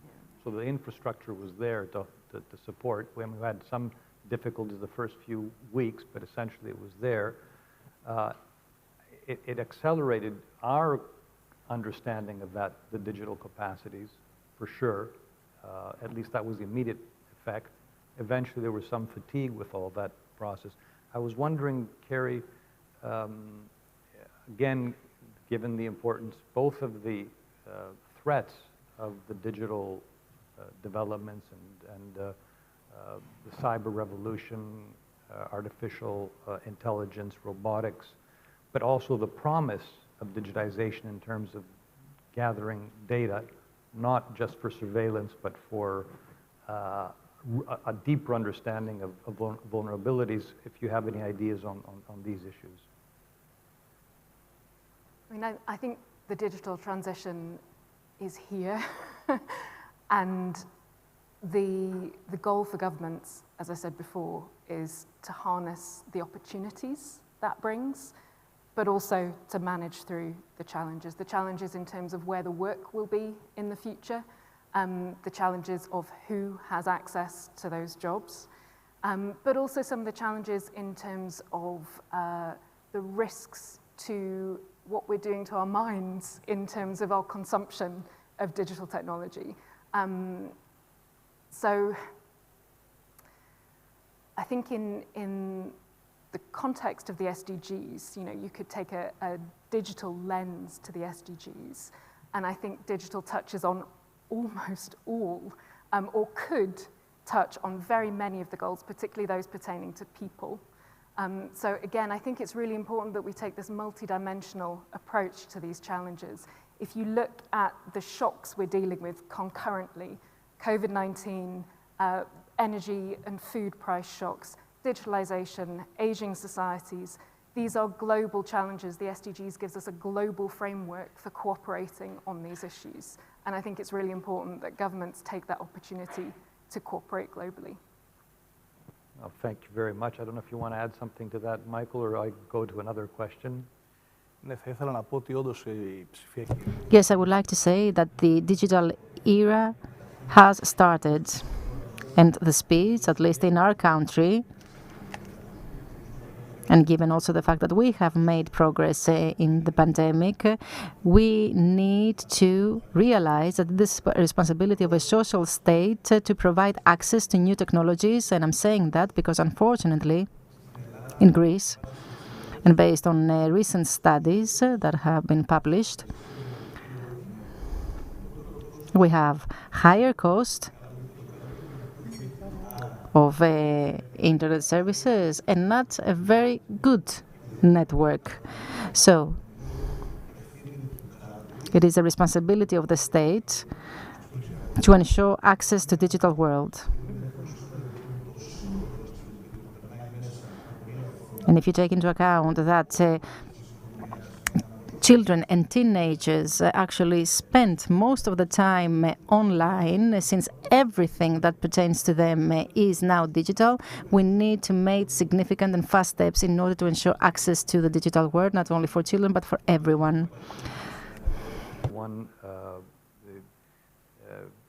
We've seen a rising awareness of issues of concern for inequality. We've seen the Me Too movement, so gender becoming critical. The impact of Me Too movement, wokeness, and whether there are ways that we can actually draw on this increasing force for the good.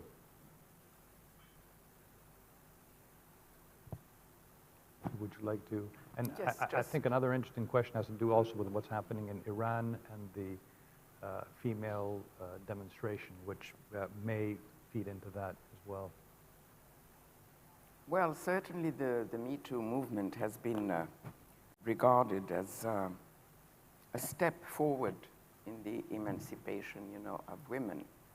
Although differences from country to country is very basic. And we are extremely cautious as well, in our region of the world, to make sure that we are giving the society not more that it can digest, because this is the problem. We should not provoke a backlash, because the forces of progress are there. They are very militant, and especially I can see it in Morocco, where the NGO and civil society is extremely vibrant.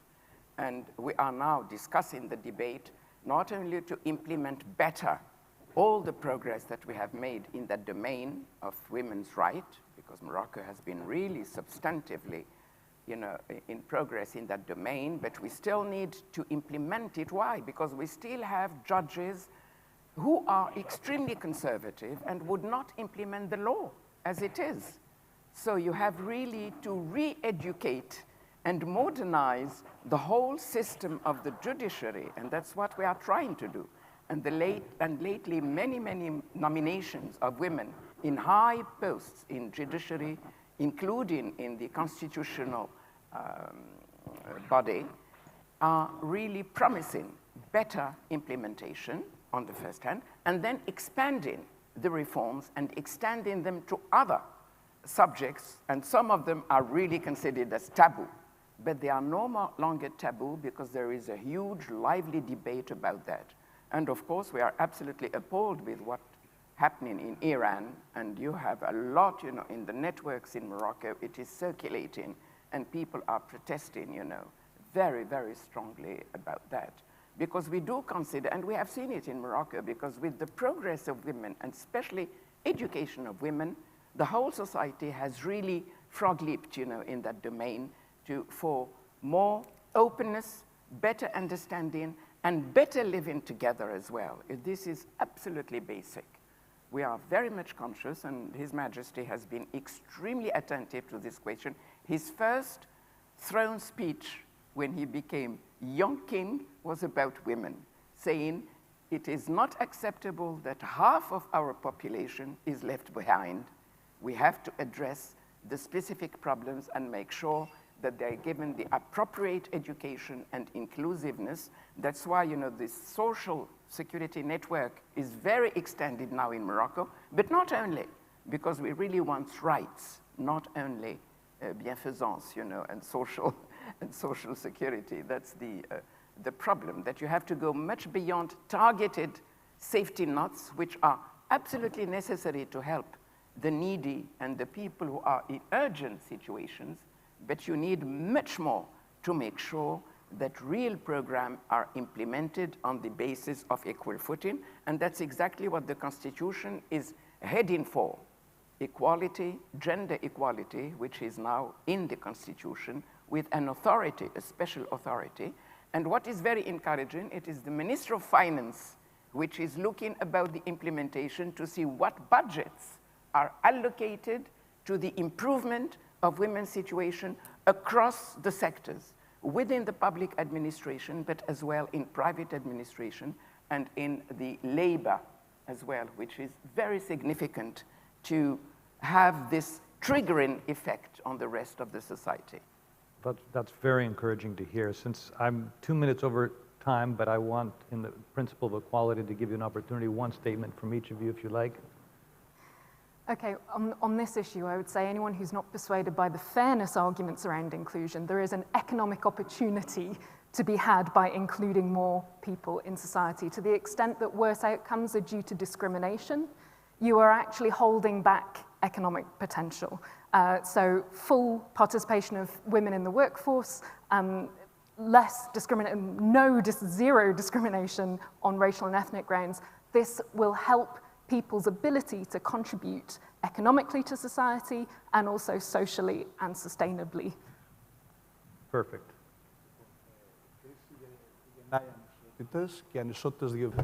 Inequalities are expanding, and this creates conservative reactions in communities.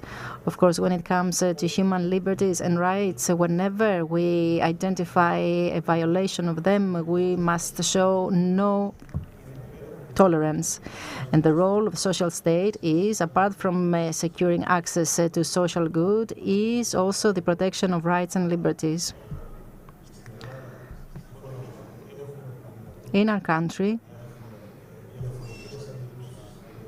We have different perceptions, different theories of the world. There is tolerance. However, the crisis is threatening the social fabric, and that is why we need to have a modern social state that will provide rights to the different categories of citizens residing in the country, but at the same time will place particular emphasis on the opportunities and capabilities which today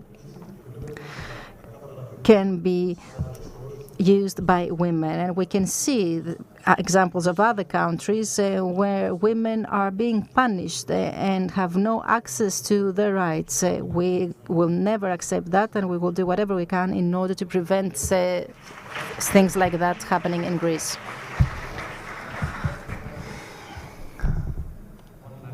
I have to give Please, way. and especially it's a good news because as I had completed my time, I wanted just to give you a piece of information that you probably have seen, which is a good news of COP27, because it has operationalized a fund for the Congo Basin and the Blue Box of Congo, which means it is a support to 13 states, over 80 million people, but a very good news for global, because it is the second lung of the world, the Congo of this. It is an initiative which has been proposed by Morocco in COP22, and it has been operationalized now in COP27. The Princess Lalahsna, who heads the Foundation of Environment, has been she is ambassador of goodwill of this basin, and she has been receiving the first fund for this Congo Basin. So this is a good news, so let's finish on it. Great to finish on good news. Thanks again, everyone.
When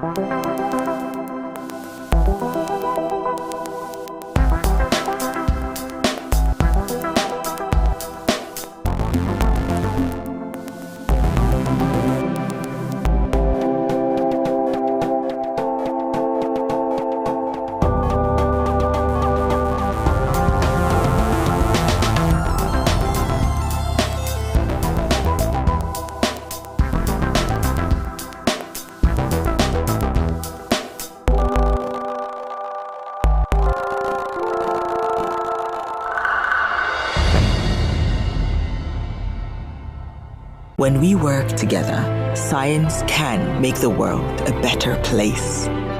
For you, for me, and this planet we call home.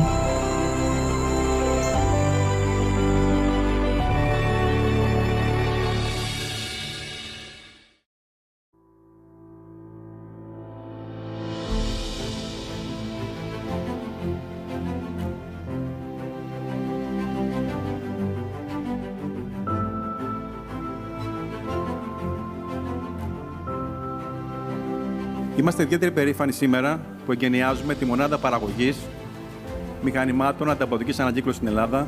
Συγχαρητήρια στην Envipco, συγχαρητήρια στην Dexan για την πρωτοβουλία σας να δημιουργήσετε αυτήν την μονάδα εδώ πέρα στην πατρίδα μας.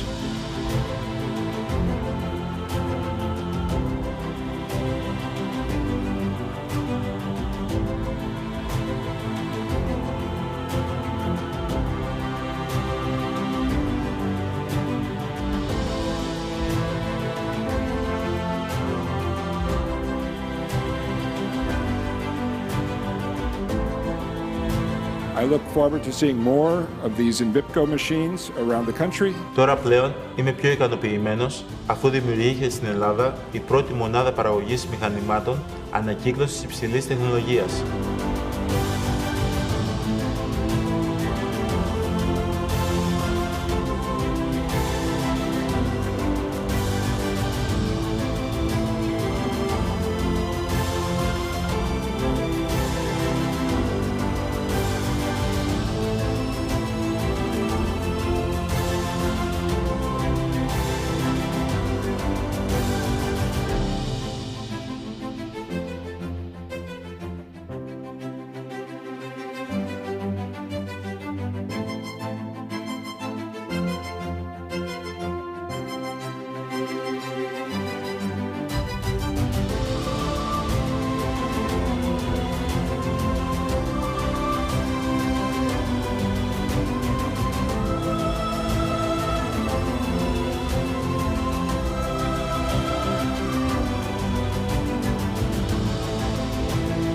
Το συγκεκριμένο πρόγραμμα είναι πρωτοπόρο γιατί πέρα από το ποσό είναι 1 εκατομμύριο ευρώ στους τομείς της παιδείας, του περιβάλλοντος, της τοπικής κοινωνίας και της υγείας.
Έλα κι εσύ στον κύκλο των ανθρώπων που φροντίζουν και προστατεύουν τον εαυτό τους. Που κινούνται πάντα με ασφάλεια. Έλα κι εσύ στον κύκλο της εμπιστοσύνης που πάνω από 1 εκατομμύριο πελάτες νιώθουν εδώ και 131 χρόνια. Έλα στην Εθνική, την πρώτη ασφαλιστική.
Everything and nothing has changed.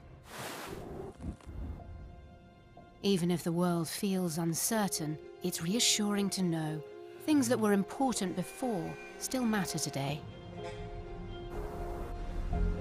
Connecting people, sharing ideas, and solving problems. These things will always be in our DNA. Working across borders, helping to keep doors open, business flowing, and continuing to realize the hopes and ambitions of our customers and colleagues.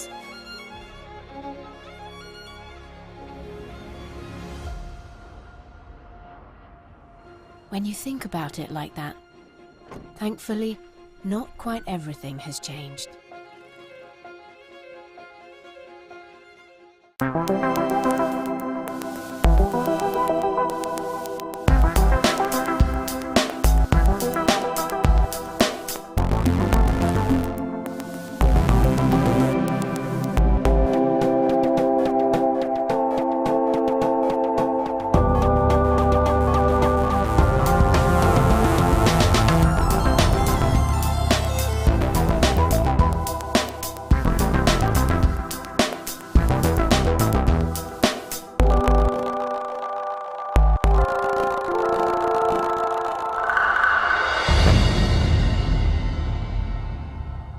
When we work together, science can make the world a better place.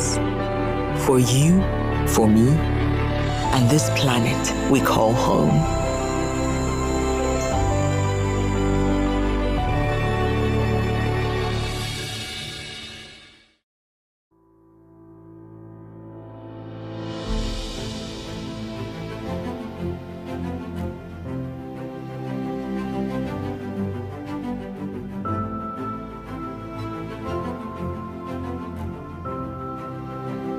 Είμαστε ιδιαίτερα περήφανοι σήμερα που εγκαινιάζουμε τη μονάδα παραγωγής μηχανημάτων ανταποδοτικής ανακύκλωσης στην Ελλάδα. Συγχαρητήρια στην Envipco, συγχαρητήρια στην Dexan για την πρωτοβουλία σας να δημιουργήσετε αυτήν την μονάδα εδώ πέρα στην πατρίδα μας.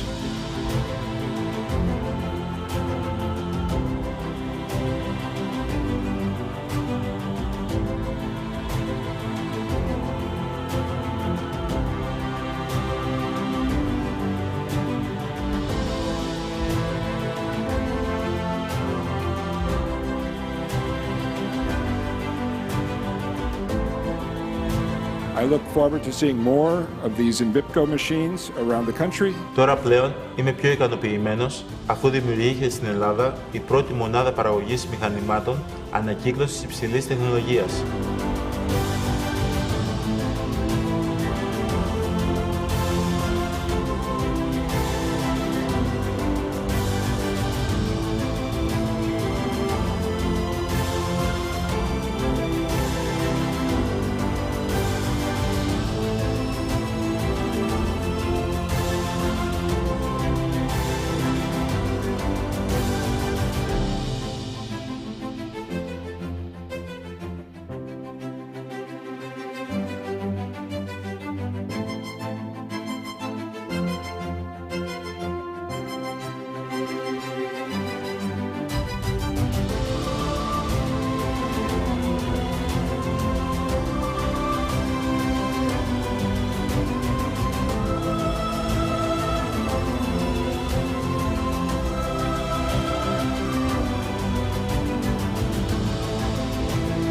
Το συγκεκριμένο πρόγραμμα είναι πρωτοπόρο γιατί πέρα από το ποσό είναι 1 εκατομμύριο ευρώ στους τομείς της παιδείας, του περιβάλλοντος, της τοπικής κοινωνίας και της υγείας.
Έλα κι εσύ στον κύκλο των ανθρώπων που φροντίζουν και προστατεύουν τον εαυτό τους.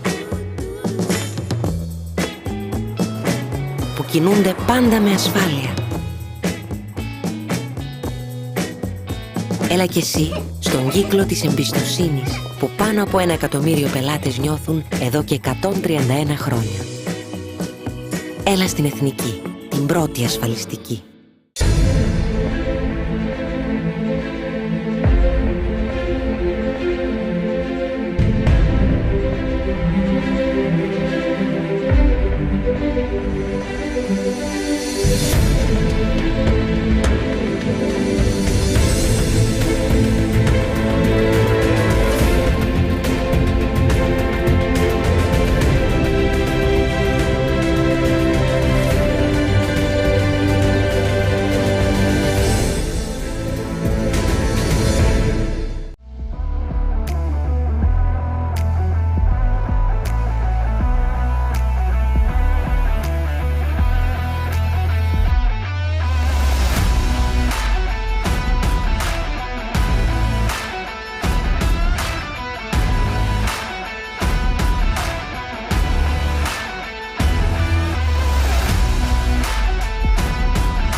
Everything and nothing has changed. Even if the world feels uncertain, it's reassuring to know things that were important before still matter today. Connecting people, sharing ideas, and solving problems. These things will always be in our DNA. Working across borders, helping to keep doors open, business flowing, and continuing to realize the hopes and ambitions of our customers and colleagues.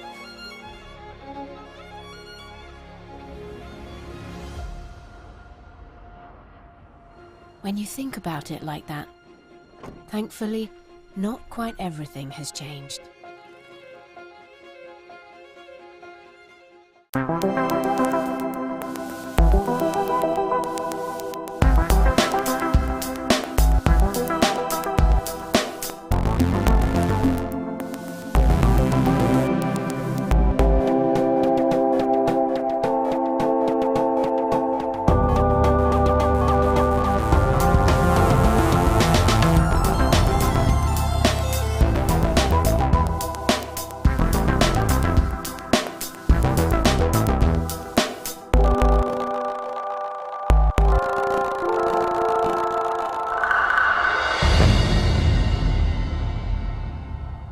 When we work together, science can make the world a better place. For you, for me, and this planet we call home.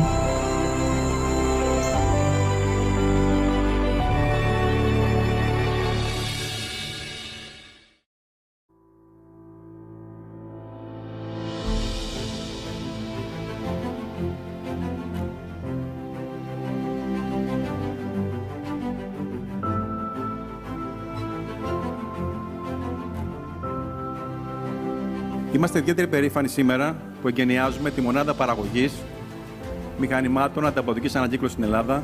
Συγχαρητήρια στην Envipco, συγχαρητήρια στην Dexan για την πρωτοβουλία σας να δημιουργήσετε αυτήν την μονάδα εδώ πέρα στην πατρίδα μας.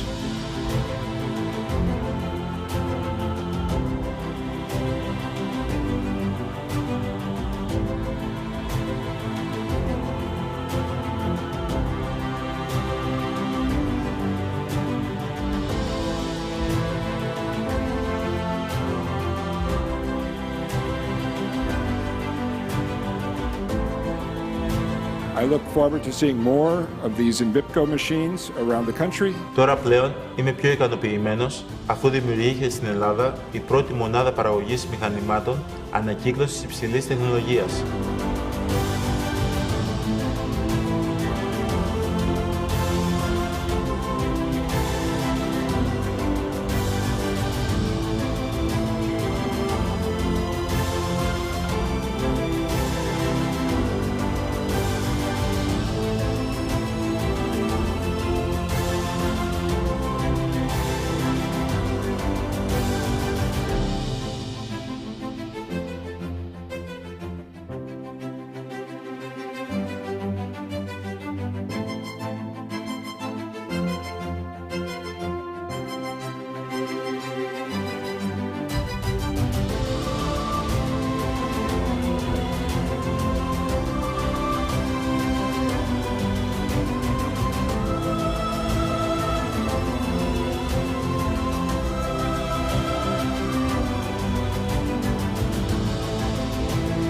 Το συγκεκριμένο πρόγραμμα είναι πρωτοπόρο γιατί πέρα από το ποσό είναι 1 εκατομμύριο ευρώ στους τομείς της παιδείας, του περιβάλλοντος, της τοπικής κοινωνίας και της υγείας.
Έλα κι εσύ στον κύκλο των ανθρώπων που φροντίζουν και προστατεύουν τον εαυτό τους.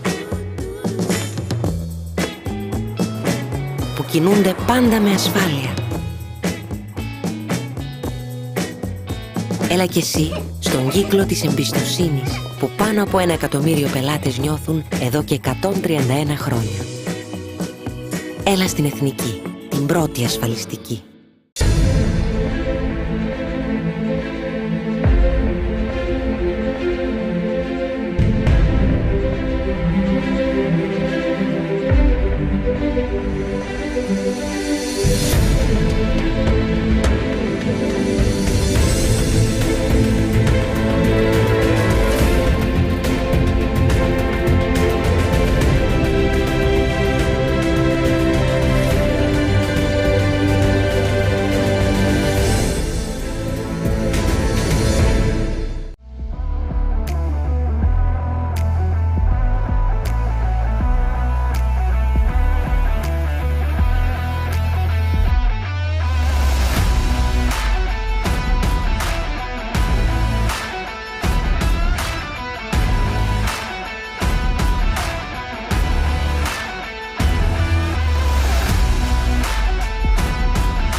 Everything and nothing has changed.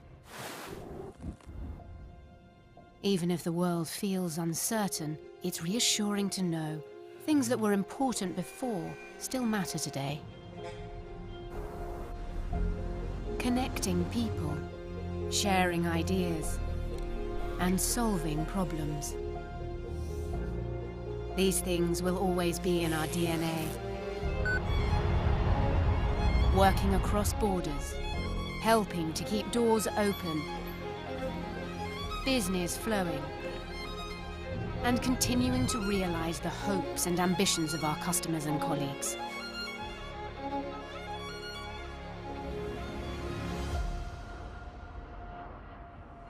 When you think about it like that, thankfully, not quite everything has changed.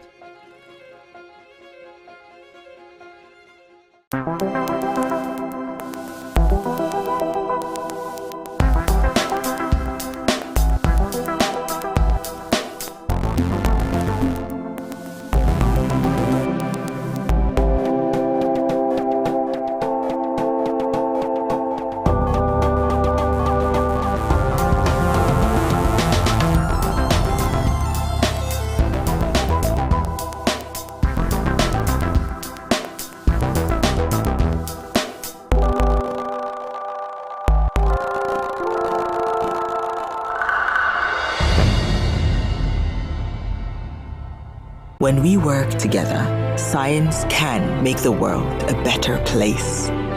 For you, for me, and this planet we call home.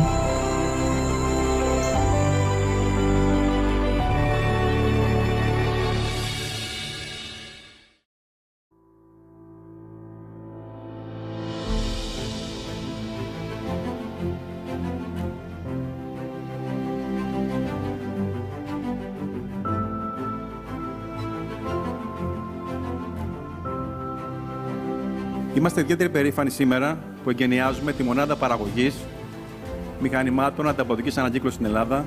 Συγχαρητήρια στην Envipco, συγχαρητήρια στην Dexan για την πρωτοβουλία σας να δημιουργήσετε αυτήν την μονάδα εδώ πέρα στην πατρίδα μας.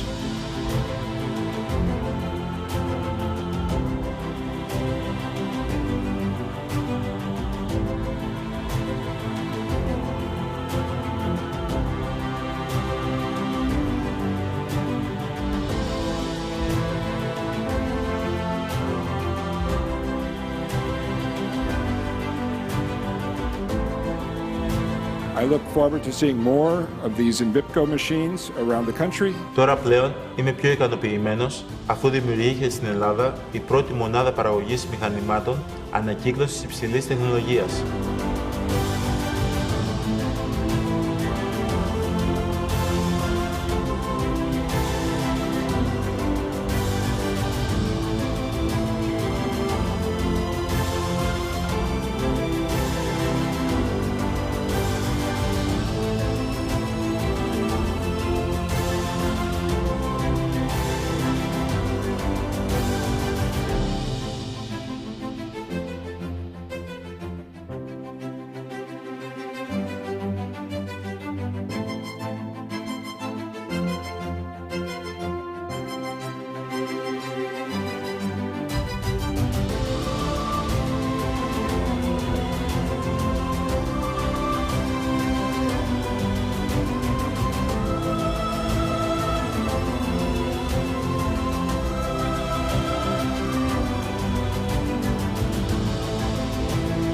Το συγκεκριμένο πρόγραμμα είναι πρωτοπόρο γιατί πέρα από το ποσό είναι 1 εκατομμύριο ευρώ στους τομείς της παιδείας, του περιβάλλοντος, της τοπικής κοινωνίας και της υγείας.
Έλα κι εσύ στον κύκλο των ανθρώπων που φροντίζουν και προστατεύουν τον εαυτό τους.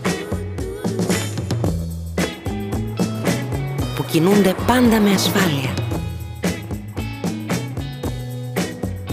Έλα κι εσύ στον κύκλο της εμπιστοσύνης που πάνω από 1 εκατομμύριο πελάτες νιώθουν εδώ και 131 χρόνια. Έλα στην Εθνική, την πρώτη ασφαλιστική.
Everything and nothing has changed. Even if the world feels uncertain, it's reassuring to know things that were important before still matter today. Connecting people, sharing ideas, and solving problems. These things will always be in our DNA. Working across borders, helping to keep doors open, business flowing, and continuing to realize the hopes and ambitions of our customers and colleagues.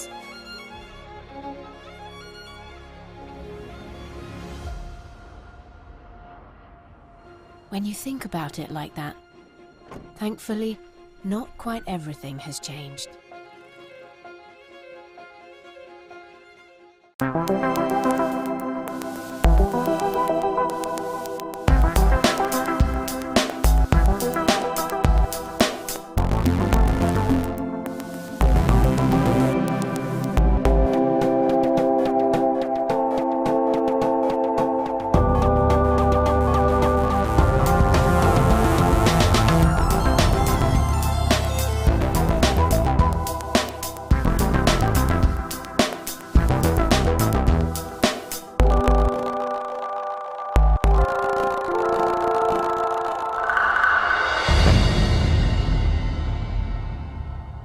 When we work together, science can make the world a better place.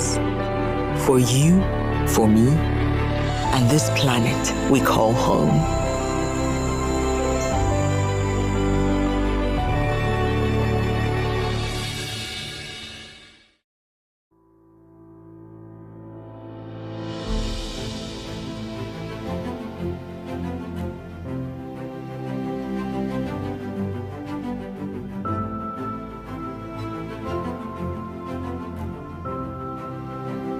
Είμαστε ιδιαίτερα περήφανοι σήμερα που εγκαινιάζουμε τη μονάδα παραγωγής μηχανημάτων ανταποδοτικής ανακύκλωσης στην Ελλάδα.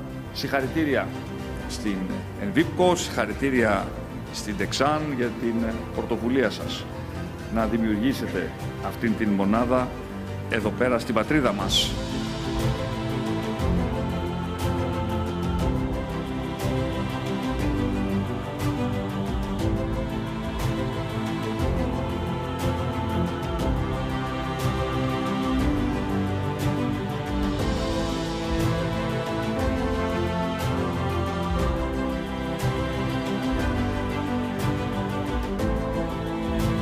I look forward to seeing more of these Envipco machines around the country. Τώρα πλέον είμαι πιο ικανοποιημένος αφού δημιουργήθηκε στην Ελλάδα η πρώτη μονάδα παραγωγής μηχανημάτων ανακύκλωσης υψηλής τεχνολογίας.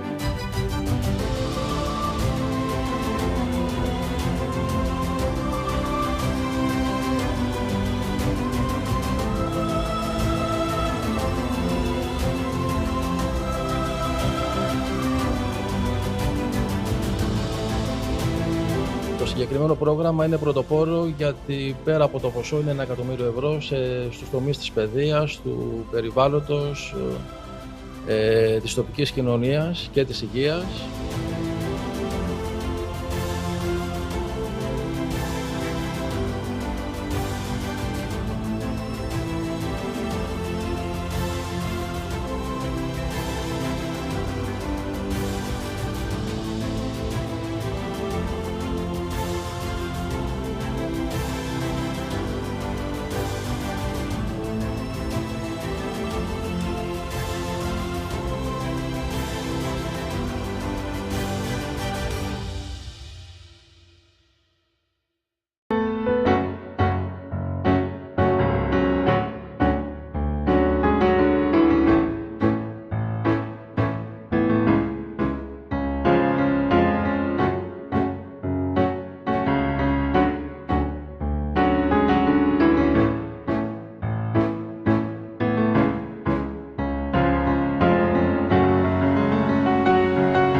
Έλα κι εσύ στον κύκλο των ανθρώπων που φροντίζουν και προστατεύουν τον εαυτό τους.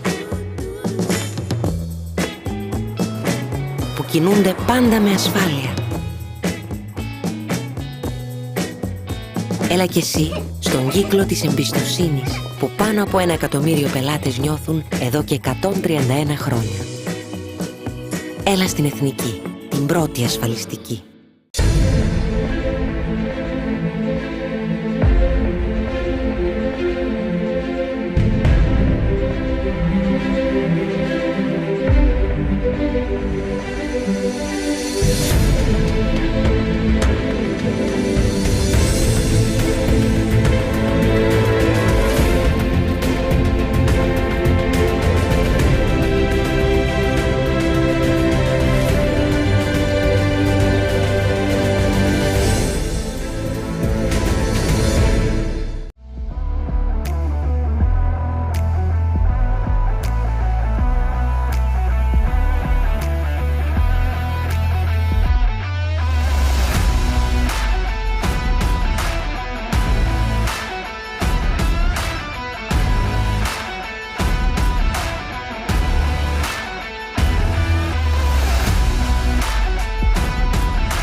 Everything and nothing has changed. Even if the world feels uncertain, it's reassuring to know things that were important before still matter today. Connecting people, sharing ideas, and solving problems. These things will always be in our DNA. Working across borders, helping to keep doors open, business flowing, and continuing to realize the hopes and ambitions of our customers and colleagues.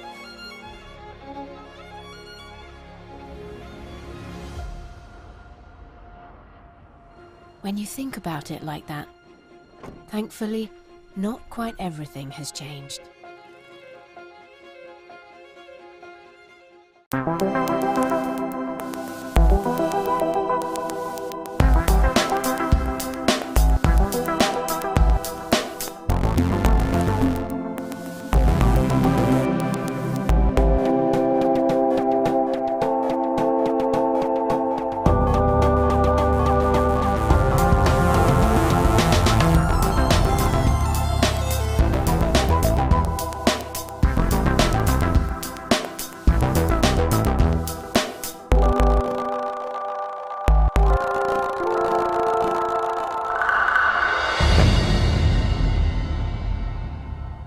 When we work together, science can make the world a better place.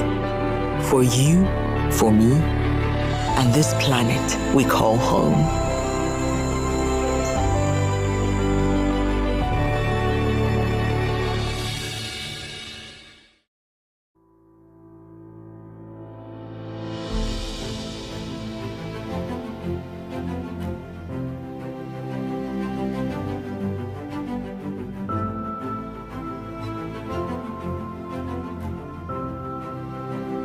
Είμαστε ιδιαίτερα περήφανοι σήμερα που εγκαινιάζουμε τη μονάδα παραγωγής μηχανημάτων ανταποδοτικής ανακύκλωσης στην Ελλάδα. Συγχαρητήρια στην Envipco, συγχαρητήρια στην Dexan για την πρωτοβουλία σας να δημιουργήσετε αυτήν την μονάδα εδώ πέρα στην πατρίδα μας.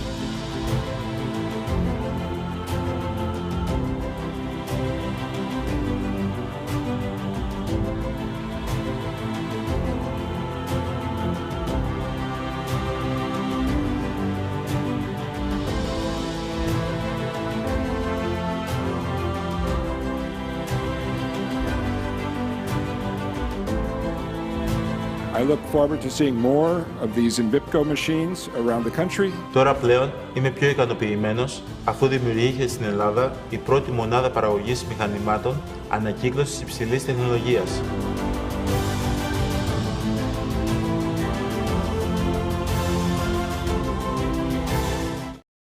That we're talking about in the morning session will now continue on a full stomach, hopefully, where the topic is the blue economy, the ocean, shipping, and fishery.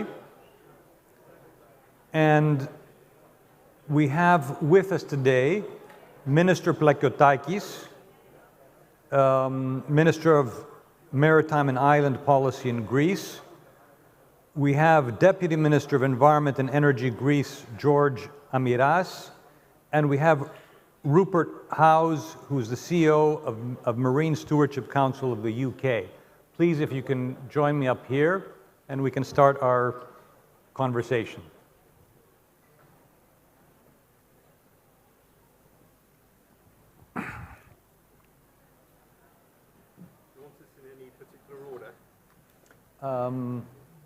No, it's whatever is.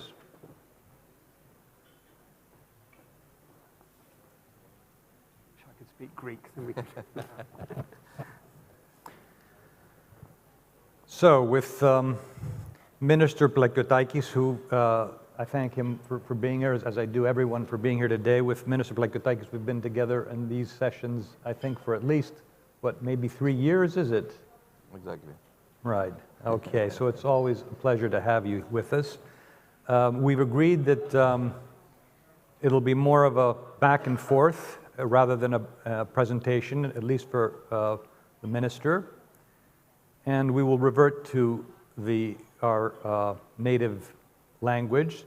So I'll start with the first question.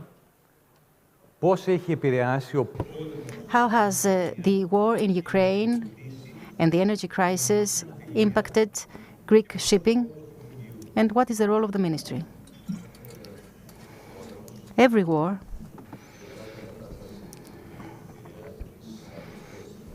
and any event that affects the security of shipping creates problems for shipping. Of course, I would like to say that it is worth noting the resilience of the Greek shipping. From the very first moment of the Russian invasion of Ukraine, we proceeded in the direction of two axes. First axis, we established humanitarian corridors in order to free our sailors in cooperation with the Ministry of Foreign Affairs, sailors that had been trapped because of the war. And the second axis, we played an important role along with other states, members of the International Shipping Organization, Maritime Organization, in order to create safe marine pathways. And based on the official data of the United Nations, approximately 30% of the vessels that departed from the Ukrainian ports belonged to Greeks and carried 51% of food products. What does this show? It shows that Greek shipping plays a leading role when it comes to solutions of food security problems. And of course, with regard to the transfer of Russian oil, I would like to say that Greece, as a quality shipping country, always complies with the regulations and the decisions that have been taken and are into force at the level of the European Union. However, allow me to touch upon a point that I deem is very important, and that is that the Greek shipping plays a leading role in securing the energy security, not only at European but also at global level. Just think that the Greek shipping is, of course, the first shipping globally, controlling 21% of the global capacity, but the Greek ship owners control 32% of the tankers globally, 23% of the LNG carriers, and 25% of bulk carriers. So you can understand, and it wouldn't be an exaggeration of me to say, that the Greek shipping ensures energy security both at European and global level, and of course it played a very important role and still plays an important role now during this energy crisis that we are going through. Both in the pandemic, but also now, we managed to keep open the global supply chain. Thank you very much. Important oversight. I'd like to call also up to the stage my friend and colleague Marnie McGregor, who's head of strategic communication and advocacy and part of the Global Covenant of Mayors for Climate and Energy. Sorry, Marnie, for not calling you earlier. But this gives you even greater emphasis this way. Ωραία, οπότε συνεχίζουμε. Okay, so we can move on.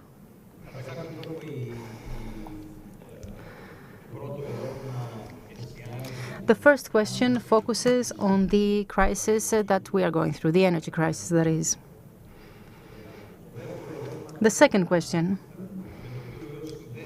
which of course connected to the first, I would like us to focus more on the long-term issue, or the long-term challenge, if you like, that pertains to climate change.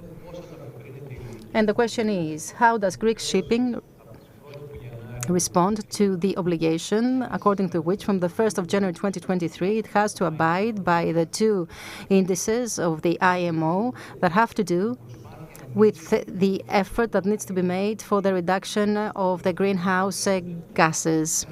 For those of you who don't know, there's going to be for the very first time a provision that will make shipping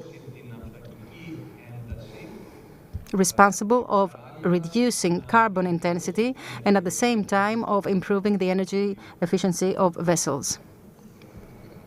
I would like to make clear, first of all, that Greece is a fervent supporter of the strategy drafted by the IMO for the reduction of the greenhouse gas emissions.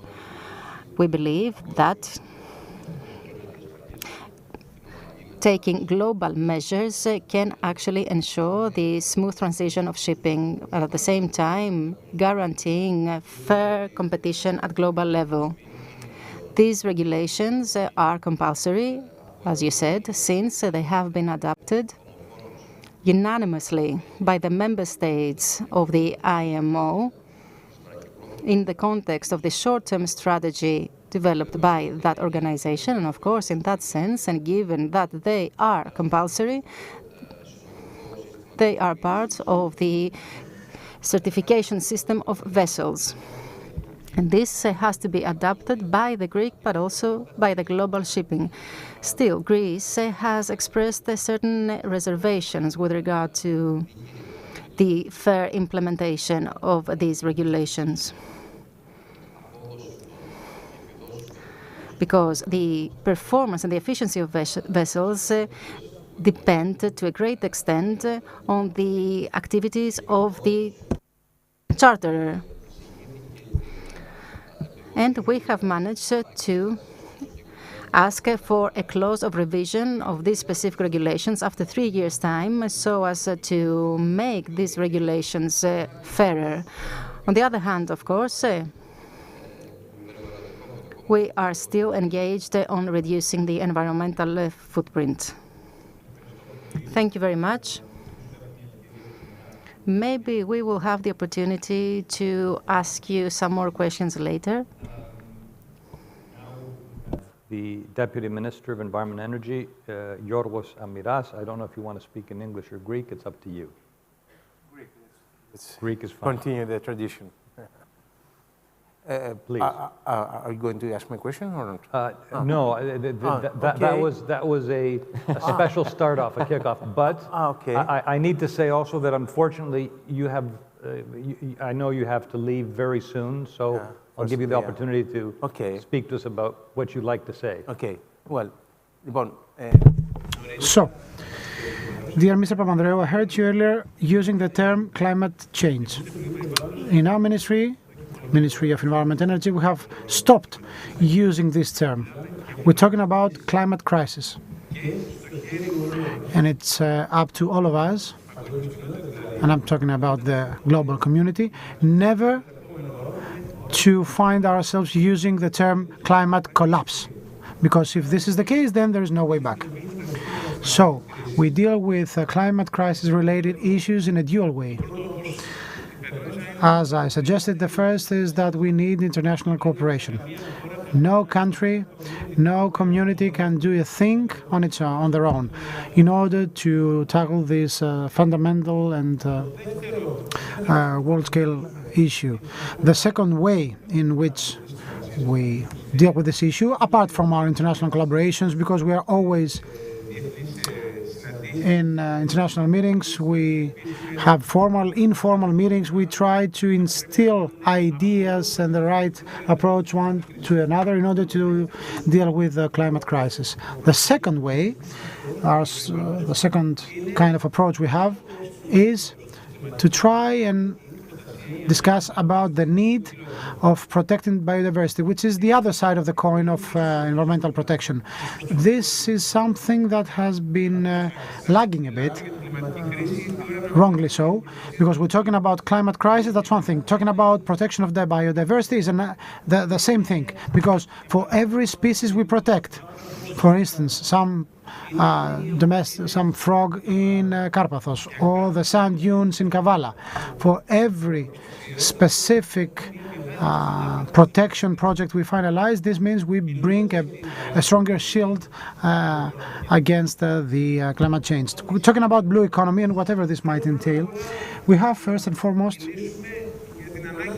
to discuss the need to keep our oceans healthy.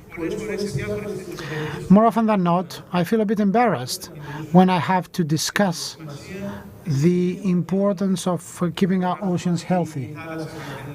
Embarrassed to talk about the fact that seas provides us with resources, energy, food, all these things. And we, in return, we return 17 million tons of plastics.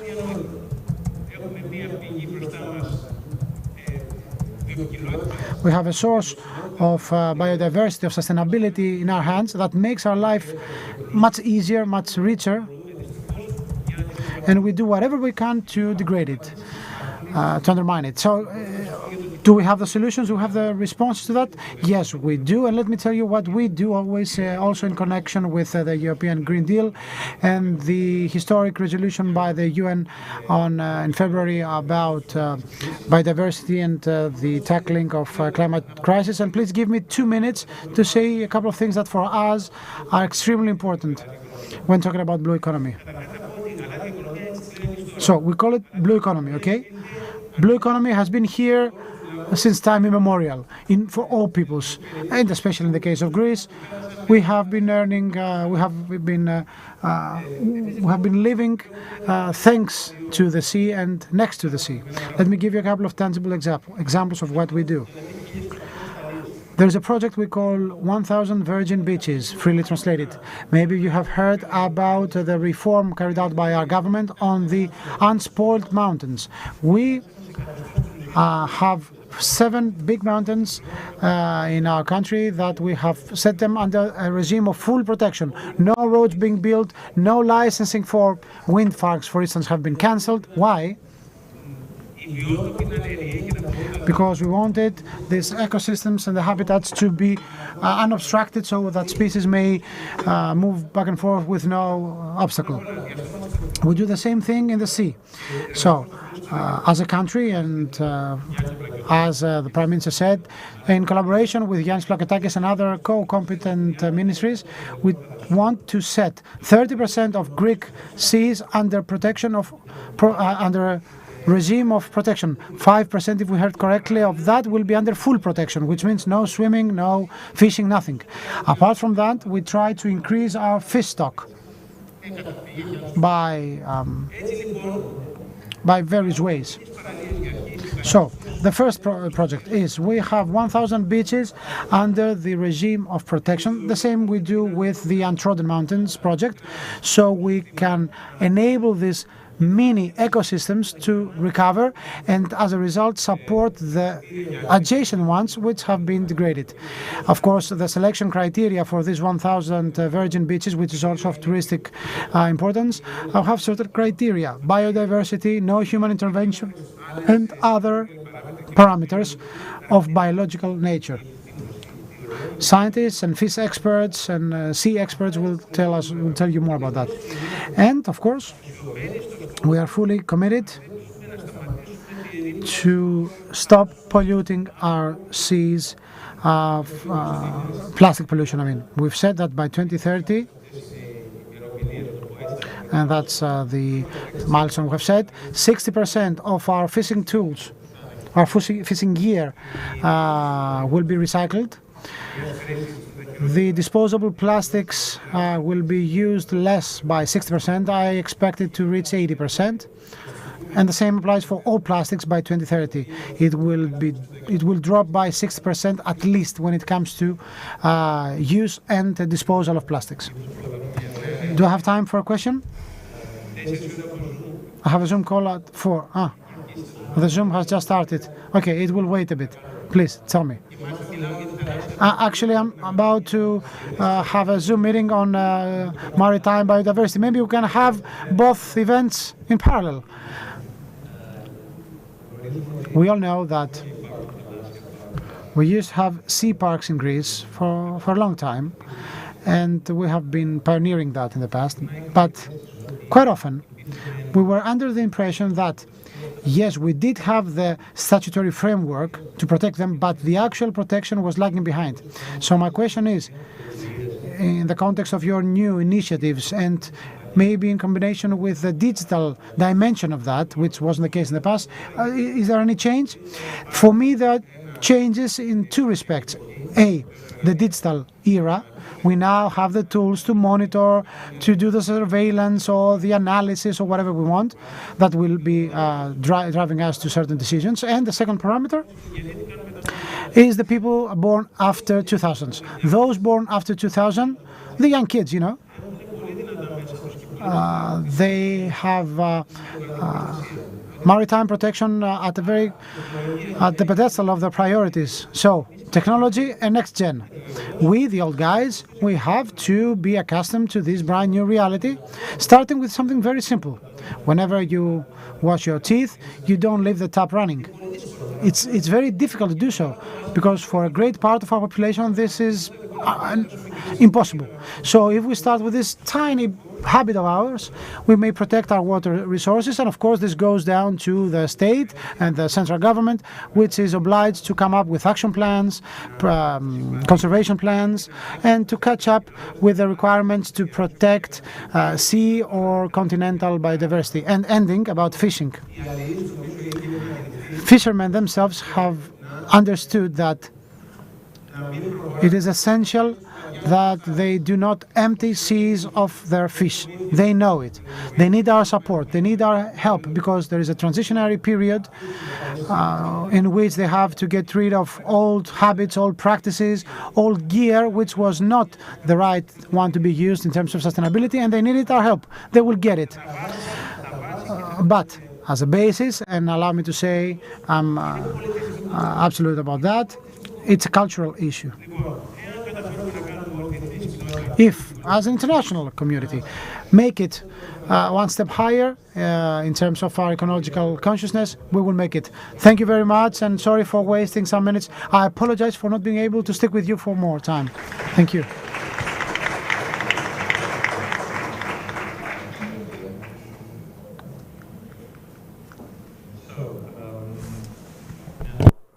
Rupert, you have an opportunity to say a few words, and then we may begin a discussion after that. Excellent. I've got a few slides, so I'm going to. That would be great. I think this is the first. Apologies, I don't speak Greek, so it's back to English. This is the first session that's mentioned oceans, and oceans are very, very visual. And before I launch into explaining why fishing our oceans sustainably is of such importance to all of us, I wanted to step back and remind everybody the critical role ocean health plays for all of us, and why we should all be deeply concerned about the state of our oceans. They cover 71% of the planet's surface. We really do live on a blue planet. Not everybody realizes every second breath you and everybody else is taking on this planet is generated from the oceans. They are our blue lungs. They contain 80% of the planet's biodiversity. They absorb a quarter of our CO2 emissions every year. And since the Industrial Revolution, they've absorbed 93% of the excess heat. They are the engines that drive our global weather systems, that all of our terrestrial and aquatic food production systems depend upon. So it's critical that we address the crisis the oceans are facing to make sure they can sustain us into the future. And they are under threat. Again, this is familiar for most people, but the ice sheets are melting, sea levels are rising, 15-centimeter rise in sea levels in the 20th century. The estimates at the moment are of another 30 to 110 centimeter rise in sea levels by 2100, depending on how urgently we tackle the global climate crisis. For the bulk of humanity that lives on the coast, for small island developing nations, this is catastrophic. Oceans are also becoming warmer and more acidic. The Intergovernmental Panel on Climate Change, IPCC, in their Itchen report, stated that if waters warm by 1.5 degrees, 90% of all warm water reefs are gone. At 2 degrees, they're all gone. No more barrier reef, no more fish breeding grounds. Catastrophic impacts for local communities and livelihoods. The world's warmed by 1.2 degrees, that's an average. At the poles, it's triple that, 3.3 degree warming. And again, the latest projections are for oceans to be 2 to 4 degrees warmer. So I'm very much with Greta Thunberg on this one. Our house is on fire, and we need to do absolutely everything. So I was delighted to hear the Deputy Minister talk about a climatic crisis. Turning to the fishing industry, this really is a remarkable industry, and I don't need to tell anybody who lives on the Aegean or the Mediterranean. It's part of our history and our culture. It's the last resource, global industry harvesting a wild resource for food. With aquaculture, maybe 200 million tons of renewable protein produced every year, worth over $400 billion at first point of sale. And to put that into context, the global beef industry is about 60 million tons. So oceans are deeply important for food security and livelihoods. 60 million directly employed in the global fishing industry, and the UN estimate that some 492 million livelihoods, one way or another, are connected to oceans and food production systems. So, seafood is important, but it is under threat as well. Production has increased fivefold since the 1970s. The UN, the latest Sophia report, State of Global Fisheries, has said that 35% of assessed stocks are overfished. That's a threefold increase from where it was in 1974. Production volumes up 5 times since the 70s, and demand is expected to double. That's why UN, the Blue Food Assessments are all calling for a radical blue food transformation. And as Jeffrey Sachs was saying this morning, none of this is rocket science. We actually have the solutions. We know what we need to do. We need to tackle the overcapacity, 4.6 million fishing vessels out there, very efficient at finding, hunting, and killing fish. We've got to regulate the oceans, and that's the #1 cry. We need sound, effective management. The clock is ticking down, and there's so much I could tell you about migrating European fish stocks because of warming oceans, moving into different territorial waters that's causing havoc in terms of international management. But it's not just governments, and again, some of the speakers this morning talked about the critical role we can all play. My organization, the Marine Stewardship Council, runs a certification and labeling program for wild capture fisheries where we connect producers with consumers through the market. And all I'd say is 25 years on, it's proven. If you get those incentives right, if you get big business to commit to sourcing sustainably, you drive change. And in my last 5 seconds, this is a picture of the South African hake fishery. I was here a couple of weeks ago. This fishery entered assessment. Why? Because the European market was saying we want sustainable seafood choices. Turned out there wasn't one stock of hake, there were 2. One was overfished.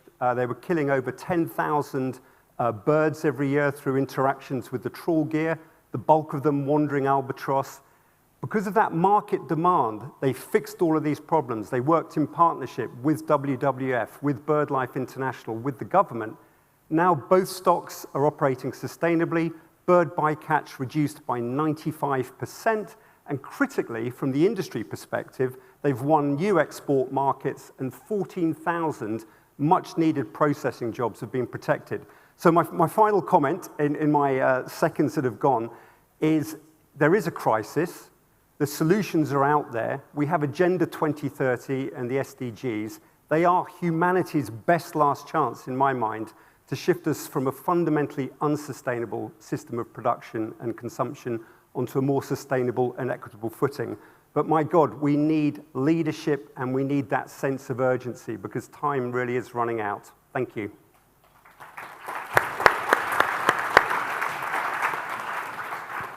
Thank you very much. As an environmental economist, I'm particularly attuned to the fishery problems because it has been associated with Hardin's discussion of the tragedy of commons. Yeah. In other words, cases where property rights have not been developed or there isn't regulation, like the sea, which is an open access resource, is a typical instance where you get these over-exploitation, so you destroy the biological foundations of your food, and at the same time you destroy livelihoods. And of course, that has become the paradigm for all these open resource public good problems. So thank you very much for that. Marnie, would you like to comment on what's been said? And of course, you're free to say anything more on that you'd like on your own. Καλό απόγευμα. Μιλάω λίγο αγγλικά, but I'll switch to English. It's a bit easier. Thanks for having me here today. I'm with the Global Covenant of Mayors for Climate and Energy, which is a group of over 12,500 cities. Many Greek cities are proudly members and signatories of the Global Covenant, focusing on climate, the crisis, as we heard, and many other issues. So this topic, I think, particularly is important and perhaps not necessarily associated with a city level. Local governments are a big part of the puzzle and a part of the solution. We heard the need for partnerships, public and private partnerships, but just some examples based on the things that we've been working on. We heard about obviously the energy crisis. We're co-funded by the European Commission and Bloomberg Philanthropy, so we're working in hand with many of those issues that are affecting cities at the local level. But at the sort of oceans and fishing, I think cities have a very important role, particularly port cities, Piraeus and other places, to have that leadership role. And I know we've got a partnership with C40, with a Green Ports Forum that's focused on sort of essentially putting together coalitions and working to decarbonize the shipping industry. I know there was quite a bit of discussion today about sort of the economics and the supply chain issues, so it's not a quick problem to solve, but in fact, that is a leadership role for cities.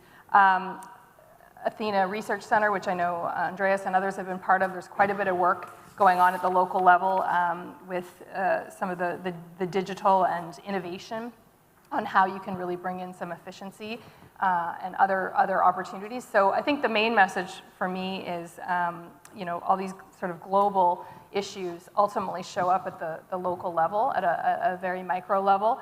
And even if you're not a port city, many cities have been involved in sort of ocean preservation programs and the biodiversity, as we heard. I know there's a big COP coming up in my home country of Canada, in Montreal, coming up, the biodiversity COP, and those kinds of conversations, I think, are our message is really just to remember that cities are a big part of that solution, and emphasizing the urgency, as there really is no time to waste. Thank you very much, Marnie. I think it's always important to get the both local and city level engagement with these kinds of issues. Now, let me go back to the Minister with an additional question. Shipping is the only sector that could lead the effort to reduce the greenhouse gases emission, and Greece could play a leading role, the Greek shipping. And I would like to ask you, how can we change the current state of affairs, meaning that Greece has not a significant impact on the reduction of greenhouse gases emission or on the resolution of the climate crisis? On the other hand, shipping contributes up to 2.3% of the overall emissions, and this percentage may rise as time goes by and as the need for transport increases. It is a sector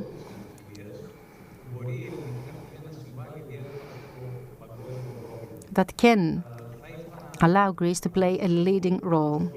I would like to hear your view on that, and I would like you to tell us which are the efforts made by the Ministry of Environment for the decarbonization of shipping.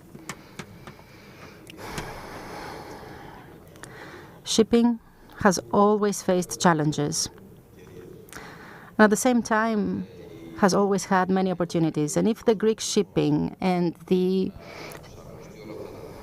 ship owners community haven't managed to adapt to the new reality, have succeeded to adapt to the new reality, this is due to their vision, to the deep knowledge of the events and of the developments. As we speak, the Greek ship owners are investing in vessels that are using dual fuel, and they are pioneers in investing in vessels that can use alternative fuels. Very recently, actually, we had the opportunity to inaugurate a tanker under a Greek flag, and this is very important to mention, that can actually use methanol or LNG as alternative fuel. So Greek shipping is playing an important role. And the transformation that shipping will go through in the coming years is the biggest transformation that has happened during the last 100 years. It has never happened before. That is, the decarbonization of the sector is the biggest transformation that will have ever occurred in the shipping industry. Of course, we cannot accept, no one can accept a shipping that will be less efficient, or a shipping sector that will use expensive water pathways. This would be detrimental to the global prosperity. So the Greek shipping, representing, of course, the biggest shipping in the world, can play an important role. And I would like to tell you that Greece is following the direction of decarbonization.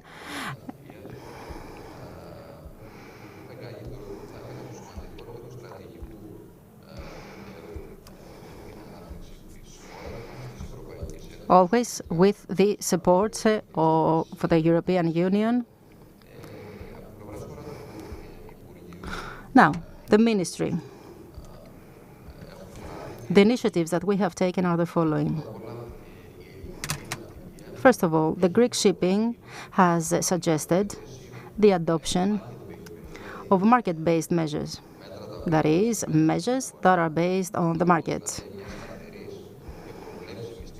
That is, the use of a predictive price for carbon. We can see that this proposal is gaining ground at the level of IMO because this specific measure can actually guarantee revenues, and at the same time, it is easy to use.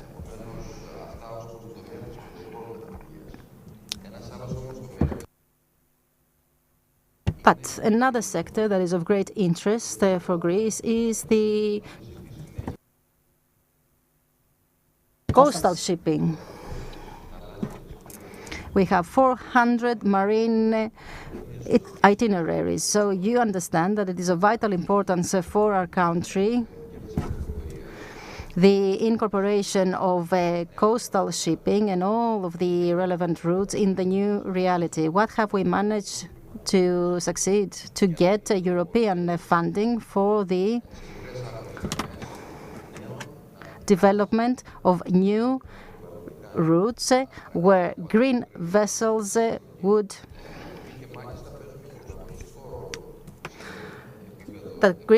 would be using in order to approach remote islands. And along with Sweden and Croatia, we are conducting a study that will estimate the cost of insularity. Of course, allow me to say once again that we were pioneers at European level. Right now, Greece has completed the institutional framework for everything that is related to insularity. We should not forget that Greece has 110 inhabited islands. At the same time, this is the biggest comparative advantage we have, but on the other hand, it is something that is synonymous to cost for our country. But since we are always proactive, we got European funding, not only for the remote islands, but also significant funding from the NSRF and the RRF for the modernization of the island port infrastructure. So Greece, as you can see, takes all necessary initiatives at European and at global level in order to reach the objectives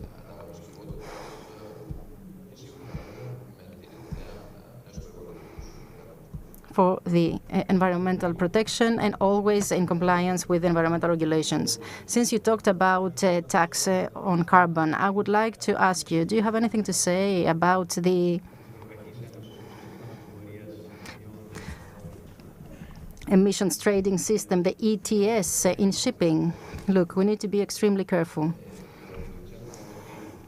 We should not forget that shipping is a global activity. So we need realistic solutions, solutions that can be measured. The ETS proposed by the European Union is not something that can be measured. Contrary, of course, to the carbon levy, which is measurable It is easy to implement. At this point, I would like to underline that what should interest the Greek and therefore the global shipping is ensuring fair terms of competition. That's why I said it is a global activity and we need realistic measures and not regional measures that can put at risk not just the Greek but also the global shipping. And I would also like to talk about a major challenge for the global shipping. And this challenge pertains to the alternative fuels. We don't know which are going to be these fuels, nor we have the technology to develop them. And in order to do that, we need to ensure the participation of all stakeholders, shipyards, refiners, machine manufacturers. We need the cooperation of all so as to reach the expected result. Ήθελα εδώ απλώς να πω για At this very point, I would like to say to those who maybe are not that knowledgeable that both air transport and sea transport are both some very difficult domains when it comes to decarbonization. So, okay, on the one hand side, it's quite understood that they will resist this process, but on the other hand, there is a challenge. It's quite intriguing to be innovative when it comes to these industries because no one can wait to have batteries installed in vessels in the long run. This is something that, especially for long distances, this can be done. So we have to find new forms of fuels in order to reach a net zero point, and the very decision to pick this fuel or that technology makes the whole process very complicated. It's one of the areas in which all stakeholders have to cooperate: banks, governments, ports, ship owners, etc. Thank you very much.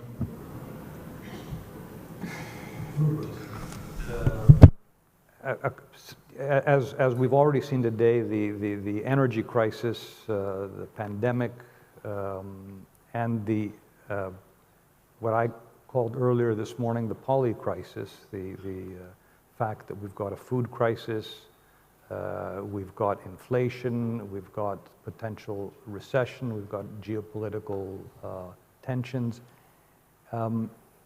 What do you see the impact of these crises on our efforts to ensure and protect our oceans, fisheries, both in terms of potential positive developments or negative developments resulting from that?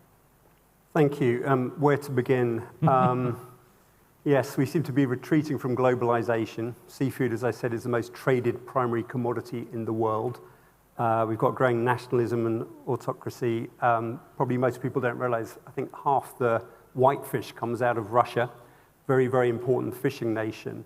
So the immediacy, there are impacts. And in fact, I alluded to the fact that stocks of fish are swimming north and south to the poles, to cooler waters. And there's a huge issue in the northeast Atlantic at the moment with herring, mackerel, blue whiting swimming into waters that they haven't been in before. Under the law of the sea, those nations can take quota. But when you add up the totality of all the unilaterally set quotas from countries like Iceland, Norway, the United Kingdom, the EU, they're exceeding the science by 20 to 40%. And this is what I mean about leadership and politicians taking decisions now that might not be in the short-term interest of their own nation states, but undoubtedly are needed if we're going to manage these resources sustainably. So at the moment, it's deeply challenging. And I think all of this is making things much harder. However, we've also got evidence that where you do fish sustainably, and I hasten to say, the Marine Stewardship Council is international. We're operating pretty much in every continent. We've got 18% of the entire global assessed stocks in the program. So we've got a market worth $12 billion from China, Japan, Indonesia, throughout Europe. So we're very connected to the seafood industry and to the market. And some of the independent research has shown that where you fish sustainably, vessels use less fuel because they're not going out and steaming for days and days to find a catch. It's right on their doorstep. And countries like Iceland and Norway, I think, typify countries with well-managed stocks. So in the immediacy, I think there's some real problems of vested interests. And I think, massive issue at the moment, we have 33 certified tuna fisheries in the Western Central Pacific. At this very moment, the Western Central Fisheries Management Council are meeting in Vietnam, trying to thrash out whether or not they will develop harvest control rules and harvest strategies for their tuna stocks. If we cannot do the same, some of the richest nations in Europe, it's very hard to persuade some of these small island developing nations that they should be implementing rules to curtail their fishing should stocks dip down. So somehow we've got to galvanize action. I mean, I don't use the word crisis lightly, but I left the world of accountancy. I was an accountant, mergers, acquisitions, tax, and economist, and I left all that in 1990 to do a master's in environmental technology at Imperial that's led to my career now. And then we were talking about human-induced climate change mustn't exceed 1 degree. It was all about we mustn't breach 1 degree, and all of the talk was about avoidance. Now we're almost committed to 1.5 to 2 degrees, and we're talking about restoration and mitigation. The economics don't stack up. 30 years of blah, blah, as Greta would say. So I've probably gone on too long, but to say it's not good, but I remain optimistic because the solutions are known.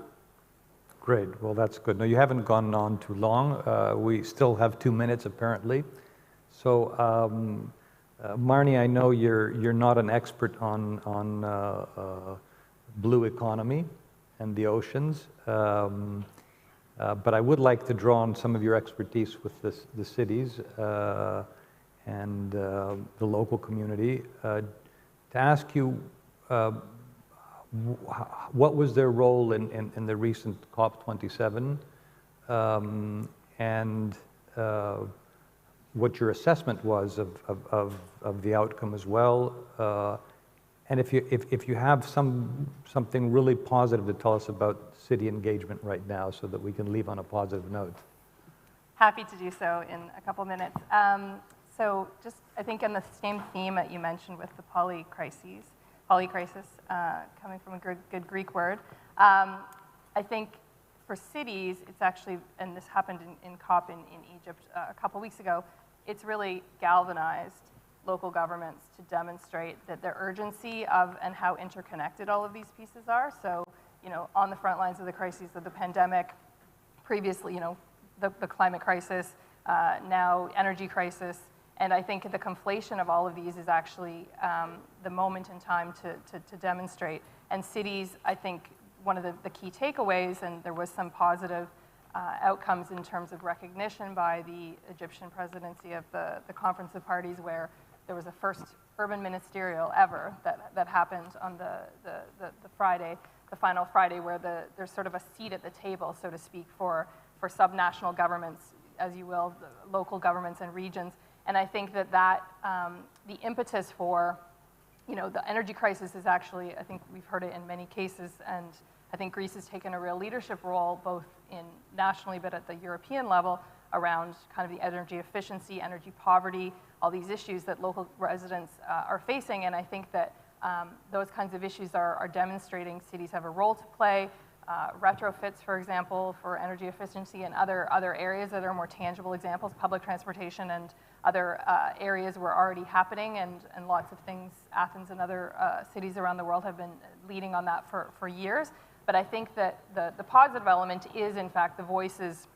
There needs to be much more from a youth perspective, much more, kind of equity and diversity conversations. But of course, having that subnational level where people are closest to is actually starting to resonate, I think, at national levels. And essentially, it's the opportunity to hold those governments accountable. So that's, I think, I will say, definitely some other lessons learned there. And whether it needs to be that big and whether people need to be flying in for these conferences is a whole other matter, but I will say that having those voices, and particularly from Africa, considering that the representation on the continent was very positive. Thank you very much. It was quite a packed question, or 3 questions in one, and I think you did a very good job of summarizing that. So a hand of applause to our speakers.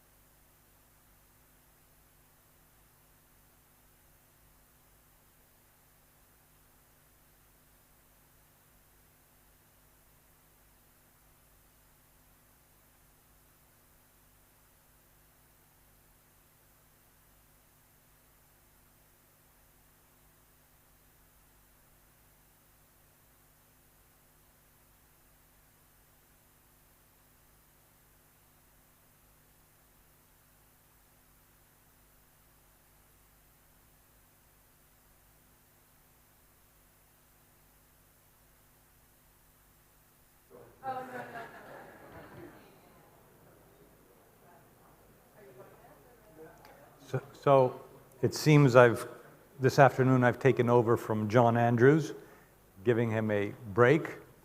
Our next topic is biodiversity loss and pandemics. How are they interlinked?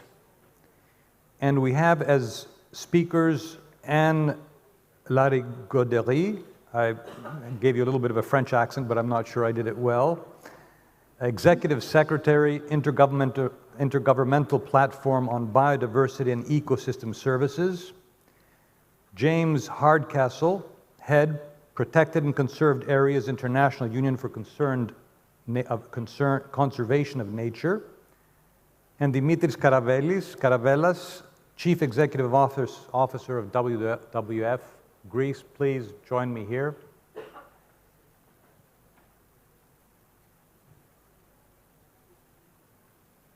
There you are.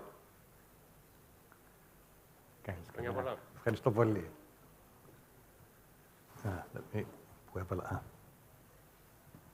Είσαι ο μόνος?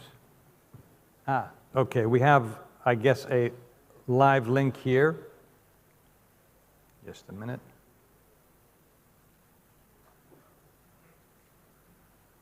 So, are we also expecting James Hardcastle, or is he also from Live Link? Video message, okay. So we're starting with Anne Larigauderie. Please forgive me for the pronunciation. Happy to have you here. Please, the floor is yours. All right.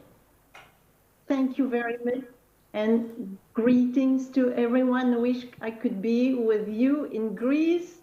The accent is perfect. And perhaps just a couple of words on IBES before I address the topics of today. So IBES is a science policy mechanism. It is the intergovernmental mechanism for the interface between science and policy for biodiversity. So I'm sure that everyone in the room will be familiar with IPCC. And so IBES, if you will, is the equivalent of IPCC for biodiversity. And so our work is to provide scientific information as a basis for decision making for governments, for all other stakeholders. In particular, now we are busy with preparing for the COP15 of the Convention on Biological Diversity, which is starting a week from now. Very high stake for that COP, since it's a whole new global biodiversity framework which will be negotiated next week.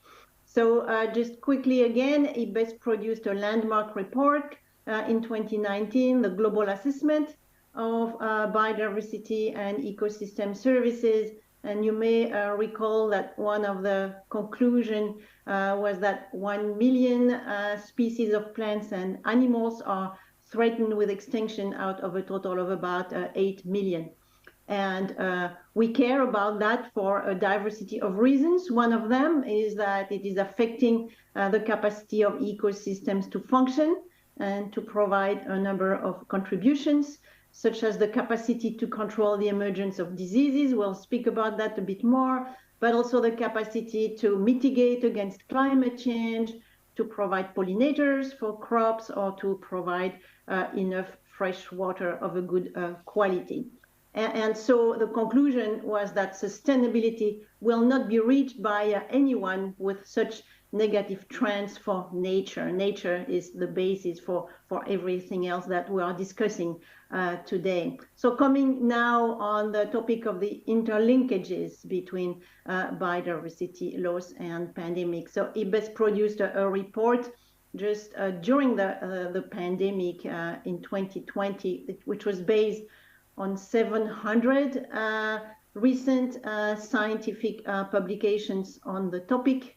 And I'd like to share 4 major conclusions quickly, just highlights, of course. And so the first one was really that the report replaced emerging diseases in their environmental, in their ecological contexts, if you will, because too often we think about diseases only once they've reached us as diseases, and we speak about them in a medical context. And so the idea is to really understand where diseases originate from. So pandemics emerge from microbes, which are found in nature, mostly on animals. That's why we talk about zoonoses, and mostly in high biodiversity regions, and typically in tropical regions. So the report also explains that the pathogens which are on animals are going to spill over, as we say, into humans when people are brought into contact with infected animals at large scale,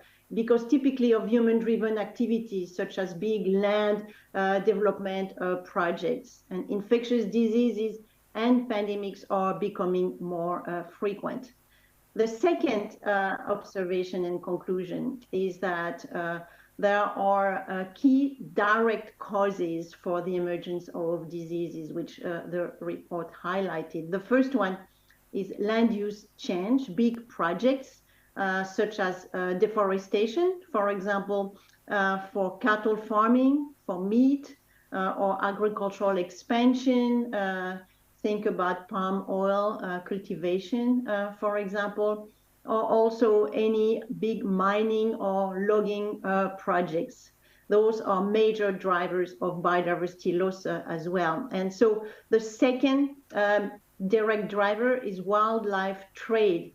And that is so because wildlife trade provides intimate contacts between wildlife, humans, and sometimes livestock as well, which acts as a conduit between wildlife and humans. And climate change might also play an increasing role in this, leading to new opportunities for pathogens to find new hosts and for diseases to emerge. The third conclusion is that there are direct causes, of course, but these are based on what is called underlying causes. And that, of course, relates to what people do, the decisions they make. And in particular, this relates to consumption patterns. This is the consumption of meat, for example, which drives part of deforestation, or the demand for pet, for food, for medicine, for fur, which drives the wildlife trade. So now in terms of options for action, and to conclude, one of the main conclusions was that there could be a new way to deal with pandemics, which would be based on preventing their emergence, the emergence of diseases through an ecological approach, as a complement, of course, to the current medical approach. So we need to complement the medical approach by an ecological approach to control the prevention by much better understanding how diseases emerge from the environment. And to do this, of course, more work needs to be done on microbial diversity in wildlife, and in particular on putting in place a monitoring system. We know how to do that, but that needs to be really deployed, in particular to detect hotspots of emergence, so that we could, for example, inform areas which are hotspots and where projects should probably not take place in terms of major land use projects. And another interesting conclusion was that new institutional bridges need to be built between different communities who have so far not worked together. And these are the medical community on one hand, with the veterinarian community that need to start working with people who are in the business of conserving nature, protecting, managing nature, typically people who work in forestry or in conservation communities. These bridges are meant to really become better equipped to prevent the future emergencies, and this is what is typically referred to as One Health. So I hope that in these few minutes I have given some flavor of some of the issues that are currently discussed in this community, in particular under the One Health approach. Thank you for your attention, and over to you. Thank you very much. No, I think you did a wonderful job of connecting the several threads that we environmental economists or ecological economists and discuss in terms of holistic approaches. I think the way you brought together the different threats and the nature of biodiversity itself interacting with climate change, energy crisis, and so forth was very helpful, including the solutions you suggested. I'm wondering, are you going to be staying around so that I can come back to you with questions? Sure, happy to. Sure. Okay, great. Okay, so we're going to follow up now with a video message, and then we'll reconnect after also my colleague here on the left will speak, so I can ask you a few more questions. Is that okay? Sure. Great, wonderful. So now we have James Hardcastle. That's a video message that we're getting from him. As I mentioned, he's head Protected and Conserved Areas International Union for Conservation of Nature. Good afternoon. My name is James Hardcastle. I work with the International Union for the Conservation of Nature, and I head up our work on protected and conserved areas worldwide. So protected areas, conserved areas, nature reserves, national parks, urban spaces, coastal mangroves, marine protected areas, community conserved areas, you name it. There's a whole range of areas, green spaces that are protected and have a function in preserving species, wildlife, biodiversity, but also their contributions to mitigating the climate crisis that we're currently suffering. But what we at the IUCN are really looking at now, in a major way with all our partners, is how these areas are so important for our health as people, our mental health, physical health, spiritual health. And indeed, the recent pandemic has shown how important access to these places is for people and their well-being. Many of us were cut off. We were not able to access any type of forest, fresh air, space. We were really confined. And that brought home to us not only that this is a fundamental need for people, but also that cutoff is for many people is too often the norm. That many of our urban people and urban population people in cities around the world do not have the type of access to nature and do not have the right to benefit from a clean, fresh environment. Some places we got it right. So, for example, in Colombia, the capital city, Bogota, it has Chingasa National Park. It's a 100,000 hectare protected area, national park, just above the city. This provides the environmental services for the water. So all the water filtration from the Altiplano comes down and services the city.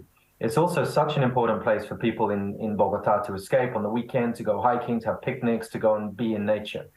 And Chingasa National Park is recognized by IUCN on our Green List. The Green List is a standard and a certification for effective area-based conservation. So Chingasa is a really good example of where we as IUCN recognize protected areas as being effective when they can bring a contribution to people and to nature. And that contribution includes health and well-being. So the recent pandemic really highlighted, how fragile our planet is becoming, and that rub between ecosystem degradation, the contact between species and our society, our domesticated animals, that friction point is becoming increasingly exposed in many, many places. And there's an increase in the number of spillover events.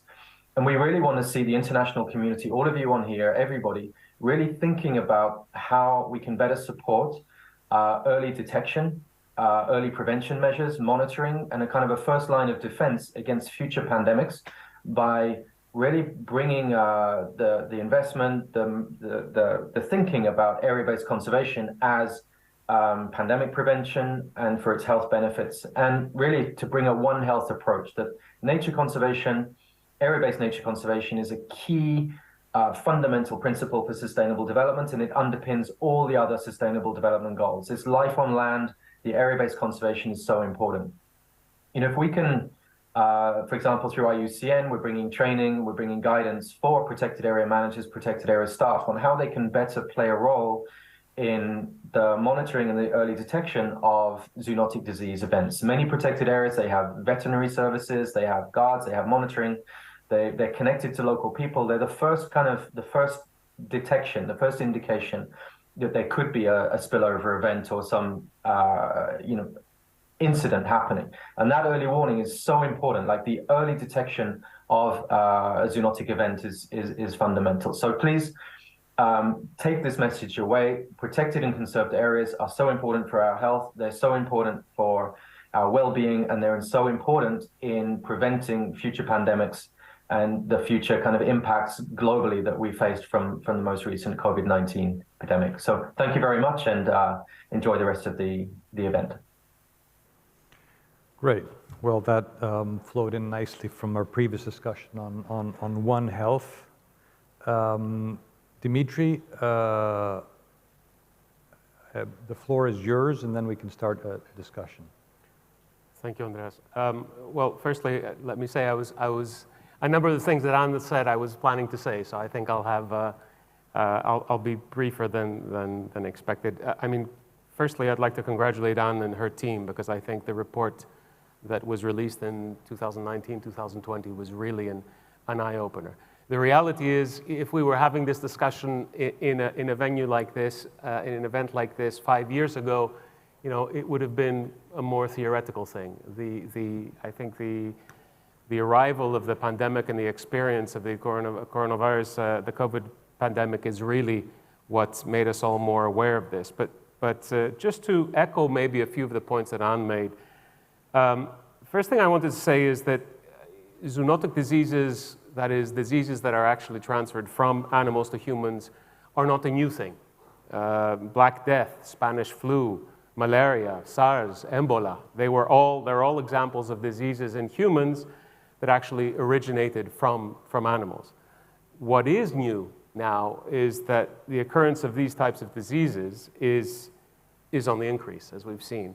And with the rapid destruction of nature on the one hand, and modern traveling habits on the other, they're spreading much, much quicker. And the estimation right now is that something like 75% of all new infectious diseases in humans actually originate from animals. So that should be a real wake-up call for us. The second point, I think Anne already emphasized this very clear link between the pandemic and the climate and biodiversity crisis. And so, in a sense, the root causes of the pandemic are those root causes of biodiversity loss and of climate change. Whether it's changes in land use, expansion, intensification of agriculture, the disruption of ecosystems, that is leading to a greater frequency of these pathogens. And I would say, if I were to single one real clear threat in this, is the development of deforestation, and just how intensely that has progressed over the last few years. It's linked to the spread of viruses like Ebola, like Nipah, and if I were to put it very simply, the more forests we destroy, the greater the chance of new pandemics. We've lost something like 420 million hectares of tropical forests since the 1990s. The World Resources Institute gave out the statistic that if tropical deforestation were a country, it would rate third in CO2 equivalent emissions. So in a sense, what does that mean? That the solution to biodiversity loss and the climate crisis is also the solution to the pandemics. And that's, I think, how we have to see this. We have to be aware of the fact that this isn't over, that future pandemics will emerge more often, they will spread more rapidly, they will potentially do more damage to the world economy, and we have already lost something like 6.5 million, 6.6 million people to COVID-19. So the points that were already made around prevention rather than reaction, about trying to bridge to create this nexus between environment and health, the One Health approach, about curbing wildlife trade in a big way. Wildlife trade just in China alone is $20 billion annually. I think these are the things we really need to be focusing on. And of course, the last point I would make in introduction, Andreas, is that, and I think already mentioned it, next week we will have the COP15 in Montreal. This COP was around the Convention on Biodiversity. This COP was 2 years delayed because of the coronavirus. It was supposed to take place in China. We have 2 decades of failure in the CBD in not actually achieving the targets around conserving biodiversity. So it's really going to be important to see that we have some solid commitments agreed there by the political leaders. And COP27 was not a very good introduction to that, so let's be a bit more hopeful about COP15. Thank you very much, Dimitri. Do we have reconnection with Anne? Yep, I'm here. I can hear you, but I can't see you. Are we able to also have a visual? Perfect. Wonderful. Well, I see that there was a lot of common ground, and interestingly enough, one of the questions I had thought of beforehand has been partly answered, as you had the same difficulty, I'm having the same difficulty in the questions part, which, how to make, I mean, biodiversity has never been, I think, adequately visible to the broader public as an issue. And clearly from what you said, the pandemic, one of the potentially positive impacts of the pandemic is it's raised our awareness of the link between nature and health, and of course there's also been a discussion which you very well presented on the link between climate change and pandemics. Are there other strategies that can increase the importance to the public of these kinds of links? And since we just also mentioned COP15, which is also often been in the shadow of the other COP, the climate COP, what are we hoping for at COP15 right now? So that's 2 questions essentially. Is this to me? Yes. And of course, Dimitris can also join in if he likes.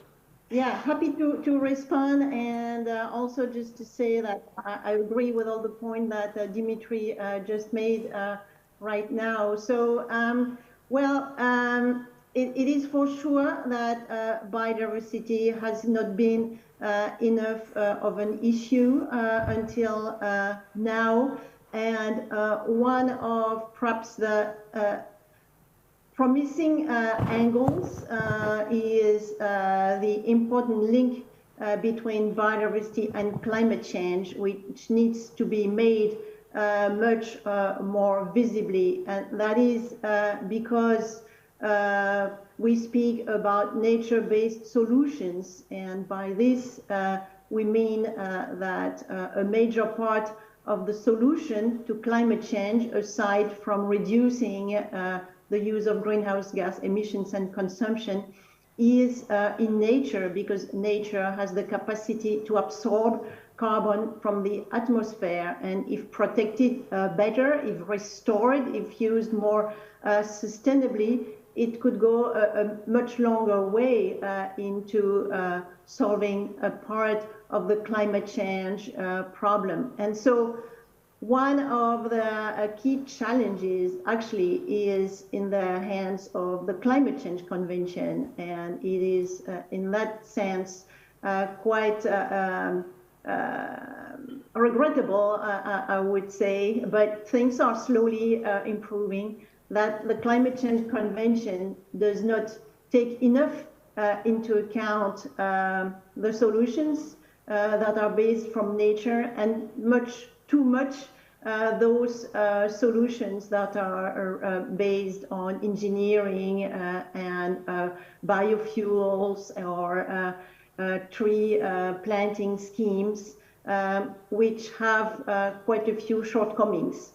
And so I guess my point is about underlining the linkages between biodiversity and climate change as a key issue that deserves better support and scrutiny, particularly on the side of the Climate Change Convention. Thank you very much. As you mentioned, the importance of nature-based solutions for climate change, this has always been an issue that has been raised by academics as a potential key solution. And of course, we've had different instruments of clean development mechanism from Kyoto, and this whole idea of also carbon credits and offsets, voluntary offsets. At the same time, they've been riddled with issues of being adequately genuine efforts and not being used as greenwashing for that. Do you see any promise in terms of using similar kinds of tools, maybe perhaps with the advancement of digitization as well, to bring that element of these mechanisms into the talks of climate change and biodiversity? Yes, so you asked what we would consider as COP15 being a success, and one of the key target that is on the table, even though that's not the only one, is protecting 30% of land and ocean by 2030. And then there is a bunch of criteria on how to ensure that this is a good protection, that there is a good connection between the protected areas, that they are ecologically representative, that they are well resourced.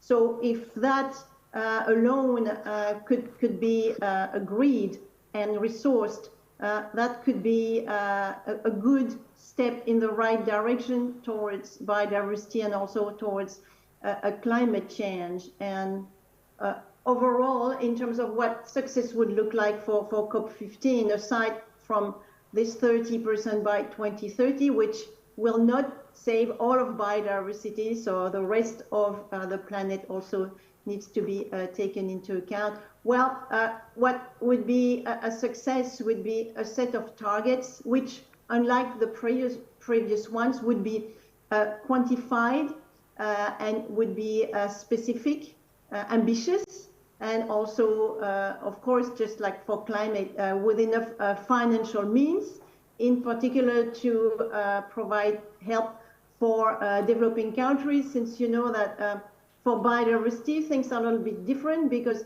a big part of what is left of biodiversity is actually with developing countries, since developed countries have developed over the past centuries largely by using their natural resources. And so developed countries now have to face this double challenge of developing as well as of protecting their resources. And they are saying that for that, they need to be helped. Thank you very much. Dimitri, if I could just quickly please. add, I think if I would summarize in one sentence, I would say it's high time we value nature. And we value nature because nature has its own intrinsic value, but as we've seen in a very painful way through the COVID pandemic, nature provides us with critical ecosystem services. And it is only to our benefit to do what we can to achieve what we call, going to your question around COP15, how can we actually create a nature-positive world with more nature into 2030 than we have today, with nature that's been regenerated, that's been restored, that's able to actually provide us with those very valuable services. And I think key to that are two aspects. The one will be the implementation. How will this actually happen? What Anne said, how can it be measured? How can governments commit to doing those important things that they may not be doing now? I was listening to the previous panel discussion where Mr. Amiras was talking about what's happening with protected areas. Well, Greece has a huge issue around the management of protected areas, which is very deficient. So how do you look at things like, for example, monitoring of protected areas, wardening of protected areas? And the other aspect of that, which is critical, as it was in COP27, is where's the money coming from? The financing aspect. So, but I would just finish with this. It's high time we value nature. Well, I absolutely fully agree. Again, drawing on my academic expertise, economists concerned with the environment have been talking for years about changing the way we account for our wealth in our nations. Instead of just focusing on the standard GDP, broadening it out, taking into account power structures, and of course, taking into account natural capital. And I think it's long overdue to have these as part of the standard measure of our well-being. So I think that ties in very nicely. One other question, I don't know how much time we have. Anyone can give me an indication? 5 minutes? Thanks. We've made it, you've very powerfully made the link between climate change and biodiversity, and that these are really, in many respects, one problem, or one deeply interlinked problem, nicely titled also with One Health. There's often been a lot of resistance in terms of moving ahead. I mean, if we are actually going to take the successful route and make the drastic energy transition that we need to make, we've seen in the past a lot of resistance to some forms of the technological solutions to that, whether it's solar panels, use of wind, and so forth. And so my question is, what are the potential threats to biodiversity from the energy transition? My first reaction would be climate change is overwhelmingly a bigger problem than energy transition. But given that, and given concerns that people have about links between energy transition and biodiversity, what would you have to say to them? Shall I have a go? Sure. Yeah. Well, I think part of the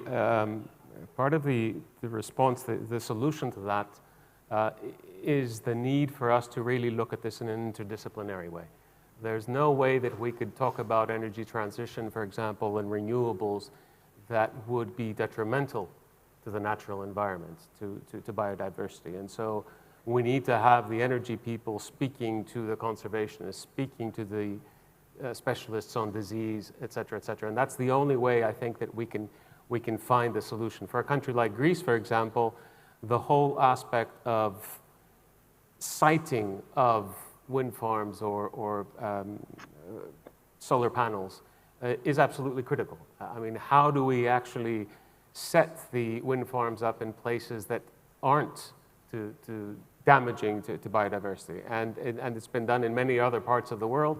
It does require, as I said, research. It does require people sitting together and being able to propose the right things. As an organization, actually, we've just released a report and a proposal, a draft law, actually, on how this might be able to happen. So I think the solutions are there.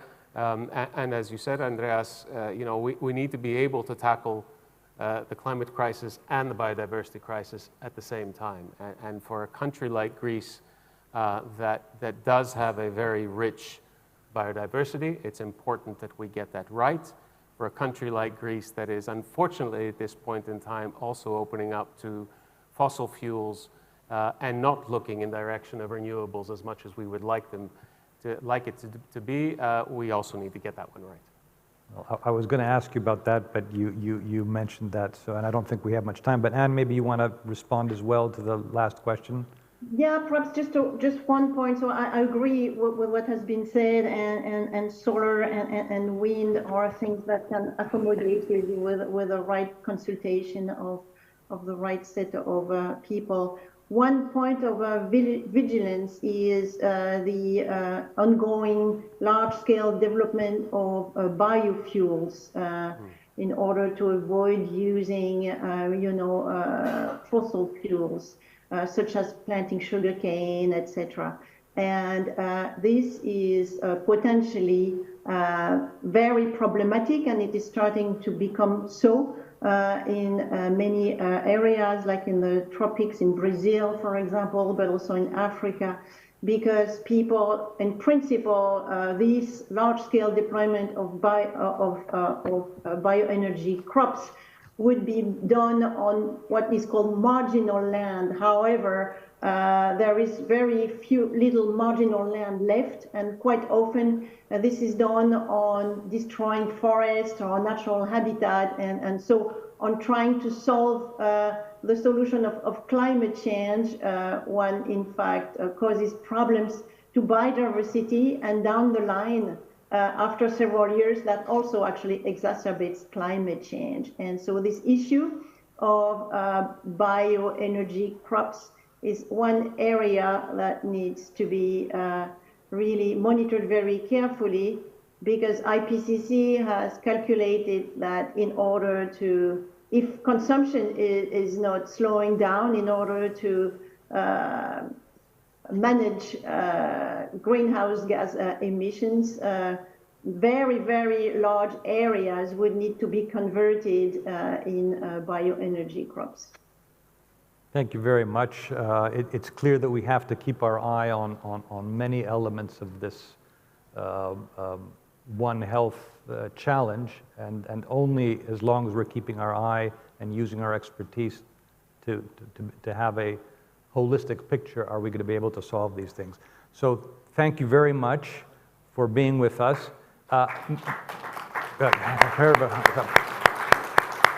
Maybe you can stay with us just a minute and we'll get a picture with you in the background, if that's okay.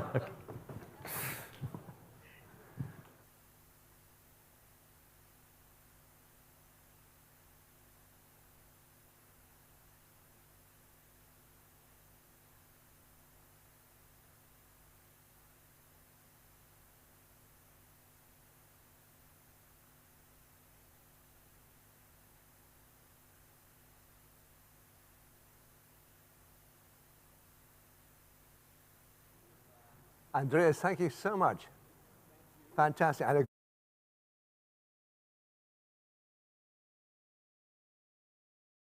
No, you are ahead of me, don't worry. Thank you very much. Thank you. Ladies and gentlemen, κυρίες και κύριοι, we are not quite at the end. There's one fascinating panel still to come. But before I introduce the panel, something which I ought to have stressed right at the beginning is that, at least in theory, and I hope in practice, this will be a zero waste conference by The Economist. And so outside, just outside those doors there are these machines, and provided by Texan, who are one of the sponsors. And you can take these cans of Coke. Is there a Coca-Cola representative here? I'm not a great fan of Coke. Anyway, take these cans and feed them into a machine. Or you can take plastic bottles, feed them into another machine, and it will demonstrate that you're doing your bit to save the planet. Whether you do that away from this conference, I don't know, but you should, because it's a very, very good idea. And I really do hope that we do manage to have zero waste from this conference. So that's my little preamble. And now let me introduce the final panel, which is on revolutionizing sustainability through fashion. And that, I guess, goes from haute couture all the way to Primark and Zara. So let me ask Simone Cipriani, who is the chair of the UN Alliance for Sustainable Fashion and the head and founder of the Ethical Fashion Initiative, to come up to the podium. Alexandra Stutzman, diplomat, European delegation to the United Nations, New York. Carrie Summers, who's the founder and trustee of Fashion Revolution Foundation. Mark Rogers, who is the creative director of Pachacuti. I hope I said that correctly. And also Pavlina Proteo, president and CEO of Beyond CSR. All these acronyms and abbreviations, I don't know what CSR means, but someone will tell me. So anyway, welcome everybody. And I'm going to ask Simone to take the first, I think. Do I know everybody? Not yet. Which is Simone? It's me. Simone, nice to see you. Simone is a female name Yeah, I in know. French, but it's a male in Italian. So I should, how about if I call you Simone? Simone. Then it's not. Or Simone, yes. As they call but me, in French, Simone is a or woman's as name. they call me in Geneva, Madame Simone. Ah, parfait. C'est vraiment une fluidité des sexes maintenant. Oui, Tout à fait. ça, Ouais. Alors, sorry, but I think this is not any reflection on the other panelists, but simply that in my program, and obviously as a Brit, I obey the laws, the rules. I'm going to ask Simone to take the floor first. Simone, you have between 4 and 5 minutes. And as you may have learned earlier, I'm quite strict, and there's a little clock there. You know, perfect. Oh, you've got a fantastic. There we go. Thank you. Update since last year, we are having in this fashion industry a growing awareness of sustainability as a factor of long-term value production, the long-term materiality of sustainability, which is unfortunately matched by a persistent vision of sustainability as a factor of cost increase, an increase that eats into margins and hinders short-term returns. This is because in this industry as well, we are witnessing a transition from one model of capitalism to another, from shareholder capitalism to stakeholder capitalism. Capitalism that creates value just for shareholders, and this is usually associated to relatively short-term value, and the form of capitalism that creates value also for society and the planet, general stakeholders as well, long-term value. What we saw recently with Patagonia is a brave and bold example of a transition from shareholder to stakeholder capitalism. Mr. Chouinard transferred the ownership of the company to a trust that is mandated to monitor transitions towards a more climate sustainable industry. But these are two different business models. They create value in different ways. They imply also different governance structures. Just think about the role of board of directors. In shareholder capitalism, it controls, it checks that the interest of shareholders is protected. In stakeholder capitalism, the board of directors is the place where the interests of all different stakeholders, even society and the planet, converge, are aligned. It's a mediator more than a monitoring body. Where are we in the fashion industry in this transition? This transition is needed if we want to get to sustainability. If we get a brutal proxy indicator of transition, which is the emissions, the greenhouse gas emissions, we see that in the course of 2021, we didn't decrease these emissions, but emissions actually, in many instances in this industry, increased. And we know that we have to cut emissions by 45 to 55% by 2030 if we want to get to net zero by 2050. Why is that so? And I come to the conclusion, Mr. Chairman, because probably many reasons, but also because of lack of management systems that allow management of companies to accompany this transition. This is why with the Association of the Italian brands, fashion brands, we created a suite of tools for ESG due diligence, ESG performance monitoring, ESG sustainability reporting.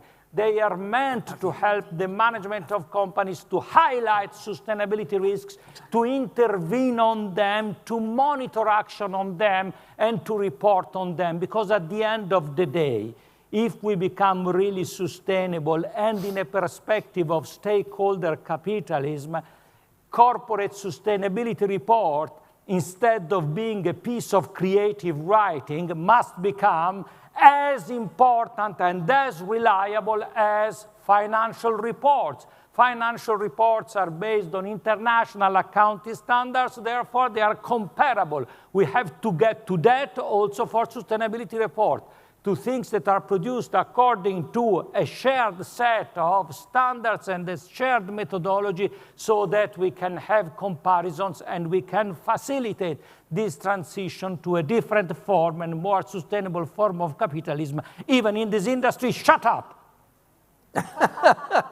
4 minutes and 30 seconds. You did brilliantly. You've got another 30 seconds, but I'll take them away from you. Thank you very much indeed.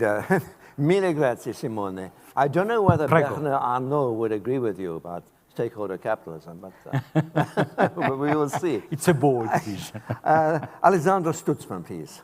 Thank you, John, and thank you to The Economist for having us here. It's always a pleasure to be in Athens. I'm also glad to see that the European Union is massively supporting the event. It's always a challenge to speak after Simone, who, as we saw, is extremely vibrant. So I'm afraid I'm going to be I thought he was terribly quiet and restrained, you know. Yes, for the average, yes.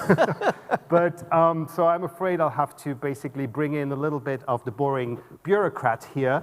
But I mean, in terms of the situation, I remember last year we had some sort of a rather positive outlook to the fashion industry by saying that there is some progress, there are some initiatives, there are things going on now.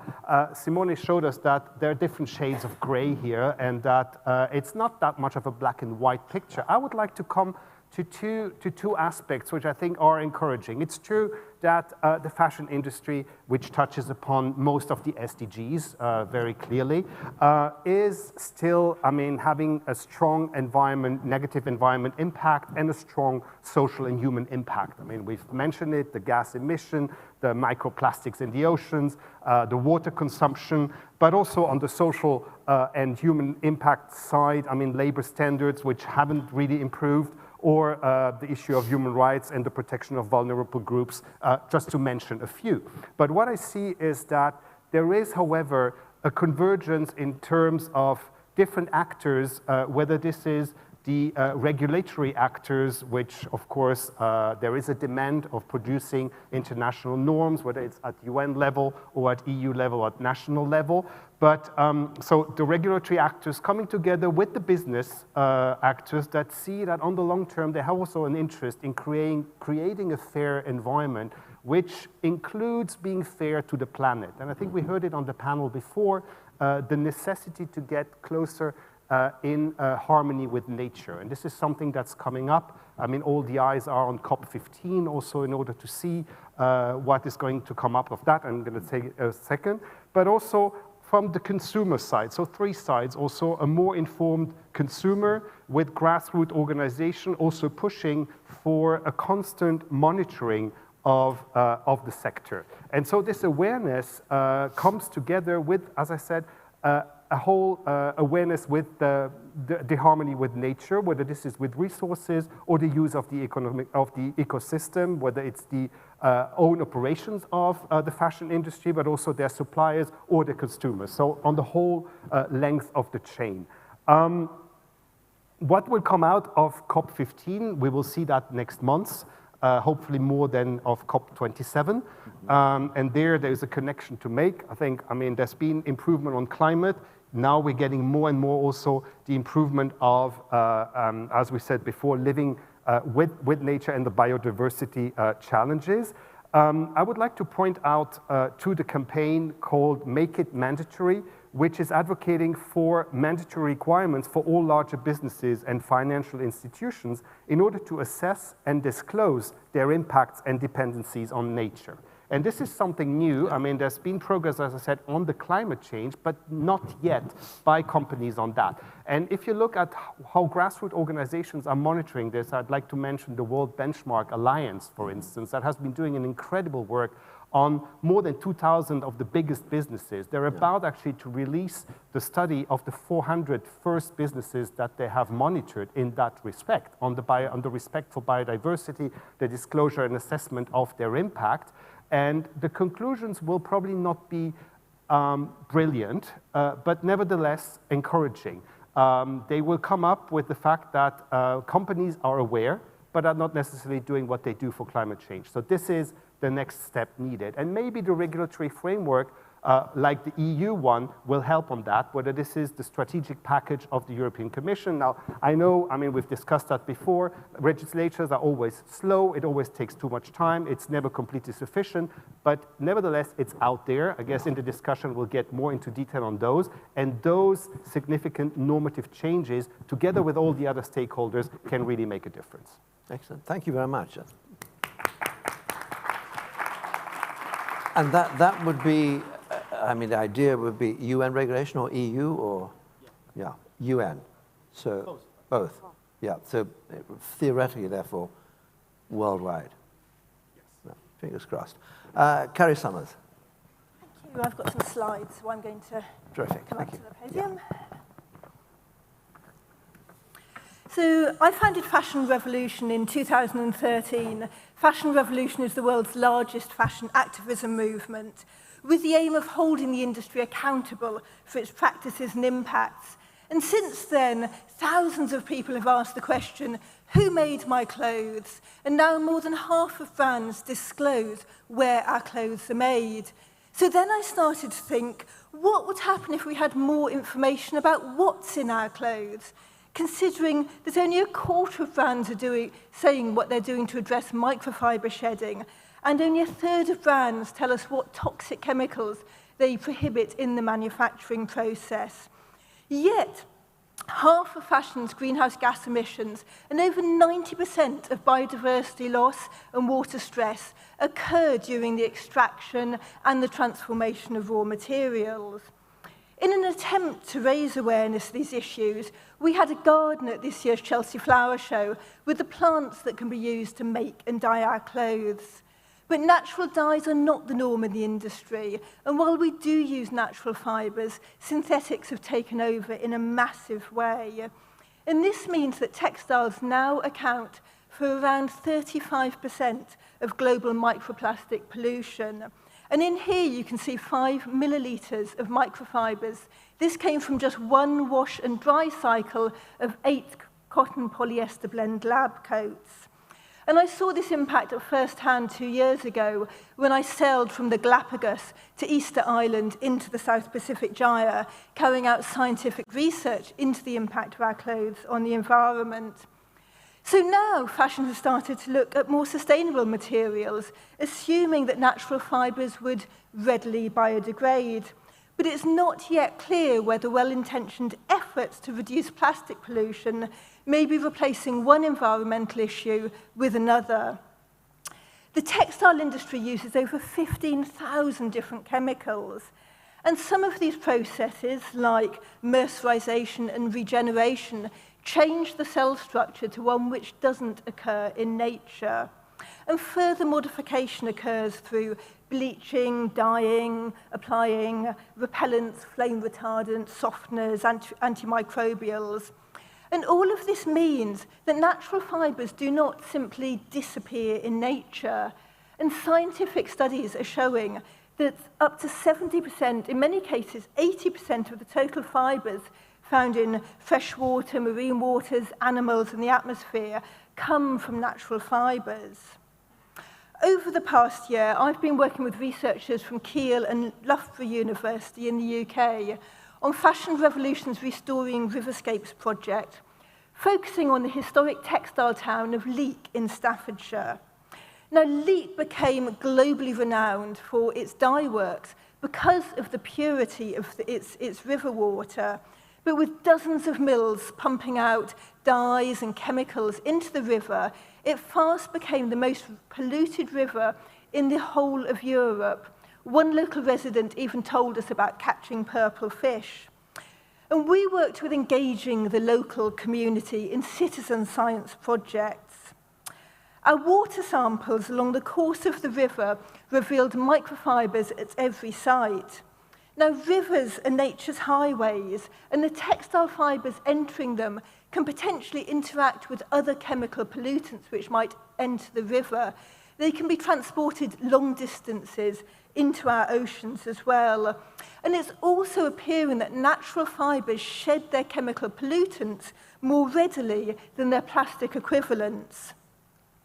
Now, we also collected a sediment core, you can see here, from Rudyard Lake, which lies downstream of several historic textile mills.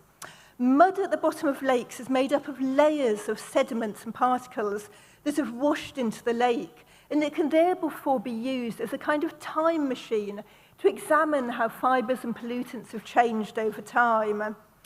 And just as in our water samples, cotton was the most common fiber we found. It was present throughout the core, with blue and black fibers being the most common fibers we found. The gaps on the chart here are just ones that we couldn't analyze due to lack of funds. Now, the Restoring Riverscapes project shows that fibers of all types are present and persistent in our environment, and they do not break down, at least for decades we can see, possibly for centuries.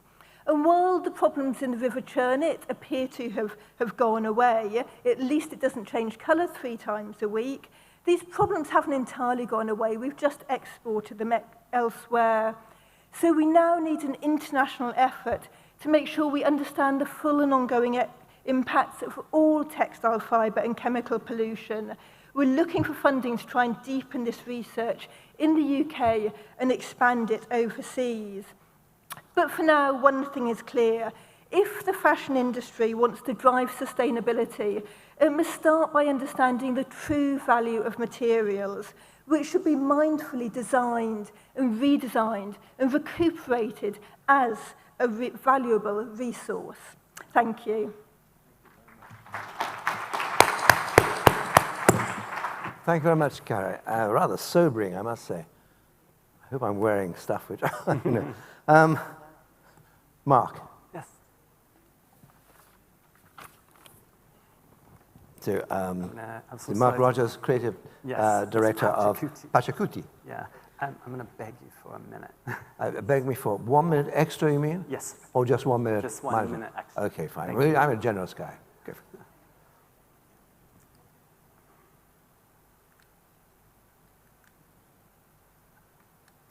There's no slides here, but that's all right. Hello, everyone. I'm Mark Rogers, the creative director from Pachacuti, a sustainable fashion brand specializing in fine quality Panama hats and handmade fashion accessories. Based in the UK, we have a global supply chain working with skilled artisans from Ecuador and Mexico. As a sustainable brand, we exist in a niche market within the fashion ecosystem, serving a discerning clientele looking for something more authentic instead of mass market retailers. These large companies may fulfill an insatiable consumer demand, but their business models engender a throwaway culture devaluing how clothing is created and perceived. As a mission-driven business, Pachacuti aims to create an alternative model that counters these marketing giants. We stand for the antithesis of fast fashion, championing a slow fashion ethos that respects worker dignity through fair trade and preserving traditional skills. When it comes to raw materials, we source our Panama hat fibers from biodiverse, community-owned land. We endeavor to make products that our customers love for their authenticity, skillful craftsmanship, and quality materials, whilst producing designs of enduring style. And by taking a holistic and systems view of our business, we see the important part we play in sustaining a web of tangible and intangible values that extend beyond the financial to serve the benefit of our planet and the society we wish to create. You see, the expertise required to produce a cultural artifact such as one of our Panama hats is under constant threat. Yet if these artisanal skills vanish, so does the weaver's way of life and the craft's social value. That's why the Panama, or to give it its correct name, the Ecuadorian Toquilla straw hat, was inscribed in 2012 on UNESCO's Register of Intangible Cultural Heritage of Humanity.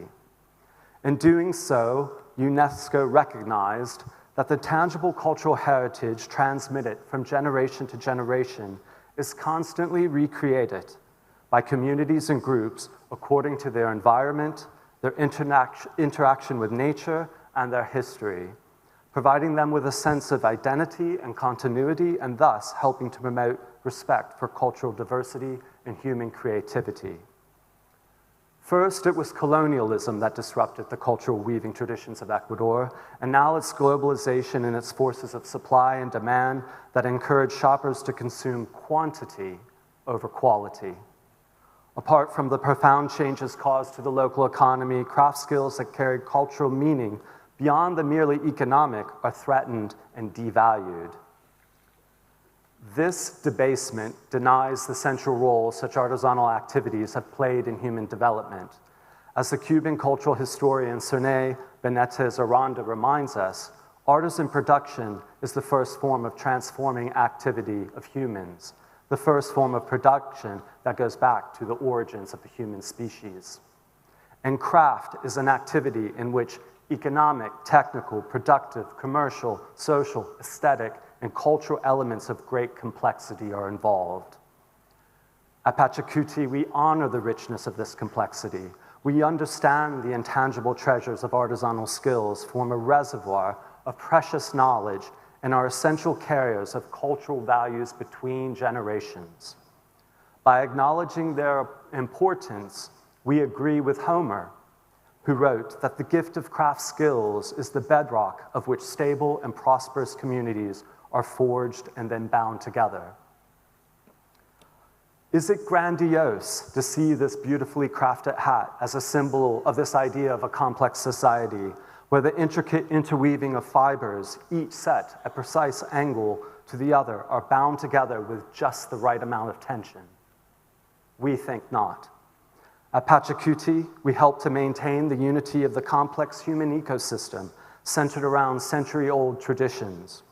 We are proud that our links stretch across time and into new generations and are essential to creating an enduring sense of place. We are proud that our makers pass down skills with elegance and grace that continue deep cultural traditions, and we are pleased that our makers weave poetry, not prose. A fundamental challenge, though, is how we as a brand communicate this to our customers. And we do this by being transparent about our supply chain, through storytelling and by sharing the cultural richness that makes our products exceptional. And we let our customers know they are more than just consumers, because in reality, they are patrons and supporters of an artistic weaving tradition that spans thousands of years. Through storytelling, we engage their curiosity and inspire a sense of connection to how their purchase is part of a greater cultural value system. Our customers feel part of a journey that weaves intangible and tangible values every step of the way. Through sharing the intimate details of the weaving craft and use of sustainable materials, we help them become textile connoisseurs. We must connect our hearts with our minds when we make purchasing decisions, because we need to care more about the clothing we purchase if we're going to make the fashion industry sustainable. Therefore, we spend a lot of time teaching our customers how to take care of their hats. We offer a restoration service if they need extra help. And we do this because we want them to look after our purchases properly, rather than treating them as disposable commodities. In the process, we are assisting people to buy fewer but more cherished items, which sets them on the right path to being responsible consumers. We hope to inspire our customers to care more, buy less, and know they have a meaningful part to play in creating a more sustainable future. Thank you and enjoy the journey. Thank you very much indeed, Mark. I think I see a thread between Simone and Mark there. I think very interesting. Thank you very much. Now, Paulina, you have listened to all of this. Yes. I gathered some keywords from Caris, who made my clothes, and what is in my clothes. In my clothes is approximately 15,000 microchemicals. Is it true? Because I was reading the reports regarding fashion industry and microchemicals and microplastic, and was astonished. And then to cultural values that mentioned by Mark, as cultural sustainability is really neglected, not only by fashion industry, but overall by sustainable development narrative. And then Simone's benchmarking, reporting, and stakeholder capitalism, and progress made and the EU legislation and initiatives by Alex, what he mentioned. And I will start with a question. I have actually two questions. I enjoy questions. Any questions? Include you as well. You're sure, part of the and question. I like that. So in Pachacuti, is it true that it comes from the Quechua language, yes, and it means the turning around the time, the start of a new era, a world turned upside down? So my question is, do we have time? Do we have enough time to accomplish the 2030 agenda? Where do we stand vis-a-vis a year ago that some of us were standing in the same place? We're here. So is any progress made, or we're in square one? And the second question is, and that would include you, in order not to walk in fake Armanis, as you mentioned before, or fast fashion, is there a way for affordable, sustainable, and ethical fashion for each and every one of us, instead of rushing to fast fashion or... That's a very good question. Before you answer it, everybody, let's just ask the audience. When you're buying, nobody in this audience is at the moment naked. Doubtless at some point in the next few hours, you may well be naked. But for the moment, when you're buying clothes, how do you make your decision? Is it on price?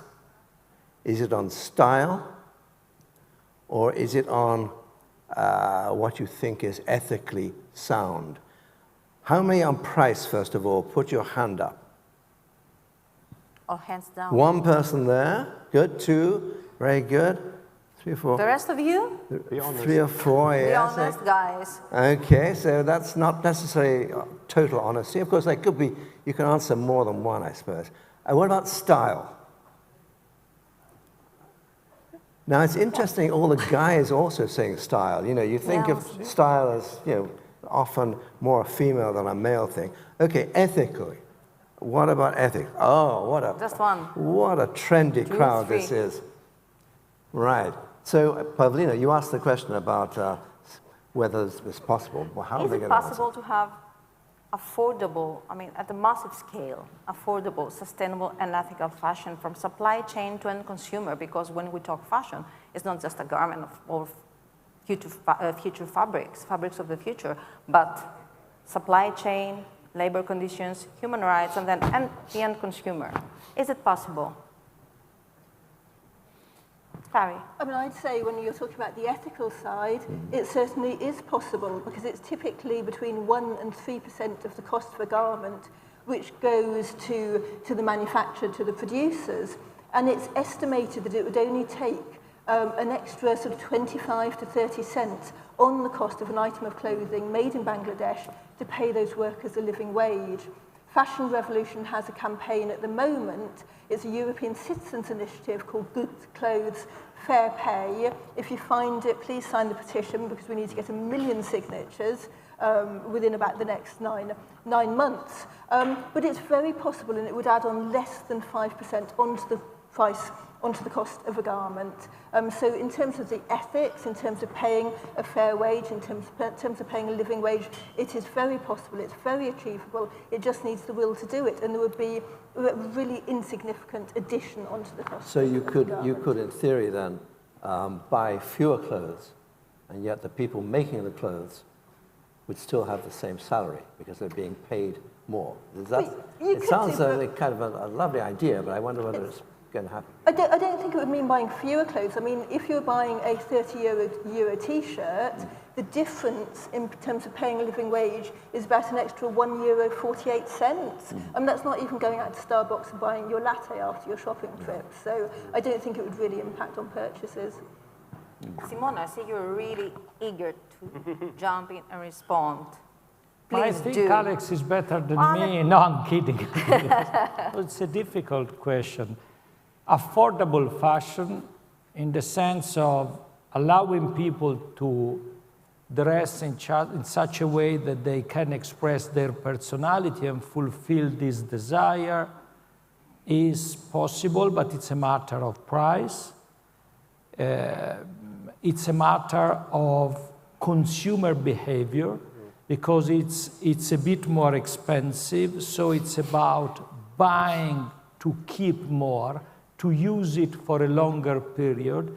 It's about design for circularity, design to recycle materials. If I have to recycle this shirt, it's quite easy because it's all cotton. Once I remove the buttons and some reinforcing materials in the cuff here, and it's done. But if I have to recycle this, where I have wool, but also something else here inside in the linen, it is more difficult. So it's many things together: price, consumer behavior, design. It's always overlooked. Everything is about design. Then we must not forget one thing, that there is a part of the humankind that is not able to afford it, that is not able to afford anything but some second-hand clothes dumped in the second-hand market. I work in Africa mainly. We produce in Africa. In Eastern Africa, it's called mitumba, nguo ya mitumba, the second-hand stuff.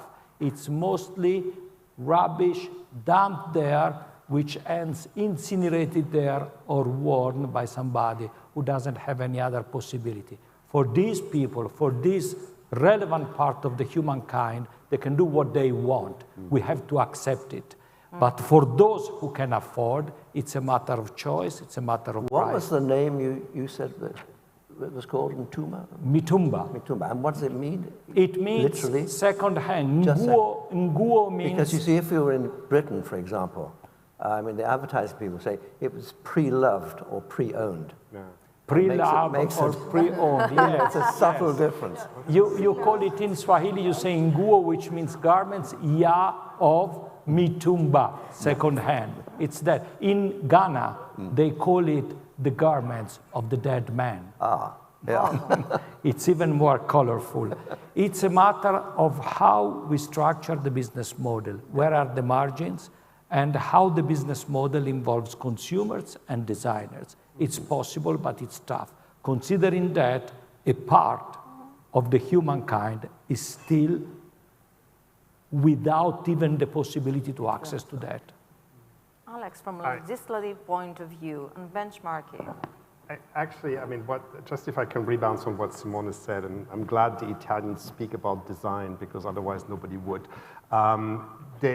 What is at stake here is a question of responsibility, whether it's on the producers' end or on the consumers' end. And for living in a country, United States, where consumerism is erected as a cult, I think if we were to start already there, and I mean, we're not talking about those who cannot afford more. There are a lot who could afford different clothes and are not necessarily doing it. So there's a matter of education there. It's a matter of self-responsibility, and maybe a little push from the legislator can help as well at global level or at regional level. I mean, for instance, the EU is, for instance, about to revise the Waste Framework Directive, which would bring it more in line with circular economy. which are all the examples that you've been given. There are some plans as well for the years ahead to give guidance to promote circular business models. So that's also something. I think there are those initiatives. They cannot work all over, but they can work in many parts, which are actually in the front line when it comes to the pollution we're talking about. Just one point, then I shut up for the rest of my days, and my wife will be very happy. No. Please don't. That's particularly true. The labeling of waste is one of the most important things today, because this is what allows companies engaged in circularity, in recycling, upcycling, and so on to act. Labeling of waste and design.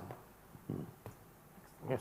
Mark, you come from a really niche... Yeah, the question, is it affordable? I would say no and yes.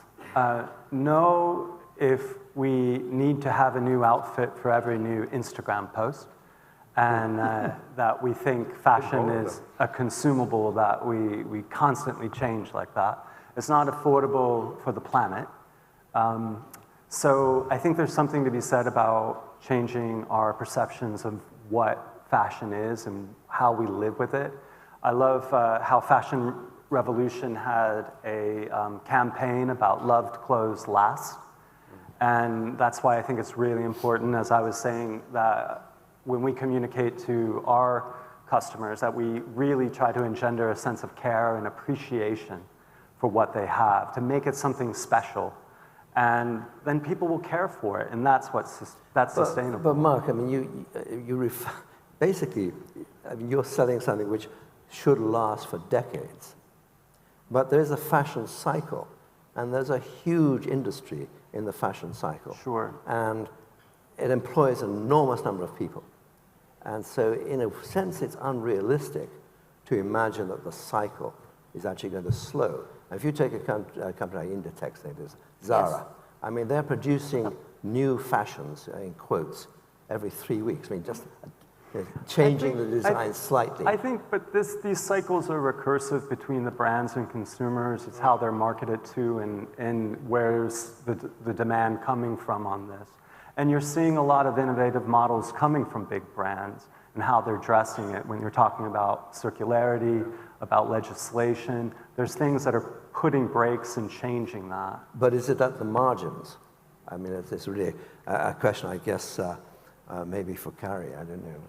Yes, I mean, I think in terms of margins, a lot of people think if they do spend a bit more money on a garment, then that has got to be better because they're spending more money on sort of minimising their social and environmental, maximising their social impact, minimising their environmental impact. But a lot of the sort of, certainly the mass-produced luxury is made on exactly the same production lines in Bangladesh with the same impact. And I've been to the tanneries in Bangladesh. I've seen where these so-called luxury companies are tanning the leather for their shoes and handbags. And it's, there's effluent flowing out into the river, home of red-listed species of river dolphins. The effluent treatment plant isn't working. So really we need to be looking at the whole industry, and it is quite frustrating when there's so much emphasis on fast fashion. And yes, like you said, Inditex, 1.6 billion items a year. We have to do something about that. But we also have to look at the entire industry because nobody can get off scot-free in this. And what it is for you, affordable fashion, what are your criteria as a consumer and as a media person as well? Because I'm a pretty mean guy, so I mean, I don't spend very much on clothes, as you can tell. So, I mean, this suit's quite old. And if you're talking about me personally, I think it's a mix.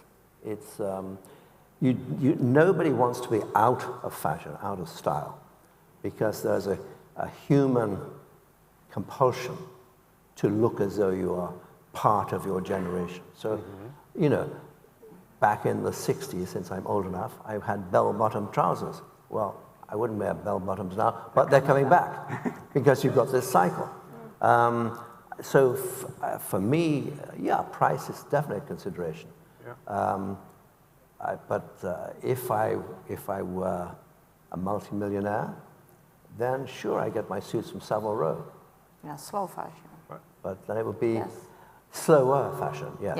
Yeah. I think John, if I can on this, John said something really interesting by saying what is a determining factor is being part of what your generation likes or looks like. And I think fashion is also about being fashionable. So what is actually cool? What is fashionable? Is loved clothes something that we can make fashionable? And that, of course, has to come from those who produce them, but also from those who buy them. And if I look at younger generations, I think there's a glimpse of hope there. There is, I mean, when you see the success of second-hand shops, of thrift shops, of reusing clothes, not buying new clothes, and that is actually cool because everybody is doing it. Particularly because of inflation, maybe. You're a baby boomer, like me. Yes. We were the ones who supported the growth of the fashion industry. I know CEOs in this industry who say, I wait for the last baby boomer to disappear and then I retire. Yeah, but Gen Z. Might be true, not true. But before the baby boomers, we had Mao Zedong, and everybody in China had exactly the same uniform. Absolutely, but we were the ones that favored the growth of the fashion business, the business model that we know today. The Gen Z, the people he's referring to, that generation, the youngest one, is the one that is refusing the business model. They mainly buy vintage. But they there don't are buy young new people things. queuing up in Bond Street to go to Burberry's and so on. But, And yes, the same yes. in Via Montepolione and And Milan Zara, and so on. let's be honest. Yes, absolutely. Not many of them are Gen Z. The change is coming from the youngest generations. Then there's a geographical divide.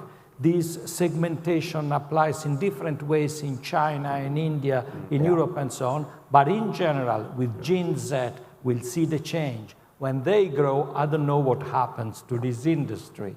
There's a question, Pavlina, from Yanis, I think. Yes, I just want to say that there are young people and young people who used to say baby boomers, Generation X, Y, but I think something else is happening. Mentality is shifting. I'll give you an example. I buy leather shoes, my son buys vegan shoes. Sometimes they're more expensive. I'm embarrassed. I declare I'm embarrassed. Now, after all these years, I'm 65.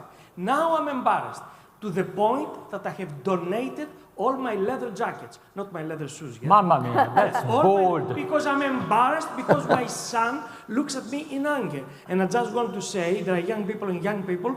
These are the young MBA students of Greece, and they were applauding when you were talking about the Panama hat and the work that you do. So they have a criteria.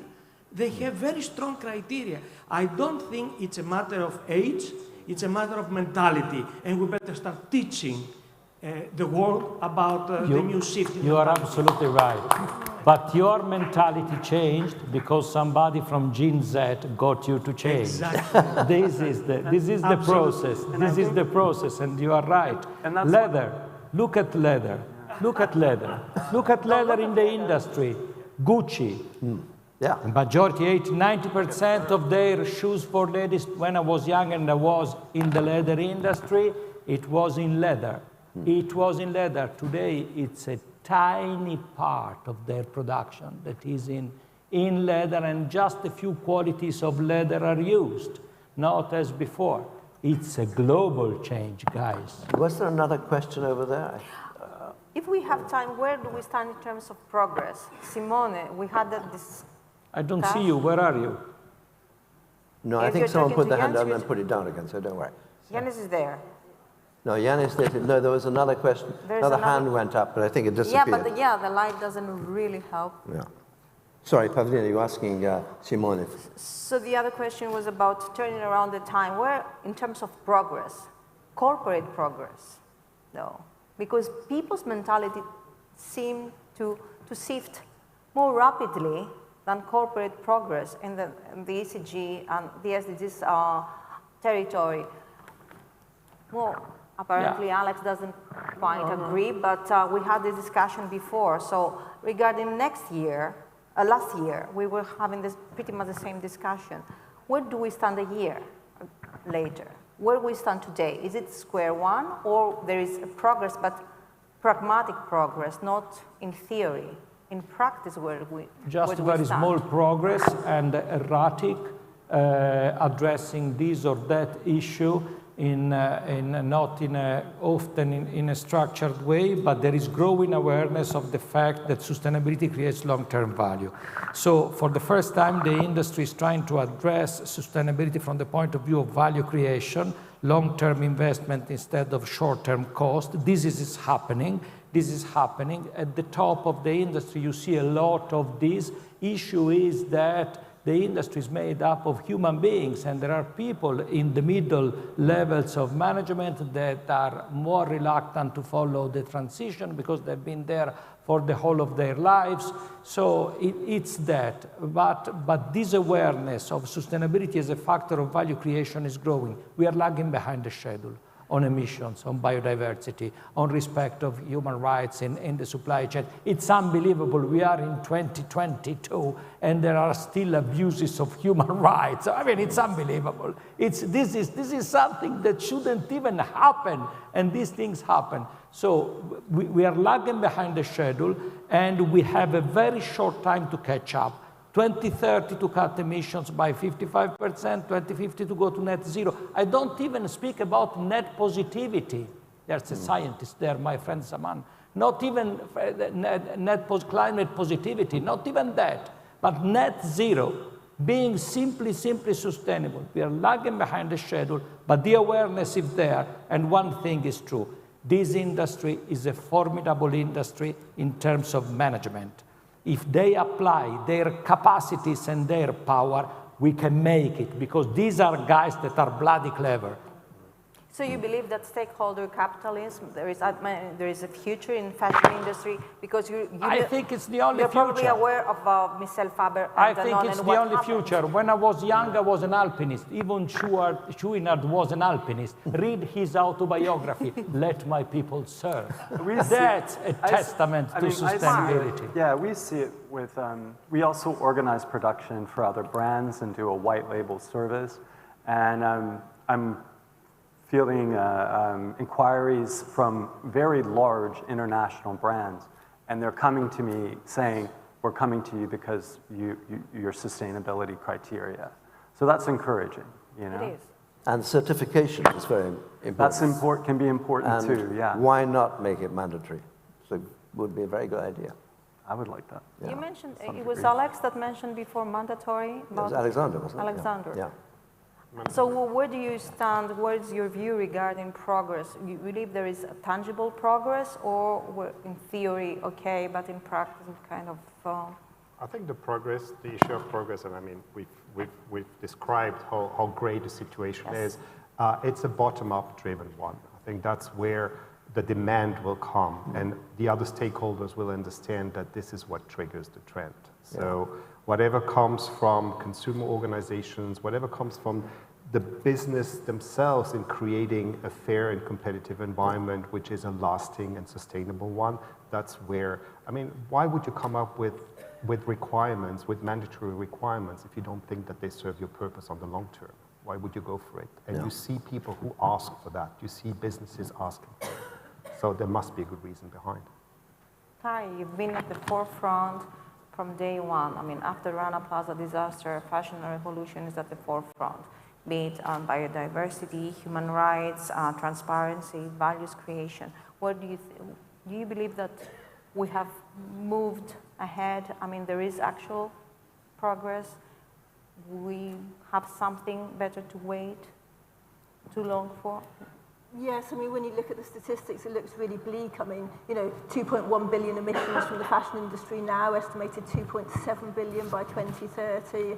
The industry isn't acting fast enough, and we have to be pushing from all sides. I mean, the Fashion Transparency Index, one of the reasons it was created was to engender that sort of sense of competition between the brands, and that really works. I mean, brands are actually using this methodology in terms of their disclosure now, so we can see that they are disclosing in line with the criteria within the index. But we have to have legislation, and one of the things that we've seen is where the UK government has paused the reporting requirements due to COVID, brands decided not to report. And so that really shows the impact of legislation. We've seen a lot of brands who disclose next to nothing. They only disclose the information in their modern slavery statement. So I think it's very clear that we have to have legislation, because otherwise those laggard brands are never going to move. And I think it's important to say those laggard brands are the luxury brands, potentially more than the fast fashion brands. And I think it's really important to note that from a brand's point of view, it's a huge risk to not have a sustainable supply chain, to have unethical behavior happening in your supply chain. It's a massive risk. Reputational risk or financial risk, or both? Yeah, I mean, you can see it in the UK, what's happened with Boohoo, repeatedly. They're building a great brand, huge stock market value, then just to get pummeled the next day because of the latest disclosure from their factories or warehouses. So it's an important. But people still go to Primark. Yeah. It's also a risk for investors. If the value of stocks is the discounted cash flow, future cash flow, sustainability risks means that you could sell less, and therefore you could have reduced cash flows in the future, and this means also to lose value in your shares. So this is also a risk for investors in the long term. We have just gone over time, and I should thank Pavlina very much for moderating this discussion. But I should ask you, each person actually, I mean, bear in mind that we now have 8 billion people on this planet, allegedly on the 23rd of November, according to the UN, ridiculously precision. And the world population will probably get to 9.5 or 10 billion by 2050, and it'll start going down. That must put an enormous strain on what you hope will be an ethical process.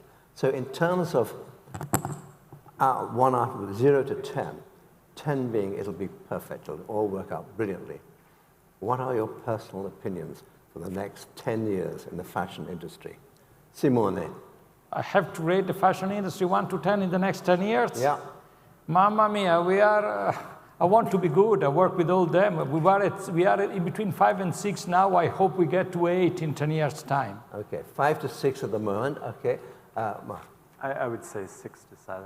6 to 7. So we're improving. Yeah. Alexander? I also believe that the next generation will help in improvement. So I would follow the path.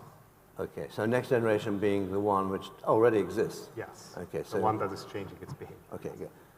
I'm usually an optimist, but by 2030, I think I'm much more down around 2 or 3 based on the evidence. Yeah. Pavlina? 6. Good.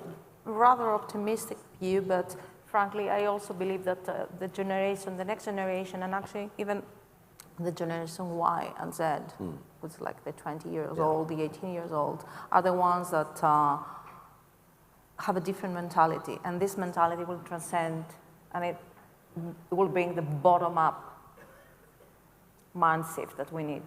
Well, let's hope so. I must say, I kind of go 4 or 5, but there we are. Thank you very much, everybody. I think it's been a terrific panel. Thank you very much, Pavlina. Thank you. And this is the last panel of today, but it's not the last panel of the conference. Come back tomorrow for even more fun and games. And let's have you have to have the photograph.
When we work together, science can make the world a better place.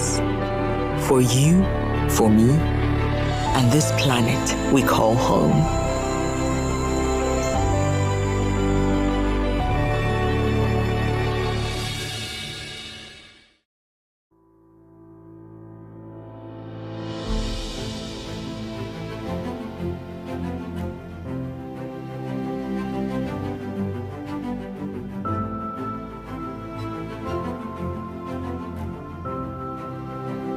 Είμαστε ιδιαίτερα περήφανοι σήμερα που εγκαινιάζουμε τη μονάδα παραγωγής μηχανημάτων ανταποδοτικής ανακύκλωσης στην Ελλάδα. Συγχαρητήρια στην Envipco, συγχαρητήρια στην Dexan για την πρωτοβουλία σας να δημιουργήσετε αυτήν την μονάδα εδώ πέρα στην πατρίδα μας.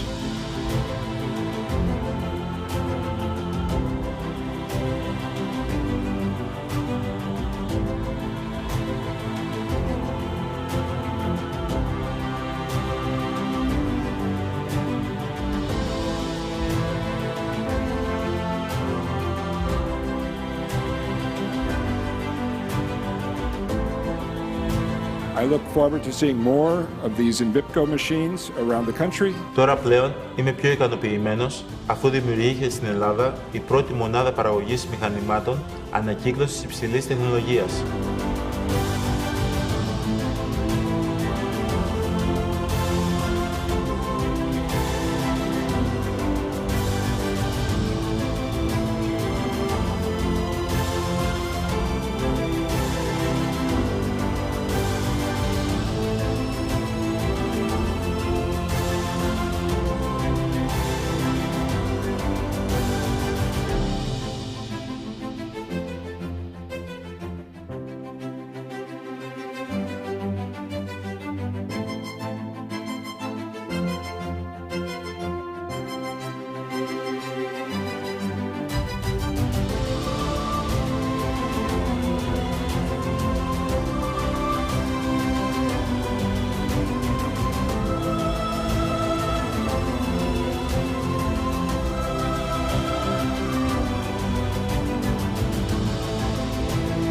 Το συγκεκριμένο πρόγραμμα είναι πρωτοπόρο γιατί πέρα από το ποσό είναι 1 εκατομμύριο ευρώ στους τομείς της παιδείας, του περιβάλλοντος, της τοπικής κοινωνίας και της υγείας.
Έλα κι εσύ στον κύκλο των ανθρώπων που φροντίζουν και προστατεύουν τον εαυτό τους.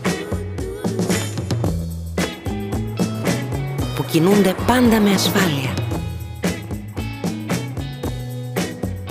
Έλα κι εσύ στον κύκλο της εμπιστοσύνης που πάνω από 1 εκατομμύριο πελάτες νιώθουν εδώ και 131 χρόνια. Έλα στην Εθνική, την πρώτη ασφαλιστική.